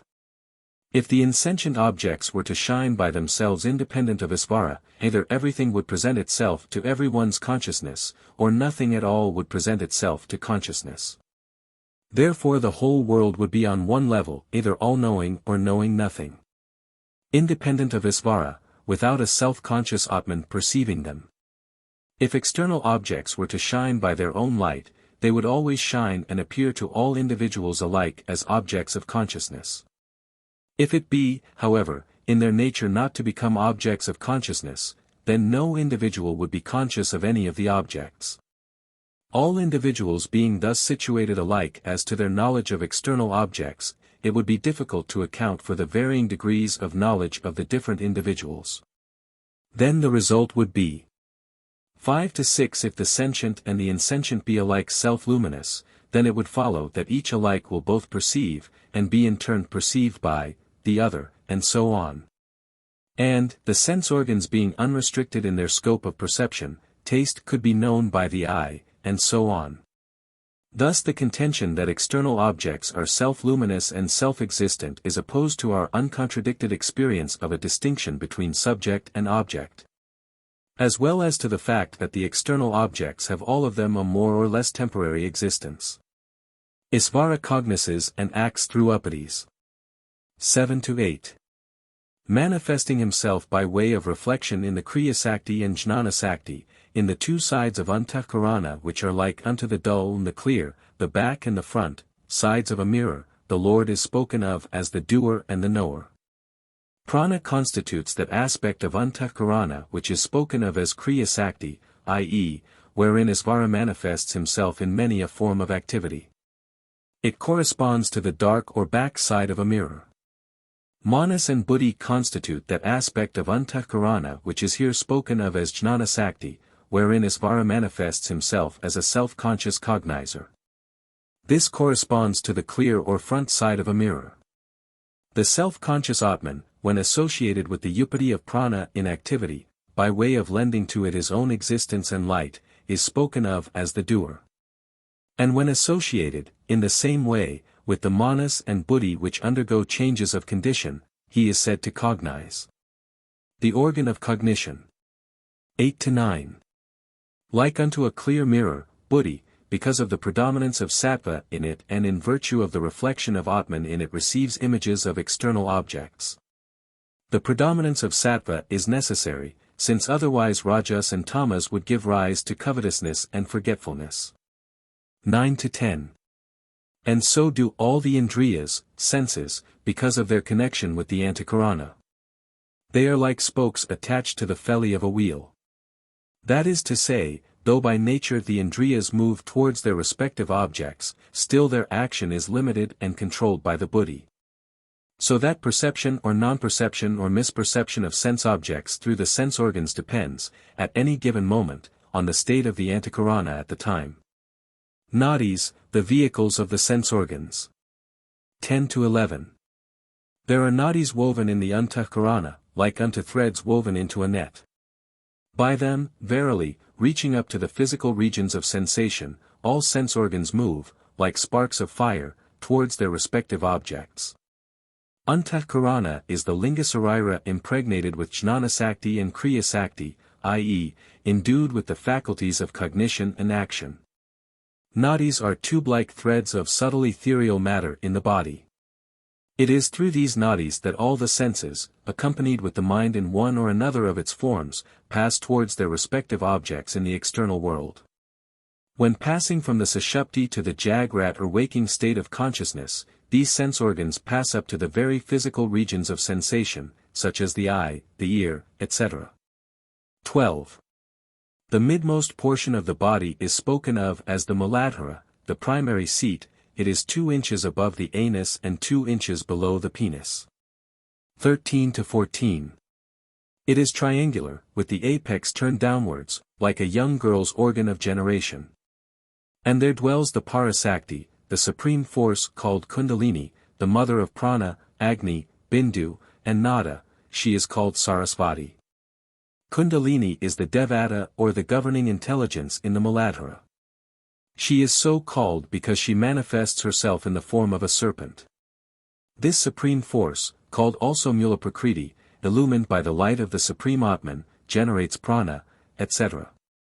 Prana is Vayu or the universal force of activity, specified, on entering each individual being, into its vitality in its 5-fold function. Agni, in one of its forms, is the digestive fire in the stomach. Agni and Prana are mentioned together in the Yoga Sastra under the designations of sun and moon. These are the Devatas of Ida and Pingla to be mentioned below. Bindu is the unmanifested sound. And Nada is the manifested sound in general, the Omkara, that form of sound which is common to all articulate sounds, and which one may hear on closing both the ears. All these are generated and propelled by Kundalini. She is also called Sarasvati when, in one of her aspects as prana, she manifests herself in the nada, and then in the form of articulate sounds. The Muladhara, the primary seat of the 3 great nadis, has been thus described in some detail in order that the devotee who seeks illumination may meditate upon it for the purpose. 14-15. Starting from the apex of the Muladhara, the Sushumna reaches the Brahmarandra. It is like a half-cut bamboo at the root, and has 6 supports. The Sushumna manifests itself at the apex of the Muladhara and extends into the cavity of the head. It is uniform throughout, long and straight, visible only to the yogins. The 6 supports of the Sushumna, called chakras, have each of them a particular form and a particular seat of its own. They may be presented in a tabular form as follows. Name of chakra. Its form. Its seat. 1. Muladhara. 4-petaled lotus. Muladhara. 2. Svadhisthana. 6-petaled lotus. Linga or organ of generation. 3. Manipurika. 10. Navel. 4. Anahata. 12. Heart. 5. Visuddha. 16. Throat. 6. Ajna. 2. Region between the two eyebrows. 15 to 16. Starting from the corners thereof there are two nadis, Ida and Pingala. These, as the yogins say, constitute the nadi chakra, or nadi system. Thence all nadis proceed. Ida lies on the left, and Pingala lies on the right. They extend up to the basis of the forehead. 16 to 22. Gandhari and Hastajiva run up to the eyes. Joined to the nadi chakra, there are two nadis reaching up to the nose. Starting from the region of navel called nadi chakra, which is shaped like a hen's egg, pusha, and alambusha nadis extend up to the two ears. The nadi called sukla, white, starts from the same place and goes to the mid-region between the eyebrows. The nadi named Sarasvati goes to the tip of the tongue and gives vent to speech. The nadi, in the stomach, named Visvadari eats the four kinds of food. Payasvini, situated in the throat, drinks water and causes sneezing. Three nadis start downwards from the nadi chakra. Raka excretes semen, Sinavali, the urine, and Kuhu, the dung. That nadi, again, which is called Sankini takes up the essence of the food when eaten, and reaching the akasa of the cerebral cavity, there in the head gathers the immortal nectar. This immortal nectar is, as the yogins say, obtainable in that region of the head which is called Sahasrara Padma, the thousand-petaled lotus, by the process called Lambika Yoga. Ved Chapter 9, 32. 22 to 23. There are 101 nadis. Of them one goes to the head. Going upwards by that, one becomes liberated. Such is the Vedanta's teaching. The passage referred to is the Kathopanishad 6:16. Jagrat state. 23 to 24. When the Atman, through the sense organs which are impelled by the good and bad karma ingrained in the buddhi, perceives sound and other objects of sense, then it is the Jagrat or waking state. It is certain that whenever Jiva does any act, he does not do so by himself, but only as identifying himself with the buddhi, into which he enters by a reflected image as it were. Accordingly it is the buddhi that is affected by the good or evil act, and its character is changed to the extent that it is affected by the act. When proper time, place, and other circumstances present themselves for a good or evil deed to bear its fruit, then the antahkarana impels the sense organs to action. By the sense organs which, starting from the heart, the seat of antahkarana, reach the extremities of the physical organs of sensation, Atman becomes conscious of sound and other sense objects within and without the body. This constitutes the Jagratavastha, the waking state of Jiva. Thus Jagrat state consists in cognizing sense objects by means of the sense organs. Svapna. 24 to 25. When these sense organs are withdrawn, Atman is conscious of the mental images generated by the impressions of Jagrat experience. It is the Svapna Avastha or the dream state. When the senses are withdrawn into the cavities of the nadis within the body, i.e., when the network of the nadis, through which the senses are coursing, is drawn back from the extremities of the physical organs of sensation into the body by the thread of the antahkarana, inclusive of prana, then Atman is no longer conscious of external objects. He sees, however, the mental forms, images which are purely manasic, evolved out of the impressions made on the mind during the Jagrat state. Thus Svapna consists in cognizing, on the withdrawal of the senses, those forms of mind which are evolved out of the impressions received during Jagrat state. Sushupti. 25. The withdrawal of even Manas itself is spoken of as Sushupti. The Manas is said to withdraw, when, with all its vasanas or impressions, it attains to the causal stage, to the state of avidya. Thus Sushupti consists in the buddhis attaining to the form of its cause, in all forms of cognition ceasing to appear. Thus all the three avasthas of self-conscious Atman are due to his association with the upadhis undergoing changes of state such as Jagrat, and these upadhis cannot come into association with the self-conscious Atman except by Maya. Atman is ever Sat Chidananda. 26. Then the Atman remains as pure existence, veiled by Maya. It is by connection with Maya that he appears as deluded, inert, ignorant, and so on.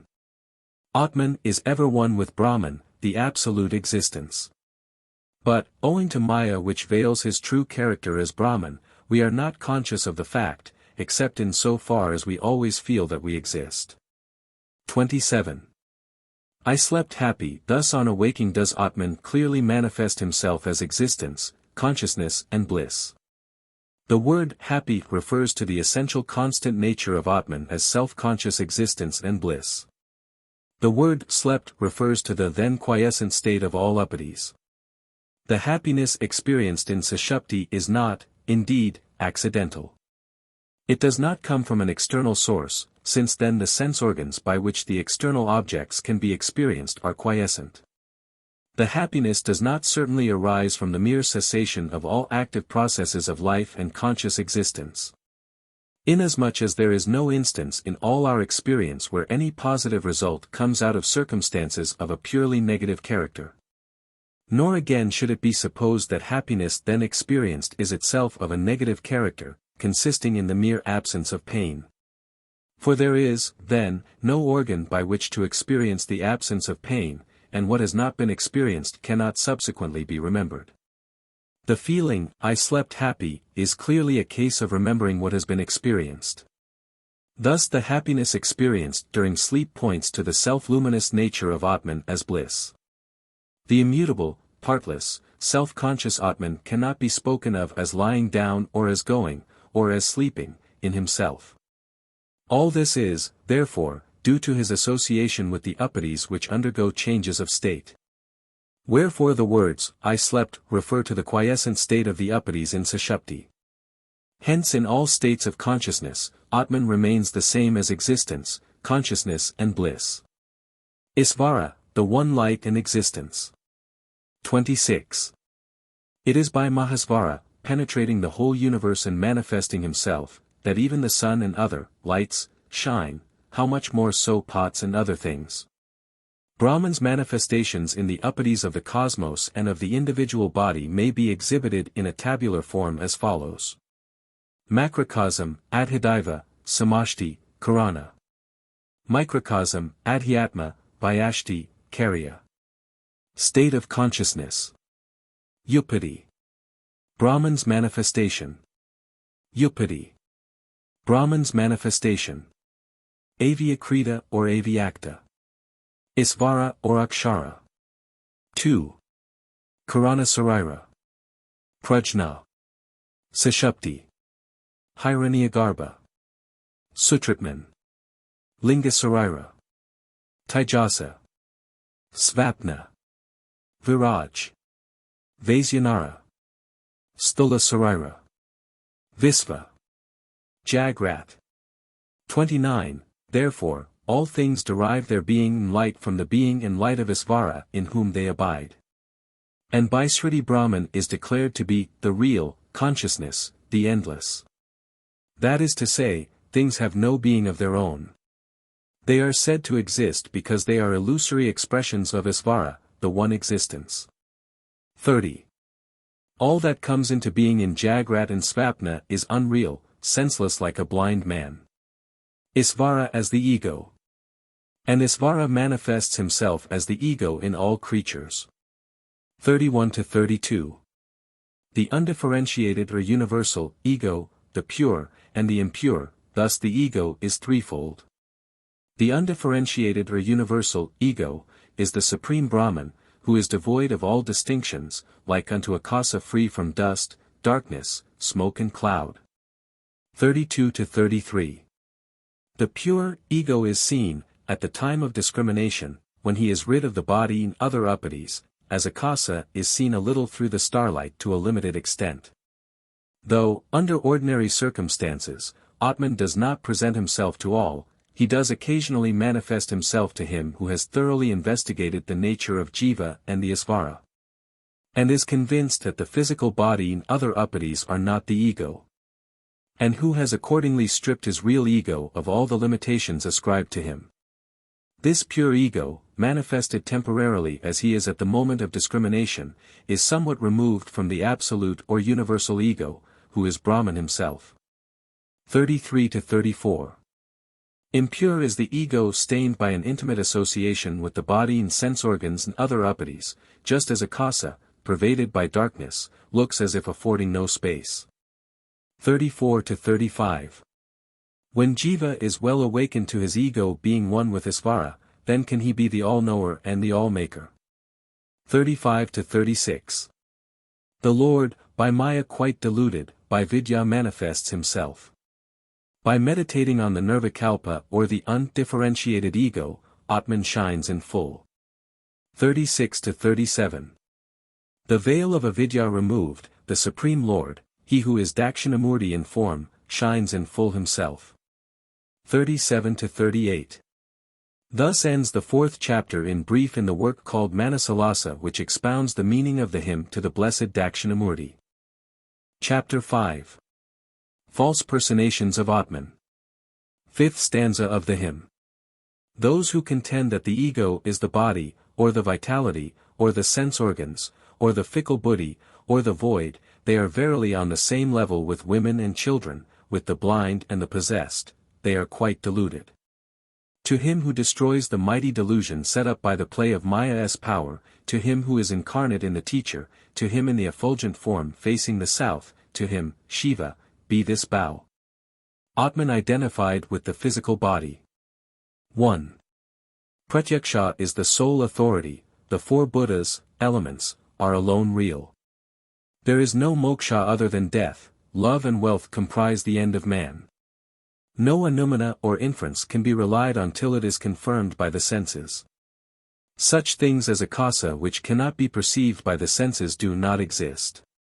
Carnal gratification is the primary end of man, while wealth, as conducing to this primary end, forms but a secondary end of man. 2. There is indeed no Isvara, the Creator. Vain is all talk of the other world. Things grow and change their form by svabhava, of their own accord, we see no agent at the back of every substance acting by way of changing its form. None, for instance, pushes an arrow forward once it has been discharged from the bow, once the seed is sown, none constantly helps it to grow into a tree. This is a fact of immediate experience. What need is there to postulate an Isvara?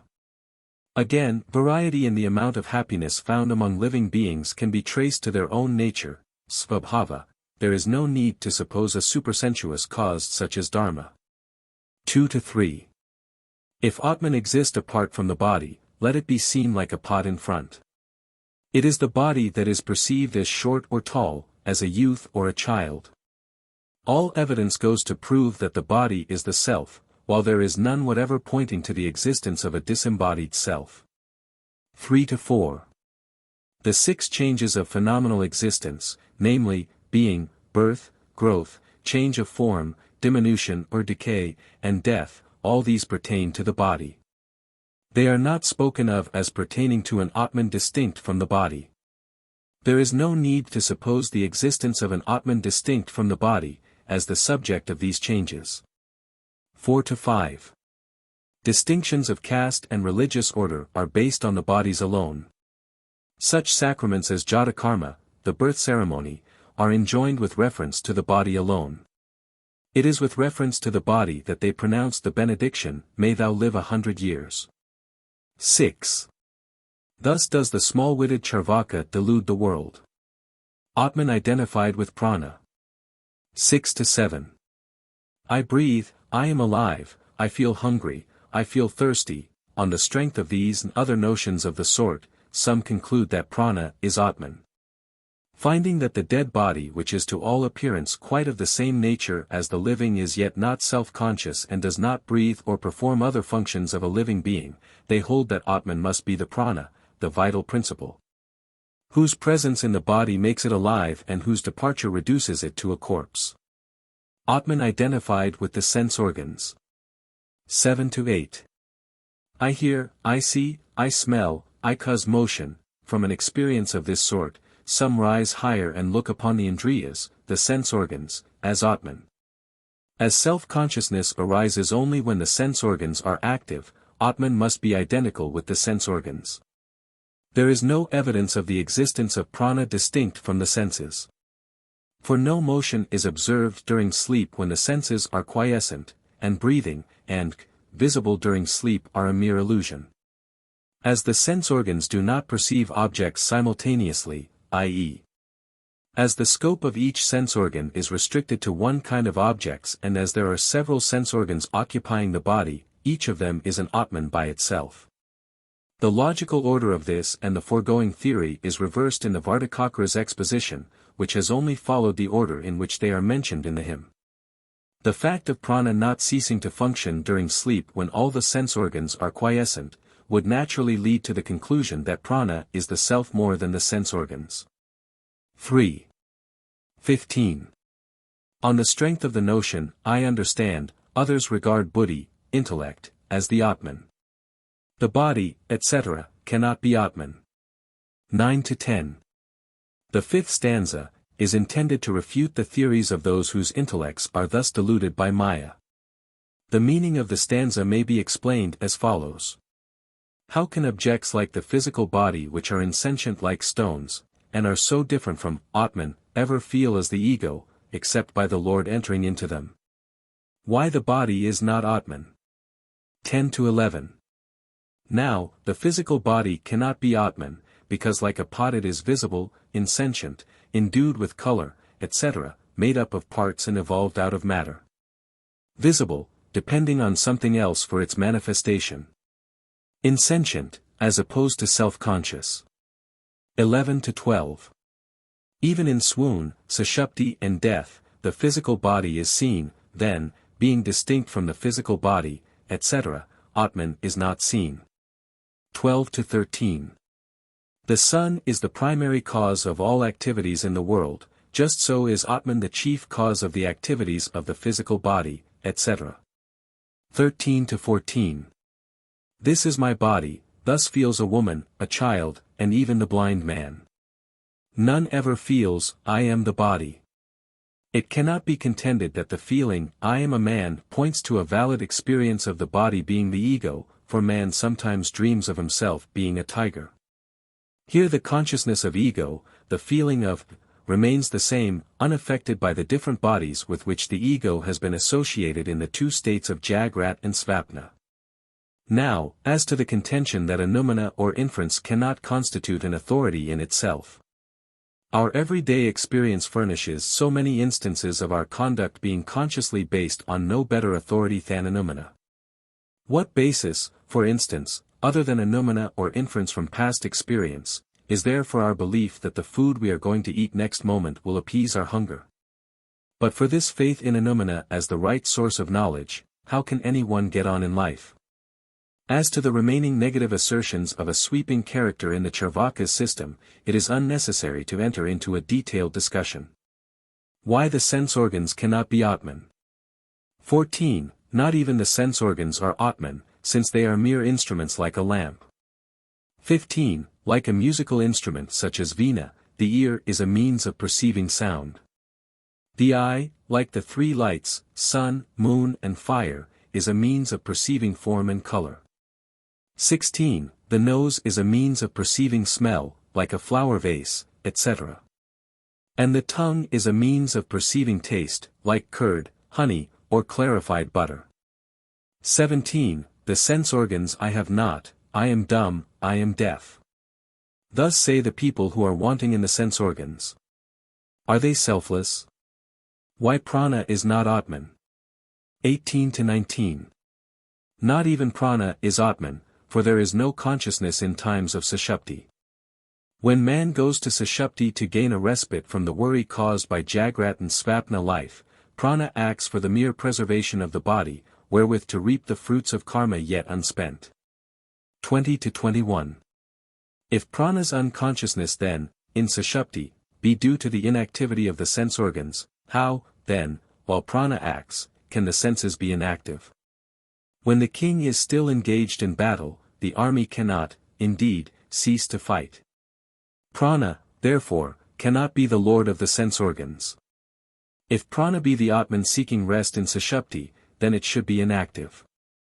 On the other hand, during sleep prana is as active as before, it breathes and discharges other functions. If prana be really the self-conscious Atman whose instruments of action and knowledge are the sense organs, then it would be impossible for the latter to be inactive so long as the former remains active. And Sushupti would not then be a period of inactivity. 22. Atman, the director of Manas, ceasing to work, then all sense organs cease to work. Their lord is therefore Atman. Thus, Atman, the ruler of Manas and other sense organs, is distinct from prana. Why Buddhi is not Atman? Now the Vartikakara proceeds to refute the Buddhistic theory that Atman is none other than the momentary state of consciousness, kshanikavijnana. 23. Be it known that Buddhi is but a momentary thing which comes and goes. Illumined only by Atman's reflection, it illumines the universe. Buddhi cannot be Atman as depending on another for its light. This is explained as follows. 24. In Atman is Buddhi born, in Atman alone does it dissolve.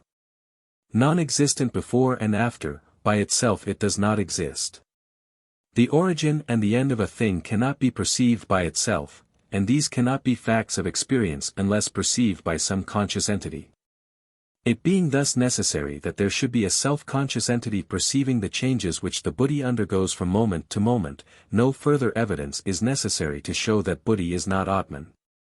To avoid this difficulty some contend that Atman is not a single detached momentary state of consciousness.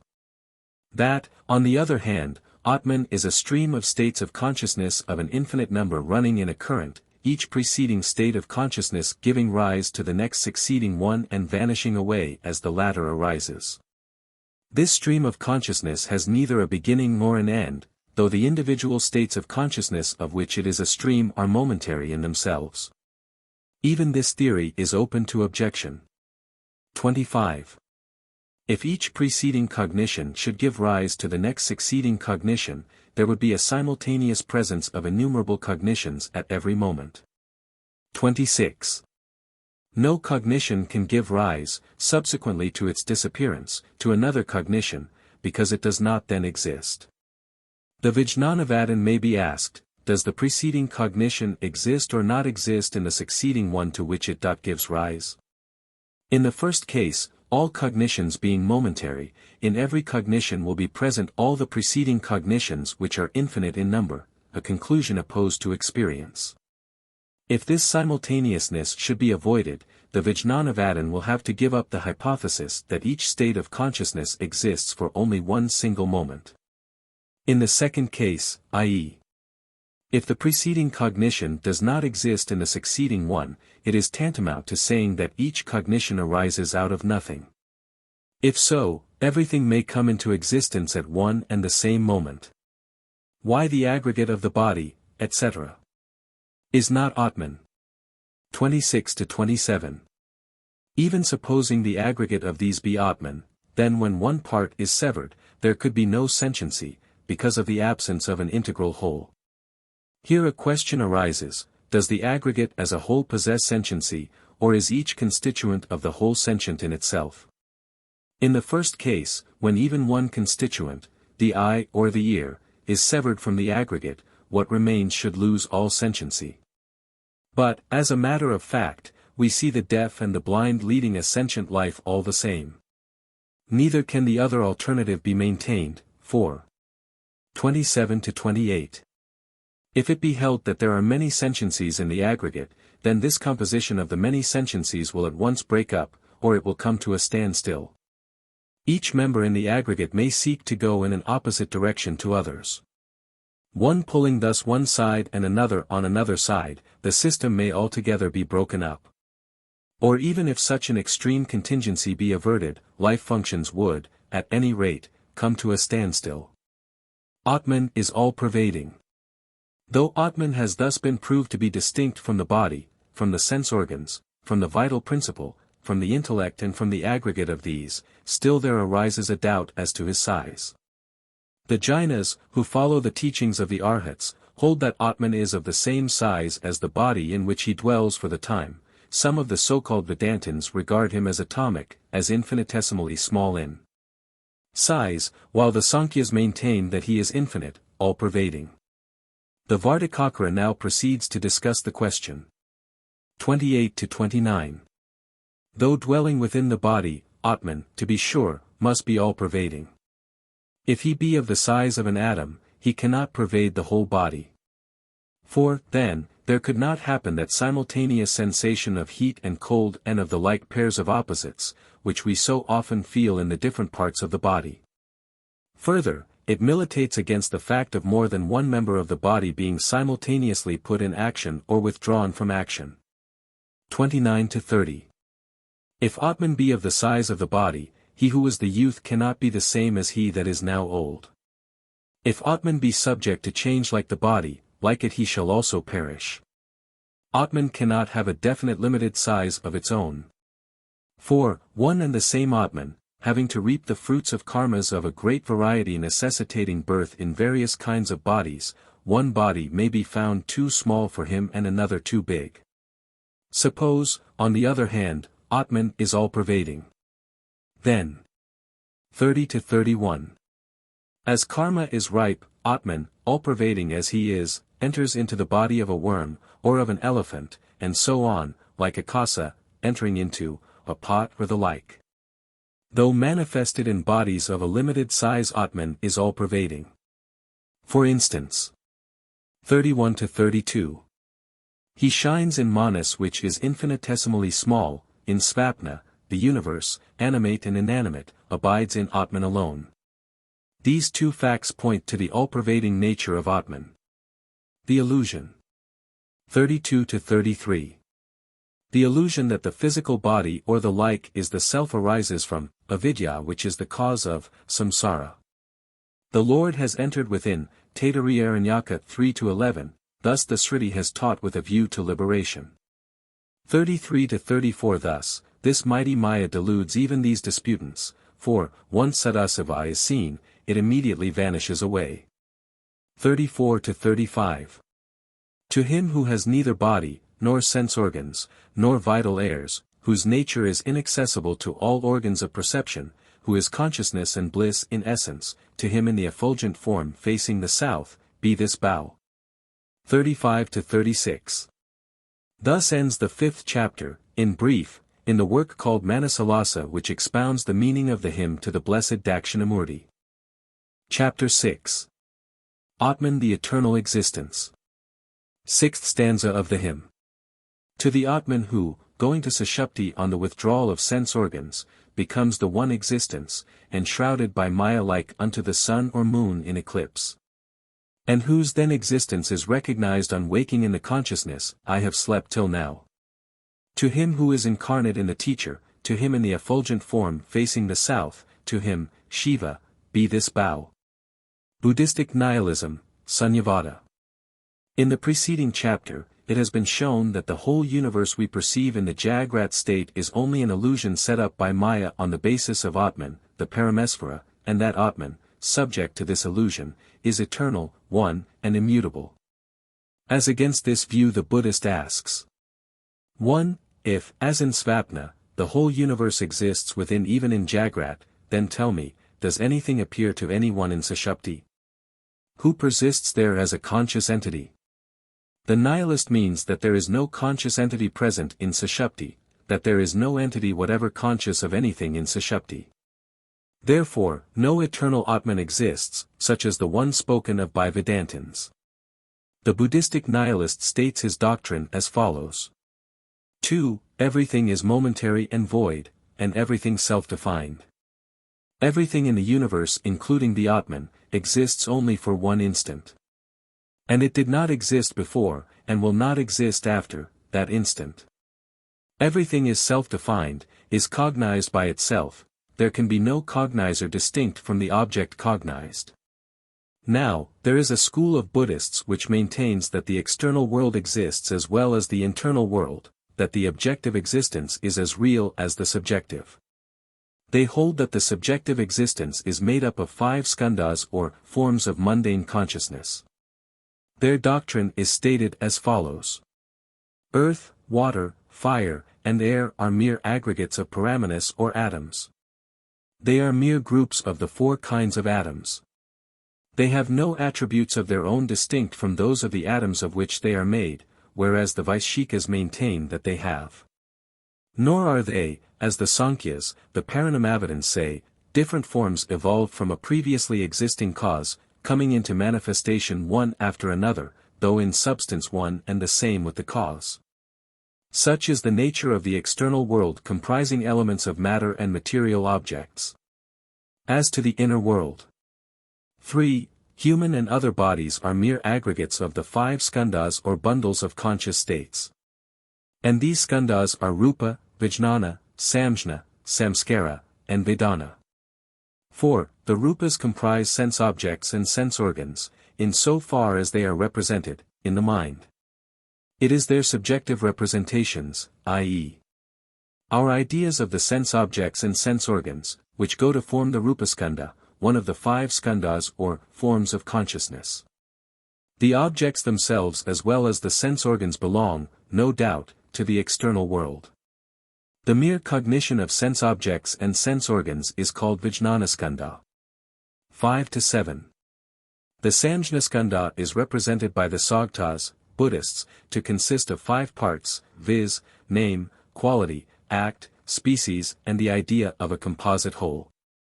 The name of the cow is cow, the specific attributes of a cow abiding in all cows constitutes the species, whiteness, etc., are the qualities of the cow, going, etc., are her acts.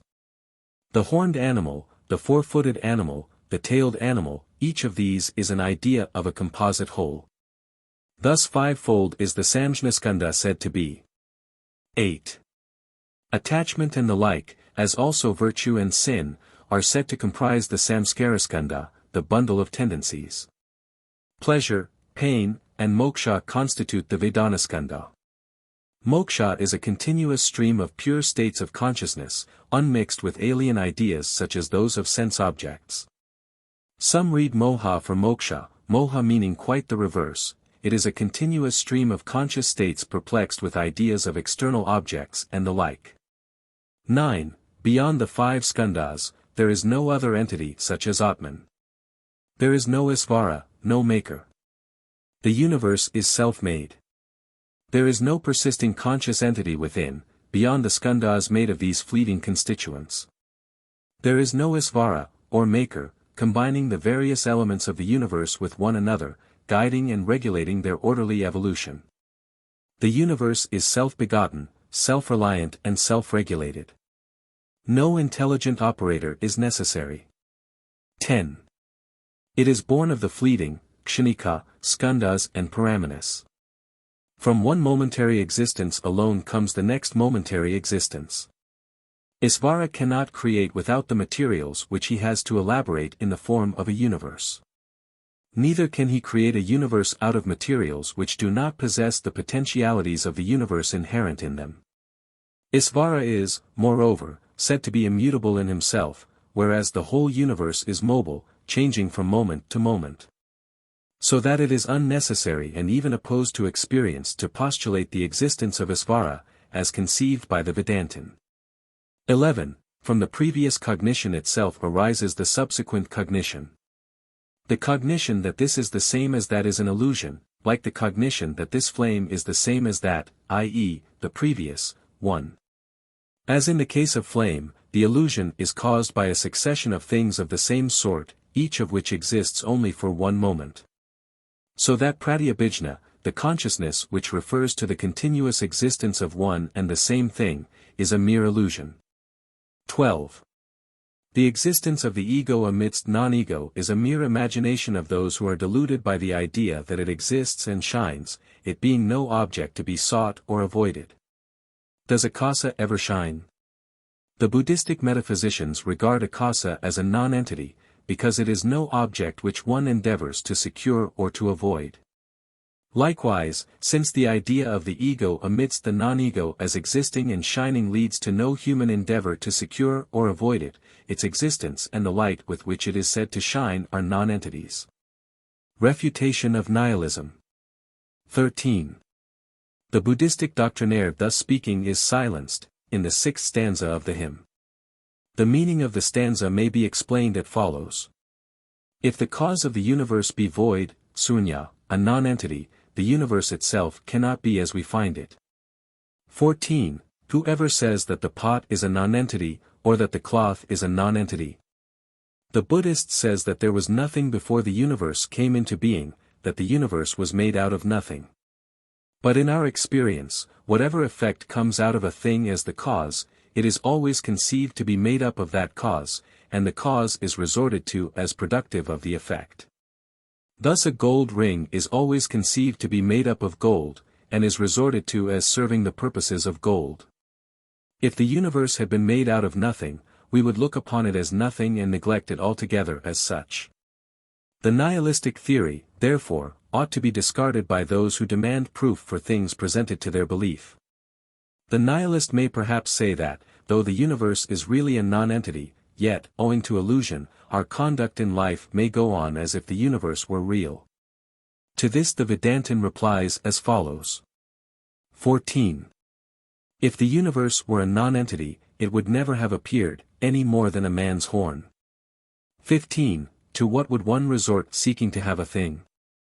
What would one cast aside who is afflicted with a burden? Who is there to command or prohibit, when one's own self is a nonentity? 16. This whole universe, therefore, having no cause for its existence, may come to an end. A nonentity cannot even be a subject of illusion any more than a man's horn. Refutation of the doctrine of the five skandhas. 16. Now as to the theory that there exists none who combines and elaborates the skandhas and paramanas. 17. A combination cannot occur without a cause, i.e., the combiner. A pot, a cloth, and the like are inert. They are insentient and cannot, therefore, combine together by themselves. Thread, for instance, cannot, by itself, form a cloth without a weaver handling it. Further, the theory that the ego is momentary leads to many absurdities. I shall become an exalted being, thus thinks the deluded Buddhist. 18. For what purpose does the Buddhist observe vows while denying the existence of Atman? Pratyabhijna is no illusion. If pratyabhijna, the recognition of identity, be an illusion, why should one eat or do any such thing? 19. It is only in the belief that today food will satisfy the craving as yesterday's food did, that even a child resorts to eating. This would be impossible if one and the same individual were not the subject of the 2 days' experiences. Atman's continuous existence. 20. As affording space, akasa has a purpose to serve. So also, as the doer and the cognizer, Atman has a purpose to serve. Thus, the contention that a continuous Atman, like akasa, is a nonentity as serving no purpose, falls to the ground. Akasa is not a nonentity, not a mere negative state of being unoccupied. It is, on the other hand, a diffused principle affording space for creatures to exist and move. So, having a purpose to serve as the doer and the knower, Atman's continuous existence cannot be denied. 21. Even during Sushupti, Atman is endued with being, consciousness, and bliss, because self-identity is recognized. In the consciousness, I slept happy. The Buddhist cannot consistently regard this consciousness of self-identity as a mere illusion based on similarity. For, according to his theory, there is no conscious entity persisting so long as to perceive a similarity between two things occurring in two different moments. 22. The expression, Atman is recognized, is in the reflexive passive voice. Being self-luminous, Atman knows himself by himself. The expression, Atman is recognized, is in the reflexive passive voice, and it is equivalent to, Atman recognizes himself, in the active voice. Thus, the expression does not mean that Atman is perceived by another and so forms an object of consciousness like external objects. The use of the given expression does not, therefore, detract from the self-luminousness of Atman. 23. Deluded as he is by Maya in Sushupti, he then appears as inert and unconscious, he shines as non-luminous and self-luminous. In so far as he is not manifested in any special form of cognition, Atman shines as non-luminous. As his inherent consciousness never fails, he appears as self-luminous. 24. from the physical body and other upatis which are all unconscious in themselves, he is clearly distinguished as their Lord. The upatis are insentient. They are unconscious of themselves and of their own or others' functions, whereas Atman, who is conscious of his own self-identity, illumines all thus, I, who then saw, now hear, now taste, now speak, now go, and so on. Thus Atman is clearly distinguishable from other things as the Lord of them all, as one to whom all else is subservient, subserving his interests and glory as it were. This verily is the stupefying power of the mighty Lord's Maya. 25. Removal of this illusion from the cognizers is spoken of as moksha. Maya conceals the true nature of Atman. That being removed, the whole samsara vanishes away. It is this Maya which has deluded the Buddhists, and they have therefore come to argue against the existence of Atman. Atman's true nature. Free from the three states, avasthas, tainted by no evil passion or thought. 26. The one existence, which is like unto the ishika reed, like unto the nyagroda, banyan, seed, like unto the inside stalk of the plantain trunk stripped off its outer and inner sheaths. The ishika, which is the slender fine stalk of munja grass, is intended to illustrate the homogeneity of Atman. The particle of the nyagroda seed serves to illustrate the truth that Atman is a very subtle principle whence the mighty universe is evolved, Ved Kandoji-Upanishad, 6-12. The plantain stalk shows that Atman is to be sought for in the innermost recesses of human nature. 27. Atman is said to be the Paramesvara himself who is partless, changeless, unmanifested, stainless, all-pervading, and free, from all upatis. 28-29.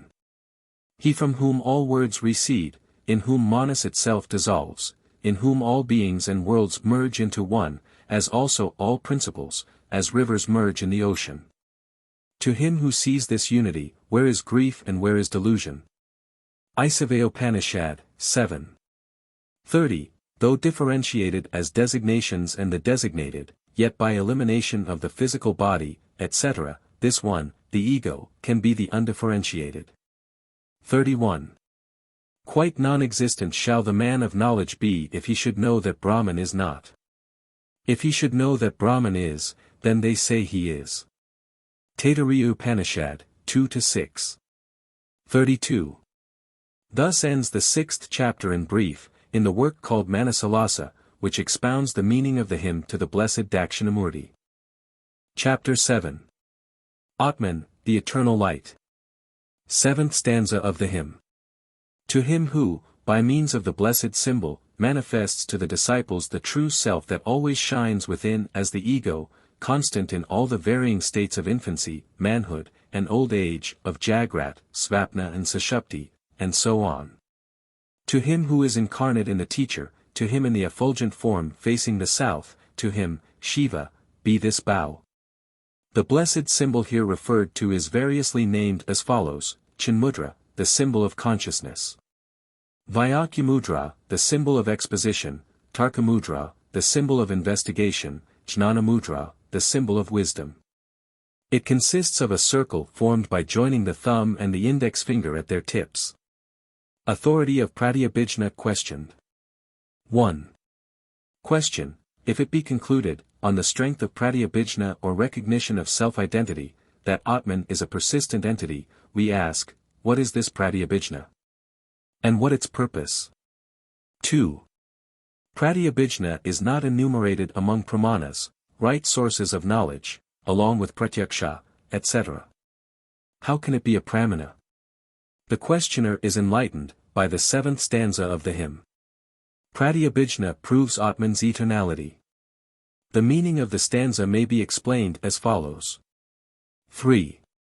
Pratyabhijnana consists in recognizing a thing, in the form this is the same as that, which, having once before presented itself to consciousness, again becomes an object of consciousness at present. 4. Just as, in the case of external objects, an identical thing which is continuously present is referred to in the words, this is that, all the accidental circumstances of place, time and form being left out of account, so also. 5. The pratyabhijnana of Atman consists in his becoming conscious that he is omniscient, etc., after casting aside the notion that he is of limited knowledge, and so on, a notion engendered by his association with Maya.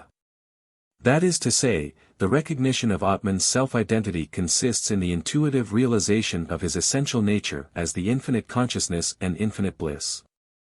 After eliminating all limitations of Maya and its effects ascribed to him by the ignorant. 6. By a recollection of the experience in a former birth, the newborn animal proceeds, of itself, to suck the mother's milk.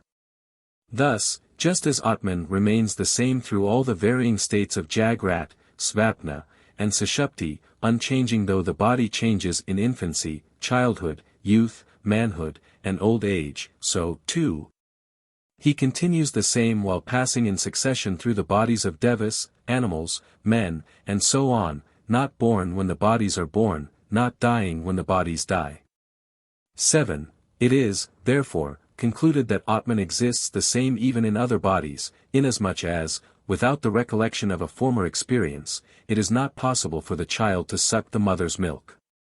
Pratyabhijna is thus a source of right knowledge, and it may be brought under pratyaksha, only its process is somewhat different from other kinds of pratyaksha. While in other kinds of pratyaksha the contact of the sense organ with the object is alone sufficient, in pratyabhijnana, smrti or recollection operates as an additional factor along with the contact of the sense organ with its object. Bhranti or illusion, for example, is indeed classed under pratyaksha, though it is produced by the sense organ in a morbid state. 8. Present both before and after, both at the time of experience and at the time of recollection, Atman recollects the thing which has persisted in himself in the form of asamskara or latent impression. Recollection here means consciousness of something as having been experienced before. On hearing the word recollection, smrti, here used, and without fully understanding the meaning of the definition given above of pratyabhijna, and thinking that the Vedantin tries to establish the identity of Atman on the strength of pratyabhijna, which is none other than mere recollection, an objector asks as follows. 9. Question: if by pratyabhijna is meant smrti or recollection of things, then how can mere recollection be an authority as to the persistent existence of Atman? 10-11. It may be objected, in memory, smrti, the thing, remembered, does not directly appear nor is there an actual experience of the thing, nor can they be both the thing and the experience, related to each other, like two fingers. Nor is the thing an object of experience, the thing and experience thus related together, like the stick and the man holding it, for, then, the same thing would apply to all cases of memory. Listen now to our answer. The objection may be explained as follows: if pratyabhijnana is mere memory, it cannot prove the identity of Atman as the Vedantin supposes. Now, it is held that pratyabhijnana bears testimony to former experience of a thing. So, it is mere memory. And as memory, it cannot have the probative force of pratyaksha as to the thing itself remembered, because the thing is not present to the senses, nor as to the actual experience itself, because the actual experience passed away. It cannot, therefore, have the probative force of pratyaksha as to both the thing and experience, regarded as independent of each other as two fingers are, and much less can it prove the thing to have been an object of experience.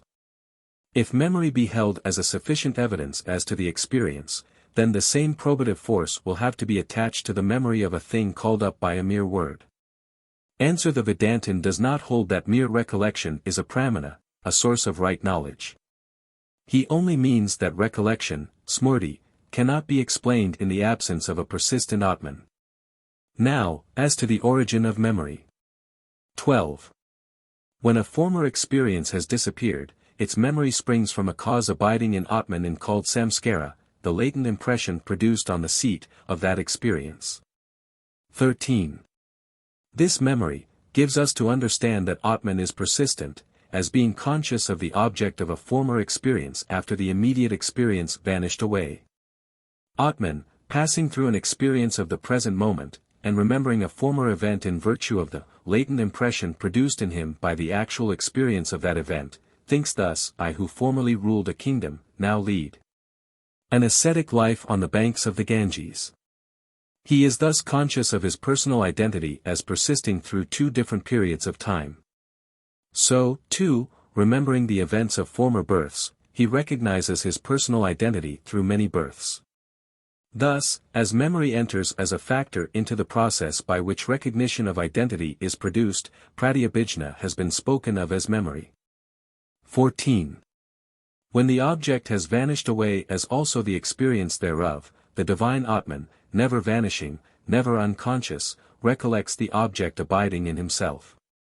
The object has lain dissolved in himself in the form of a samskara or latent impression. 15. It is the prematrus, the percipients, that become unconscious by the darkness of Maya. Illusion and wisdom are the two potentialities of the Lord, like unto the sun's shade and light. Atman is not unconscious even in Sushupti. Though Atman does not manifest himself in any particular form in Sushupti, he continues to shine by himself, is self-conscious as before. It is the upadis, buddhi, etc., which lie dormant during sleep. So that the idea that Atman is unconscious during sleep is a mere illusion. This darkness of Maya, which has been as old as the universe, disappears on the dawn of the sun of wisdom. Both Maya and Vidya reside in the Lord as his saktis, or powers, like the shade and the light of the sun. They are the causes of bondage and liberation. They are said to abide in Atman as his saktis or powers, simply because he is conscious of bondage and liberation caused by them, not that they ever constitute the inherent nature of Atman, unattached and self-luminous as he always is. Neither can he be said to gain wisdom as though he had not possessed it before, for he is never affected by Maya, any more than the sun is affected by the clouds. And, as in the case of the sun, it is a mere illusion to speak of Atman as distinct from his light. 16. Maya enshrouds, and Vidya uncovers and manifests, all things. It is indeed pratyabhijna, the all-witnessing consciousness, which underlies all pramanas, all sources of right knowledge. That is to say, Vidya, though a state of the mind which is in itself insentient, can dispel Maya by the power of the all-witnessing consciousness underlying it. Or, it may mean that the consciousness, in the form, I have known this, which accompanies every act of cognition, shows that Vidya can remove the veil which conceals an object. Or, it may even mean that Vidya is pratyabhijna itself which dispels ignorance and unfolds the true nature of all things, and which is none other than the very pratyagatman, the all-witnessing consciousness illumining all things. 17. It, pratyabhijna, is the consciousness that I am Isvara, arising on the removal, by wisdom, Vidya, of the veil of Maya which causes the idea of separation that the Isvara is one and I am another. 18. Screened by the curtain of Maya, Isvara emitted but little light. The curtain fully removed, like the sun may he shine. 19. Not from the operation of causes nor of the organs of perception, does this recognition come. To cause recognition is only to remove ignorance. 20. Whatever pramanas, organs of knowledge, there are whereby to guide our conduct in life, they all operate in no wise other than by removing ignorance. Accordingly, the teaching of the Upanishads constitutes a pramana or source of knowledge as to the true nature of Atman, as doing no more than removing the veil of ignorance which has concealed the true nature of Atman, and thus bringing about the cessation of the bondage caused by that ignorance. Adhyasa or illusion. Now the Vartikakara proceeds to show that the bondage of samsara is not real, as arising from an illusion caused by the confounding of Atman and the body with one another. 21-22. By ignorance, the attributes of the insentient, unreal, and finite body are ascribed to the conscious Atman, as also the reality, consciousness and bliss, of Atman, are ascribed to the body. Just as the mother o' pearl is mistaken for silver which is quite a different thing. 22. If the silver which here presents itself to consciousness be really existent, then how, according to thy theory, can it be reduced to nothing, by knowledge? 23. Again, what is altogether non-existent can never present itself to consciousness, any more than a man's horn. That is to say, the silver which here presents itself to consciousness cannot be altogether non-existent. If illusion be a case of memory, then the silver would present itself to consciousness as that seen on the hand of a woman or so. 24. If illusion be due to similarity, between the things confounded together, then we should be conscious of similarity at the time, in the form that this mother-o'-pearl is similar to that silver. When the white conch appears, to the jaundiced eye, as yellow, or when sugar tastes bitter, to the diseased tongue, there is, indeed, no similarity, between the colors or the tastes confounded. 25. If it be held that the mother-o'-pearl presents itself to consciousness, at the time, as silver itself, as in fact identical with it, then the illusory consciousness would have no real basis whatever. And when contradicted by experience, no residual truth would be left, in the consciousness. If the mother-o'-pearl do not enter into consciousness at all and be perceived wholly as one with the silver, which alone enters into consciousness, the whole state of consciousness is an illusion, because it is quite opposed to fact. This is tantamount to saying that illusion which is a fact of consciousness is based on no reality whatever, and that when investigated it ends in nothing. If one fact of our experience be thus entirely made independent of reality, then what is there to prevent one from coming to the conclusion that the remaining portion of our experience is based on no reality? This view of illusion would thus lead to utter nihilism. 26. If silver, existent, as an idea, in the buddhi, appears to be external, then, when a gunja berry is mistaken for fire, there would be a burning of the body. Some regard that the silver which manifests here is real as an idea existing in the mind and externalizing itself. So, then, when a gunja berry is mistaken for fire, the fire also must be real existing as an idea and externalizing itself like everything else, as the Buddhist idealist would say. Accordingly, like other fires, it must cause the burning of the body in which it lies. 27. Illusion being an unaccountable appearance, it cannot be defined, as sat or asat. If it could be defined, then there would be no illusion. Thus, the appearance of silver cannot be accounted for in any one of the ways shown above, it cannot be defined as existent or non-existent. If it could be defined as the one or the other, then it would no longer be an illusion, and no knowledge could remove it, a conclusion which is opposed to our experience. Having thus far illustrated the nature of illusion by an example, the Vartikakra concludes that the whole universe is a mere illusory appearance of the one self. 28. The one, Atman, appears to be many as one moon appears to be many in waters. The fearless appears to cause fear like the rope appearing to be a serpent. The cause appears to be the effect, like gold appearing to be a bracelet. 29-30. By illusion this almost non-existent universe is imagined to exist in Atman, in the one self-existent, Atman, as silver in the mother-o'-pearl, in the all-pervading, Atman, as a city of yakshas conjured up in the Akasa. In the luminous, Atman, as the mirage appears in the rays of the sun, in the immutable, Atman, as a thief in a pillar, which is mistaken for a thief at night. 30-31. The illusion removed, the self-luminous and existent reality, never, himself, subject to illusion or contradiction, is recognized as he is. The body and other upadhis shaken off, Atman verily is the Mahasvara, the great Lord. 32. The true word cites the smrti, intuition, tradition and other pramanas in proof of this recognition of identity. The Sriti says, smrti, pratyaksha, aitihya and anumana pure, by all these the sun is to be known, Taittiriya Aranyaka, 1, 2. Smrti, such as the Bhagavad-gita. Pratyaksha, the intuition of the sages, aitihya, the traditionary teaching of the masters. Anumana, inference. All these point to the unity of Brahman and Atman. 33. Thus ends the 7th chapter in brief in the work called Manasollasa, which expounds the meaning of the hymn to the blessed Dakshinamurti. Chapter 8. Maya. 8th stanza of the hymn.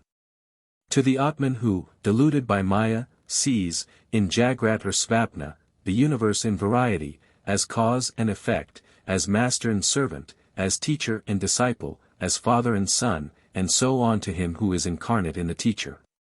To him in the effulgent form facing the south, to him, Shiva, be this bow. What is bondage, liberation and Maya? 1. If, apart from the light, no object exists, then how arises all the experience ending with initiation into the Supreme Truth? 2-3. Who is bound and liberated? Why is one bound?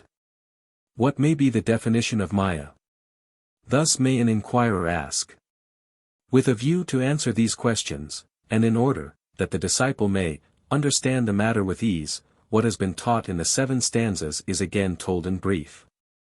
4. Repetition in word or sense can be no fault here, in this sastra. Frequent reiteration only shows how momentous the theme is. The meaning of the 8th stanza may be explained as follows.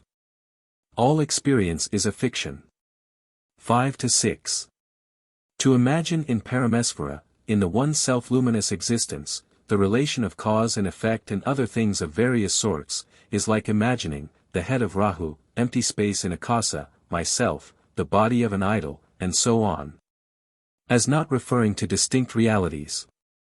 Rahu and Ketu are, respectively, the head and the trunk of one Rakshasa's body severed into 2, so that, when one speaks of the head of Rahu, we cannot suppose that the head exists distinct from Rahu. The 2 are, in fact, one. Similarly, when Paramesvara is spoken of as the cause of the universe, we should not understand that the universe is distinct from Paramesvara. There is only one existence, namely, Paramesvara. 7. Isvara amuses himself assuming, of his own accord, the forms of worshipper and the worshipped, of teacher and disciple, of master and servant, and so on. 8. He who is a son with reference to his father is himself the father with reference to his son, one alone, indeed, is imagined in various ways according to mere words. 9. Therefore, on investigating supreme truth, we find that the light alone exists. False, mithya, indeed is all notion of difference in Atman, caused as it is by Maya. The meaning of mithya. 10. Falseness, mithyatva, consists in being nullified when right knowledge arises. Then, the master instructing the disciple and all else appear like a dream. Truth taught through fiction. 11. The Vedanta, though in itself false, may enable one to understand the real truth, like the idol of a god, or like a drawing, or like a reflection. Maya nullified by knowledge. 12. All our mundane experience is a display of Maya. Like unto Sushupti, Maya is nullified by knowledge of Atman. Maya defined. 13. The name Maya is given to an appearance which cannot be accounted for. It is not non-existent, because it appears, neither is it existent, because it is nullified. 14. It is not distinct from the light, as the dark shadow is distinct from the sun. Neither is it identical with the light because it is insentient.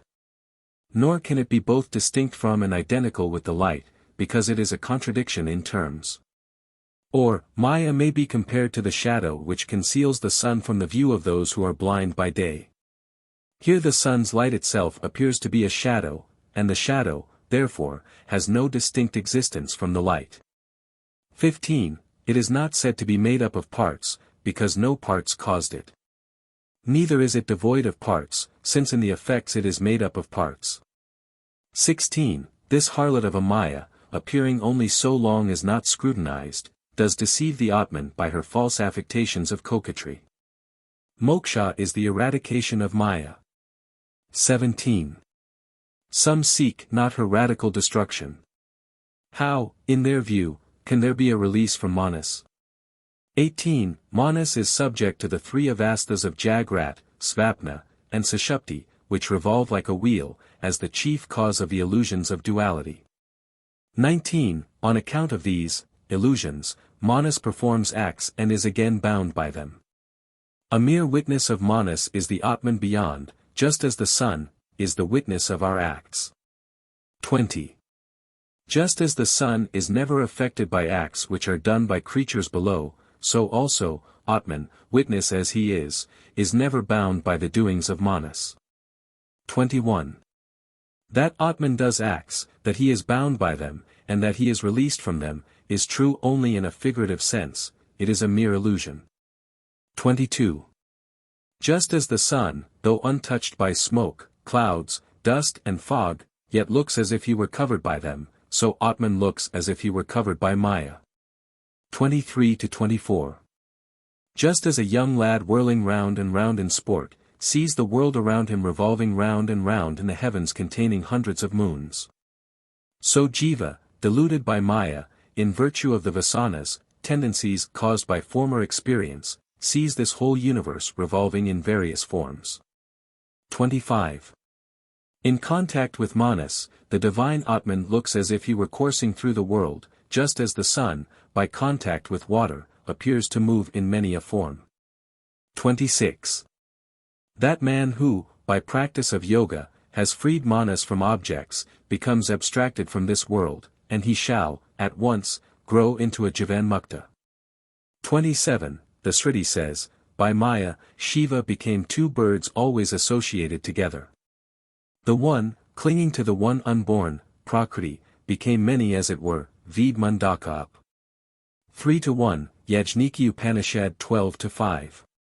28. Thus ends the 8th chapter in brief in the work called Manasollasa, which expounds the meaning of the hymn to the blessed Dakshinamurti. Chapter 9. Devotion to Isvara. 9th stanza of the hymn.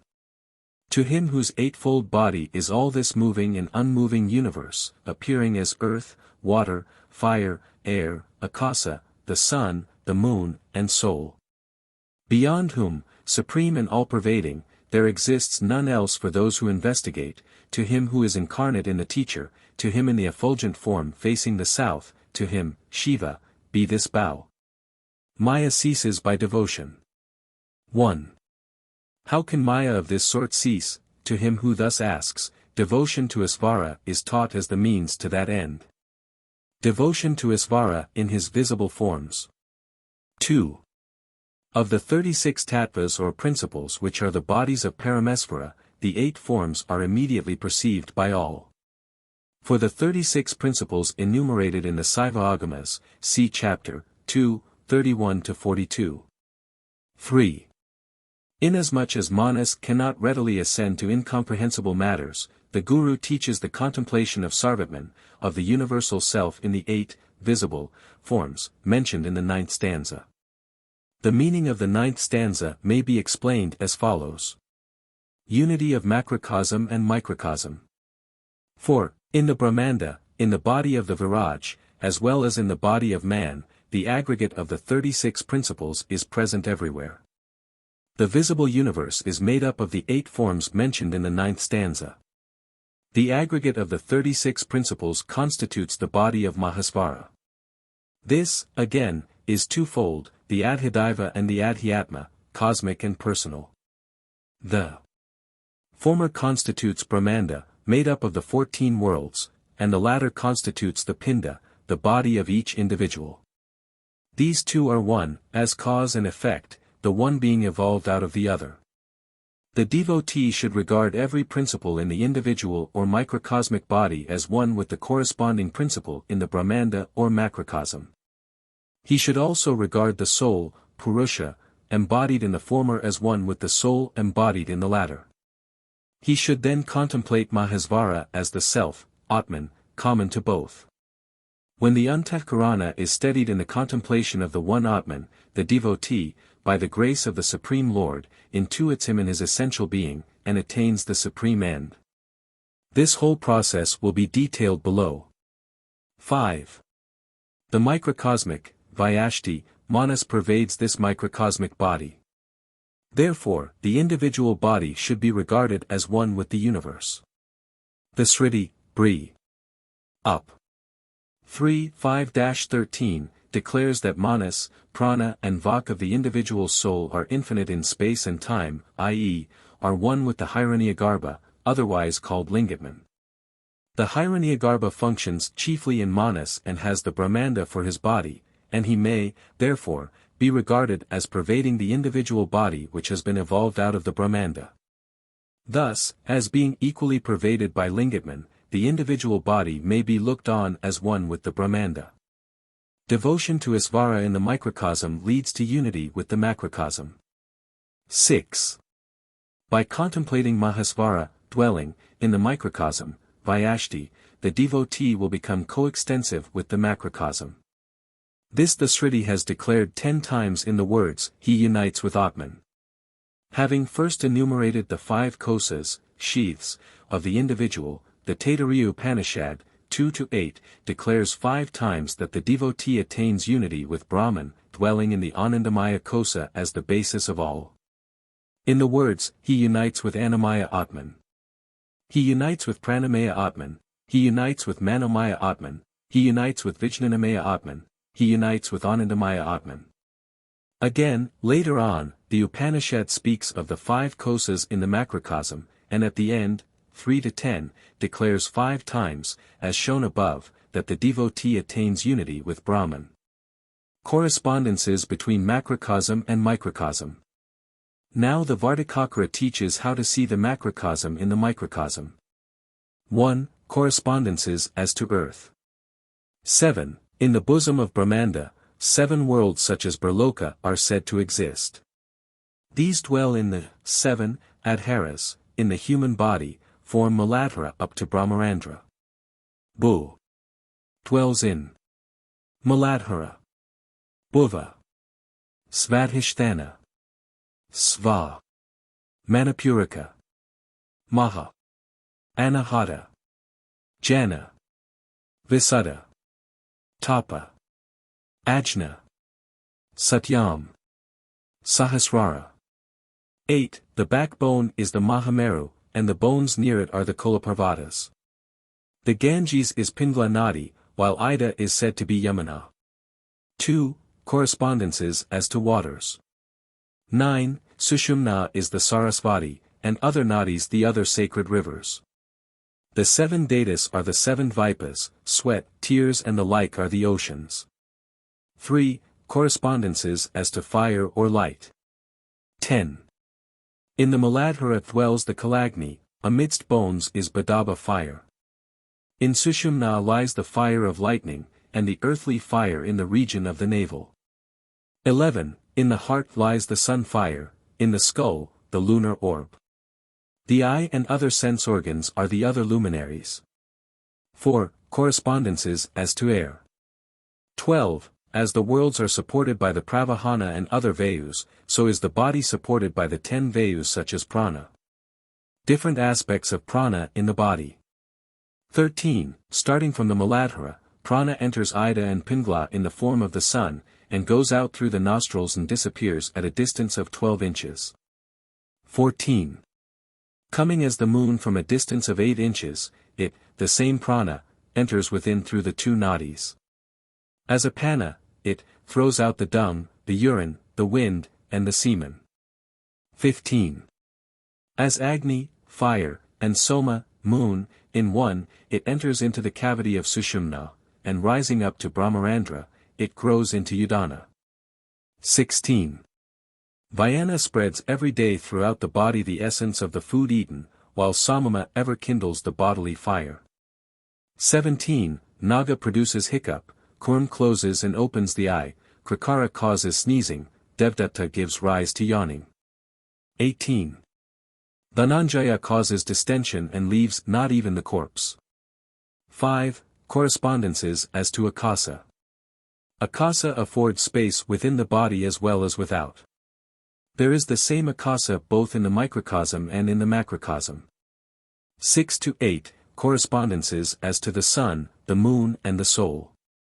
19. The sun and the moon, the regulators of time, are the prana and the apana of the embodied beings, i.e., in the microcosm. The witness, within, is the purusha, without. That is to say, the personal soul in the microcosm corresponds to the cosmic soul, the Hiranyagarbha in the macrocosm. Samanaska yoga leads to the Amanaska. 20. Practicing the Samanaska yoga, this devotion with Manas, a yogin, perfect in the 8-stepped yoga, rises to Amanaska, Isvara, to him who has no Manas. The 8 steps of yoga. 1. Yama. 21-22. Serenity of mind, contentment, silence, restraint of the senses, kindness, generosity, faith, straightforwardness, tenderness, patience, sincerity, harmlessness, continence, reflection, fortitude, these among others are said to be yamas. Forms of self-control to be exercised by the mind. 2. Niyama. 23-24. Bathing, cleanliness, worshipping, japa, saying prayers, homa, offering oblation, tarpana, propitiating, penance, charity, endurance, bowing, pradakshina, circumambulation, austerities, fasting, these among others are said to be niyamas. Forms of self-control to be effected through the body. 3. Asana. 24-26. Svastika, Gamukha, Padma, Hamsa, these are the Brahmic postures, asanas. Nrisimha, Garuda, Kurm, Naga, these are the Vaishnava postures. Vira, Mayura, Vajra, Siddha, these are the Raudra postures. Yoni is the Sakta posture. Paschimottanaka is the Saiva posture. Brahmic, etc., appropriate to the contemplation of Brahma, etc. For a description of the postures, see works on yoga. 26-27. The posture for the Niralambana Yoga is Niralambana, lit. Propless, involving no specific position of hands, feet or other members of the body. Meditation should be on the Niralamba, and the Niralamba is Sadasava, the unconditioned, the Paramatman. 4. Pranayama. 27. Restraint of breath comprises Richaka, emptying, Puraka, filling in, and Kumhaka, stopping. 5. Pratyahara. 28. The restraining of all the sense organs from their objects is said to be pratyahara by those who know the process of pratyahara. 6. Dharana. 29. The fixing of the manas on some object of thought, adhara, is termed dharana, concentration. The object of thought may be one of the 6 chakras in the body, or the divine being in the form of Vishnu, etc., imaged in the heart. 7. Dhyana. Meditation of Brahma, Vishnu, Shiva and the like is termed dhyana. Dharana is the mere fixing of the manas and prana on some object. While dhyana consists in a continuous stream of thought directed to Vishnu or some such object of thought. 8. Samadhi. 30. Steadiness of buddhi in dhyana is called samadhi, while the amanaska samadhi is free from all thought, of differentiation. Yoga necessary for steadiness of manas and prana. 31. When chit, the thinking principle, attains steadiness, prana becomes steady. For steadiness of chit, the devotee should practice yoga with dhyana. Lambika Yoga. 32. To contract apana, to restrain prana, and to fix the tongue on the uvula, this is a means to yoga, to the restraining of chit. Signs of perfection in yoga. 33. When chit becomes steady and prana is centered within, then, on gaining control over the 5 elements, respectively, the following marks appear. Control over the 5 elements, Buddhas, may be gained by practicing dharana on their respective seats in the body. The seat of earth extends from the foot to the knee, the seat of water from the knee to the navel, the seat of fire, from the navel to the throat, the seat of air, from the throat to the region between the eyebrows. And the seat of akasa, from that region to Brahmarandra. 34. Small quantity of dung, urine, and phlegm, health and lightness of the body. Fine smell, voice, and complexion, these form the first group of marks of yoga, marks of control over the earth element. 35. Not to be affected by the tips of thorns, not to become immersed in water and mire, power to endure hunger, thirst and the like, these form the second group of marks of yoga, marks of control over the water element. 36. Power to eat and drink much, to endure sun and fire, to see and hear far, these form the third group of marks of yoga, marks of control over the fire element. 37. To leap like a frog, to jump over trees like a monkey, to walk in the air, these form the fourth group of marks of yoga, marks of control over the air element. 38.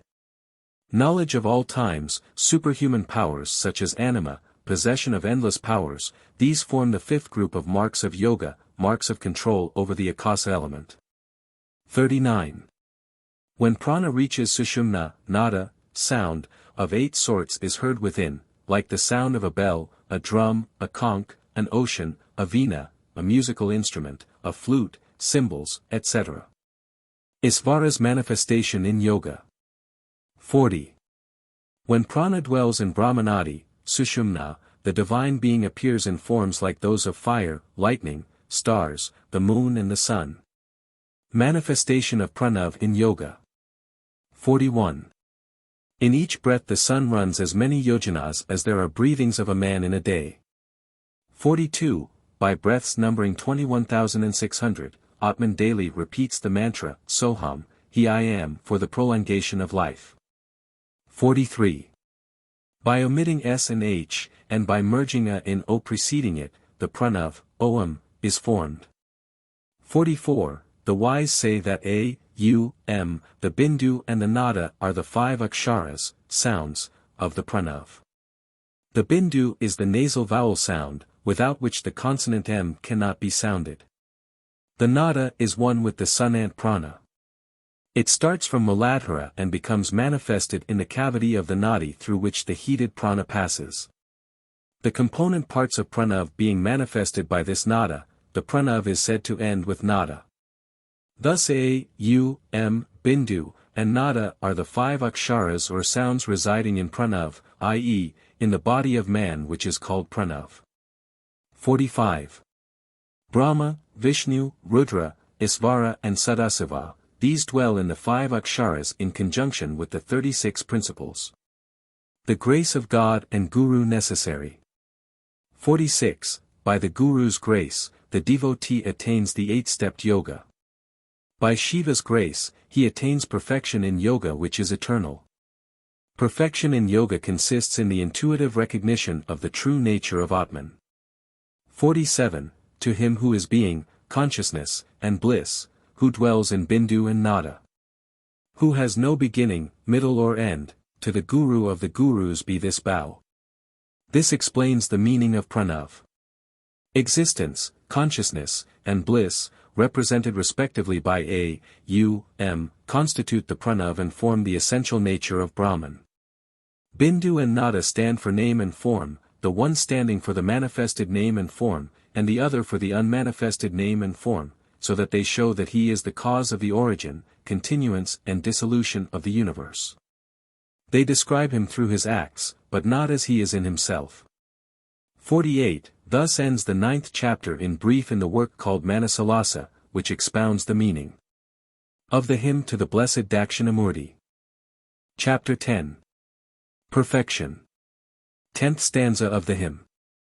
Because the universality of Atman has thus been explained in this hymn, therefore by hearing it, by reflecting and meditating upon its teaching, and by reciting it, that divine state which is endued with the mighty grandeur of being the universal self shall, of itself, come into being, as also that unimpeded divine power presenting itself in forms 8. The highest end. 1. To attain to the natural state of the universal ego, by giving up the casual state of the limited ego, is declared, in the 10th stanza, to be the end of this hymn. The ego is, in himself, one and universal. He becomes many and detached only by attachment to the bodies which are many and separate from one another.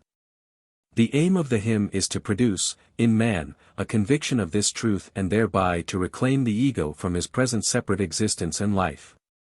The meaning of the 10th stanza may be explained as follows. 2. Sons, grandsons, houses, lands, money, grain, all in plenty, these lower ends, too, accrue in Svarga, in Patala and on the earth. Though the devotee will attain all things of desire by this hymn, yet the wise man should not resort to it for attaining such lower ends as these. He should ever aim at the highest object, nothing short of attaining to the state of Paramesvara himself. That being achieved, everything else will have been attained as a matter of course. 3. As cold is warded off from him who is engaged in cooking, so by this hymn all gain will accrue to him incidentally. 4. Lordliness is in the very nature of Isvara, the divine being. It has, indeed, no separate existence from him. Though man may be running, yet his shadow accompanies him. 5. Infinite power is in the nature of Isvara, the divine being, and anima and the like are only a few drops that trickle down from it. When the devotee has himself become Isvara, they come to him of themselves. 6. Atman is none other than Sadasiva, and it is by drops of Atman's power that Brahma, Vishnu, and Shiva shine so powerful. 7. By him who carries a flower, its odor is enjoyed without his seeking, for by him who has realized himself as I, the universal ego, the limited powers, of Brahma, etc., are enjoyed. The 8 cities. 8. Anima, smallness, Mahima, vastness, Garima, heaviness, Lagima, lightness, Prapti, range of vision, Prakamya, freedom of will, Isitva, power to command, Vasitva, power to control. These are the 8 cities, powers. 9. The power called anima, smallness, consists in the all-pervading Paramatman entering into extremely small creatures as their Atman. 10. The power called Mahima, vastness, consists in the group of the 36 principles, from Brahmanda to Shiva, pervading everywhere outside. 11. The wise hold that Lagima, lightness, consists in the yogin, whose body is equal to Mahameru, being as light as cotton when being lifted up. 12. The wise hold that Garima, heaviness, consists in the yogin, whose body is as small as an atom, being as heavy as Meru when being lifted up. 13. The power called Prajpti, range of vision, consists in a person who lives in Patala seeing the Brahmaloka, and it is very hard to attain for those who are not yogins. 14. The attaining, by one's own mere will, of power to journey through the sky and of other such powers is called Prakamya, freedom of will. 15. Some declare that there is a power called Vakasya, luminosity, in virtue of which all things shine in the light of the yogin's own body. 16. The power to cause, by mere will, a creation of one's own, its continuance, and dissolution, and to command the sun and the like is called Isitva, supremacy. 17. Vasitva, the power of controlling, consists in having all the worlds as well as the lords of those worlds under one's own control, and it is easy for Shiva yogins to acquire that power. Glory of the divine contemplation. 18. Devas are under the control of that Brahmana who contemplates as above. What need is there to say that princes, tigers, snakes, women, men, and the like, are subject to his control? 19. To those in whose minds the conviction as to their being one with the universal ego holds an unintermittent sway, to those who are perfect in samadhi, what is there which cannot be attained? 20. The wise man should recite this hymn and contemplate on the idea that he is the self in all, abandoning all yearning for the lesser fruits arising from Svarga and so on. 21. No wise man, indeed, ever looks upon the kingdom of Svarga as a great empire. That alone is his empire, namely, the identity of his self with the Supreme Being. 22. All cities, powers, come to him whoever contemplates the self in all. Wherefore, with the mind controlled, one should hold his empire in the Atman. Love of God and Guru essential for wisdom. 23. Whoso hath highest love for God, and for the Guru as for God, to that Mahatman the truths here taught shine in full. 24. He who, by his power of light, affords light to all lights, who lights the whole universe, may that light shine full in his light. 25. Thus ends the 10th chapter in brief in the work called Manasollasa, which expounds the meaning of the hymn to the blessed Dakshinamurti. Om Tat Saturday. Suresvaracharya's Pranava-Vartika. Purpose of the tract. 1. The syllable Om is the essence of all the Vedas, illuminating the truth. How thereby to secure balance of mind will be shown to those who wish for liberation. The Avyakrita. 2. There was the one Supreme Brahman, the ever unbound and immutable. By association with its own Maya, it became the seed, the Avyakrita or undifferentiated cause of matter. The Sutra or Hiranyagarbha. 3. Thence was Akasa born, the Sabdatamatra, sound in essence, thence came Vayu, the Sparsatamatra, touch in essence, thence Tejas, Rupatamatra, color in essence, thence waters, Rasatamatra, sapidity in essence. Thence earth, Gandhatamatra, odor in essence. Akasa has the sole quality of sound, Vayu has the qualities of sound and touch, Tejas has three qualities, sound, touch, and color, waters have four qualities, sound, touch, color, and sapidity. Earth has five qualities, sound, touch, color, sapidity, and smell. From them was produced the great sutra or linga, ensouling all. The viraj. 4. Thence came the five gross elements, and out of these came the viraj into being. When Buddhas or elements are quintupled, they are said by the wise to become gross elements. Let each of the five elements, such as earth, be divided into two halves. And let one half of each be again divided into four parts, and let one of these parts of one element be combined with the other elements, one part with each.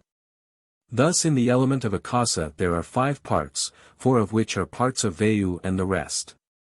For the same principle should be applied to Vayu, etc.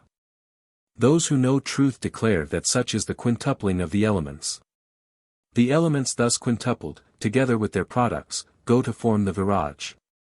This is the stula or gross body of Atman who has, really, no body whatever.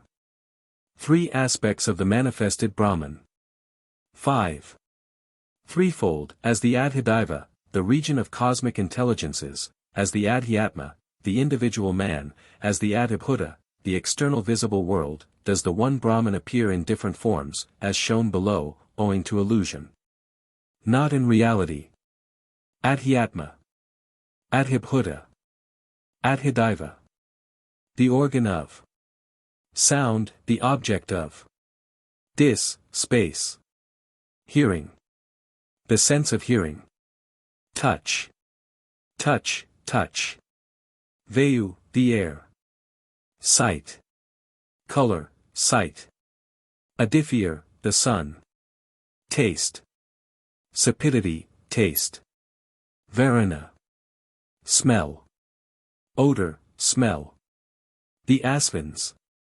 Tongue. Speech. Agni, fire. Hands. Objects to be grasped. Indra. Feet. Objects to be gone to. Vishnu. The anus. Excretions. Mrityu, death. The organ of generation. Sex and such objects of pleasure.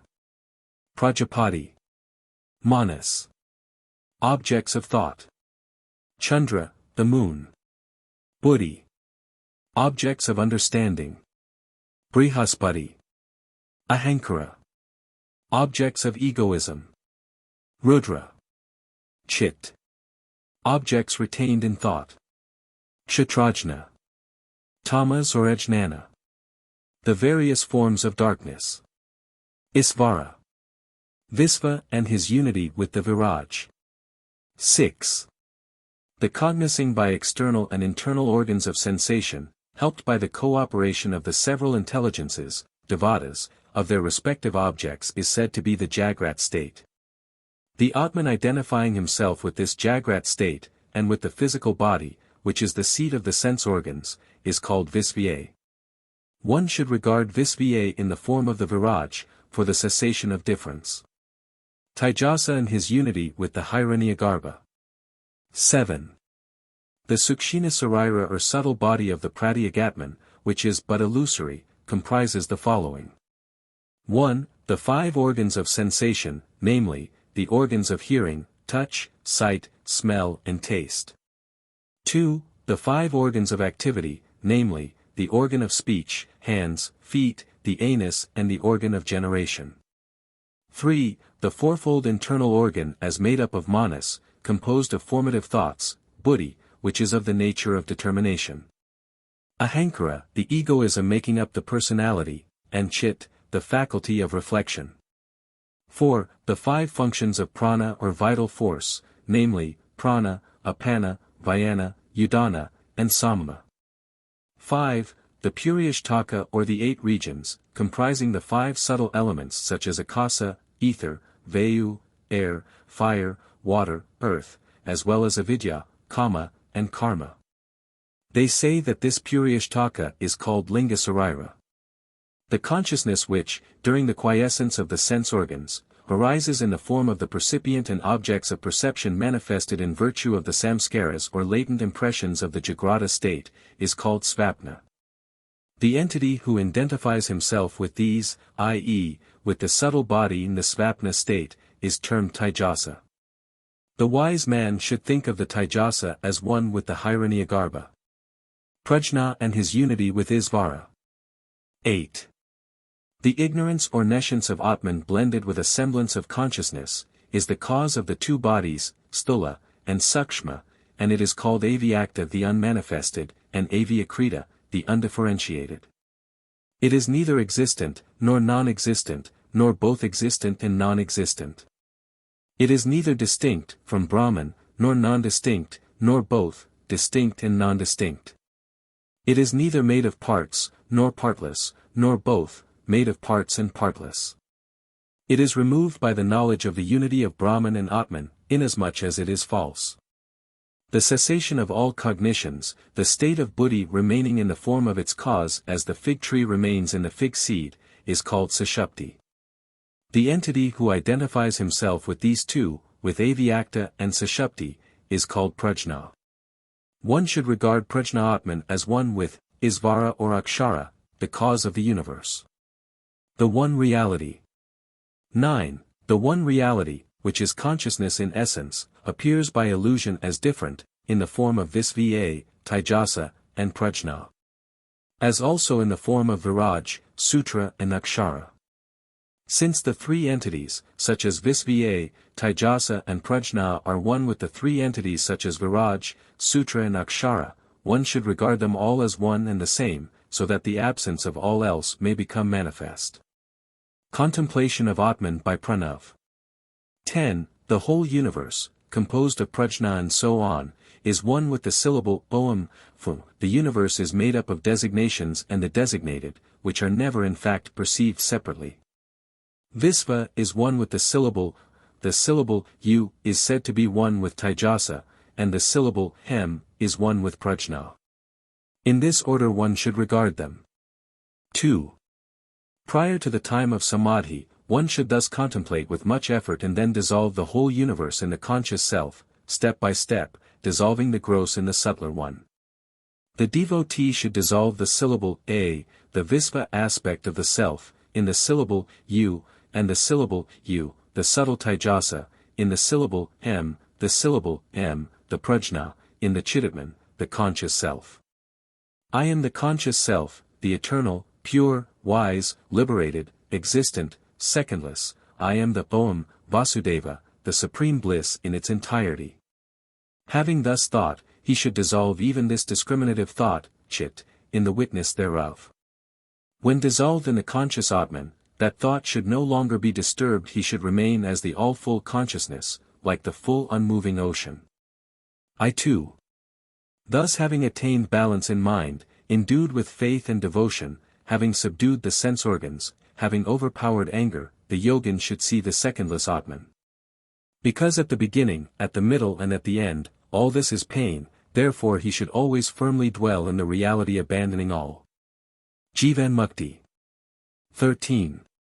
For him who sees the all-pervading tranquil, secondless, blissful Atman, there remains nothing to be attained or known.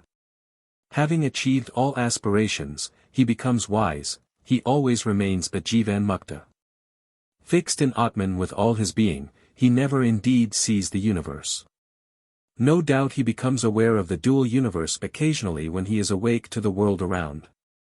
But then he sees it not as something different from the conscious Atman, inasmuch as consciousness runs through all. On the other hand, he sees this universe as false, like the confusion of the 4 quarters, or like the appearance of many moons. Then, owing to the accumulated prarabdha karma which has already begun its effects, he is aware of a semblance of the body. The Shruti says that he has to wait only till death. And even the continuance of the prarabdha in the case of the liberated one is a mere illusion. This person, having known the reality, is always free from bonds and never otherwise. On the exhaustion of the fruits of the prarabdha, he attains at once to the Vishnu's state, which is beyond the darkness of avidya, free from all false appearances, the pure stainless consciousness which is beyond the reach of thought and speech. Free from all designations and designated objects, and devoid of anything which has either to be acquired or cast aside. Which is bliss and wisdom in one solid mass. Conclusion. 14. Therefore this tract should be learned by all devotees, endued with the attributes of pridelessness, etc., Ved Bhagavad Gita, 12. 13-20, with devotion to the Guru and with his grace. The wise yogin should try and reflect upon this vidya at all times of sandhya, not engrossed in the objects of pleasure, of this or the next world. He should always contemplate his own Atman who is free from all attachment and hatred. Daksinamurti-Upanishad. Dakshinamurti-Upanishad. 5. May, Brahman, protect us 6 both. May he give us both to enjoy. Efficiency may we both attain. Effective may our study prove. Hate may we not, each other, at all. Peace. Peace. Peace. Amen. Om. In the Brahmavarta, at the foot of a mighty Bandira fig tree, there assembled Sanaka and other mighty sages for a great sacrifice. Then, desirous to know of truth, they approached the long-lived Markandeya with sacrificial fuel 7 in hand, and asked, Whereby dost thou live so long? And whereby dost thou enjoy such bliss? He said, It is by knowledge of the highest secret, of Shiva, the reality. What is it which constitutes knowledge of the highest secret, of Shiva, the reality? Who is the deity there? What the mantras? What the devotion? What the means to that knowledge? What the necessary aids? What the offering? What the time? What the seat thereof? He said, that constitutes knowledge of the highest secret, of Shiva, the reality, by which Shiva, the Dakshinamukha, 8 becomes intuited. He is the deity who, at the time of universal dissolution, absorbs all into himself, and who shines and delights in the happiness of his own inherent bliss. Here the Upanishad mentions 5 mantras, 9 containing respectively 24, 9, 18, 12, and 32 syllables, and recommends a contemplation of the deity in one or another of his forms 10 described as follows. 1. I adore the three-eyed, moon-crested Dakshinamurti who is of pebble and silver color, holding in the hands a rosary of pearls, a vessel of nectar, a book and the symbol of wisdom, having a serpent for his girdle, and putting on various ornaments.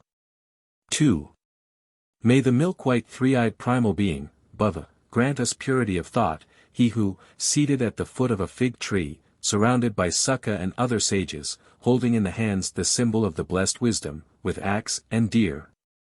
One of the hands resting on the knees, the loins girdled round by a mighty serpent, a digit of the moon enclosed in his clotted hair. 3. May Dakshinamurti, the gracious Lord, ever protect us, his body white with ashes, wearing a digit of the moon, with the lotus-like hands shining with the symbol of wisdom, a rosary, a lute and a book.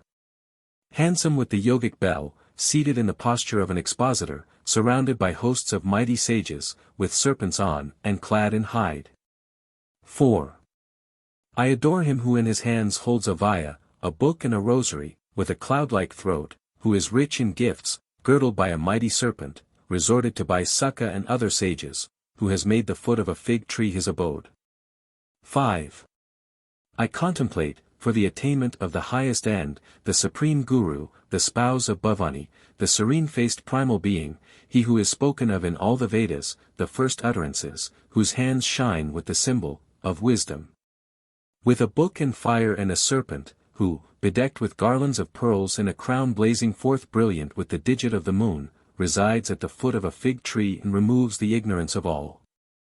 Devotion 11 consists in firmly dwelling in the constant thought that, I am he. 12. Repetition of the mantra as inseparate from him constitutes the means to that knowledge. To he concentrated in thought upon him exclusively proves an effective aid to it. The dedicating of all bodily activity, to him, forms the offering. The three states of consciousness, dhammas or avasthas, such as Jagrat, Svapna, and Sushupti, are the proper time for it.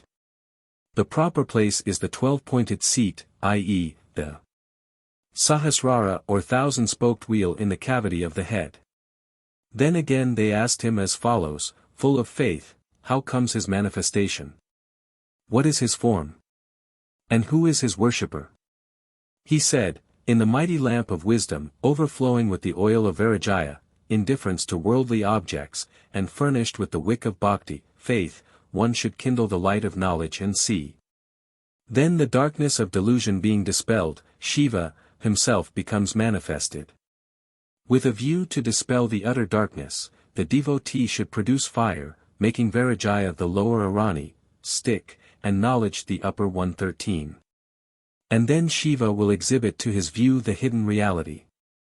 Dwelling in the devotee as his own very self with his inherent bliss, he revives viveka or discriminative wisdom hitherto overpowered with delusion and oppressed by duality for want of proper inquiry into truth. Thus, in the language of the Purana, Shiva, showing himself in all his bliss, restores to life the son of Mrikandu, hitherto oppressed with the fear of Yama, the latter dragging him with the bands of rope tied around his body. 14. The word Dakshina means buddhi. Because buddhi is the eye by which Shiva can be directly seen, he is called Dakshinamurti by the Brahmavadins. At the beginning of creation, Brahma the Lord, having worshipped Shiva, attained power to create and was delighted at heart. The devotee in this path, steady in his effort, attains all objects of desire and becomes quite happy. Whoever studies this highly secret doctrine of Shiva, the reality, he is delivered from all sins. He who knows thus attains liberation. Such is the Upanishad. May, Brahman, protect us both. May he give us both to enjoy. Efficiency may we both attain. Effective may our study prove. Hate may we not, each other, at all. Peace. Peace. Peace. Amen. Om Tat Sat.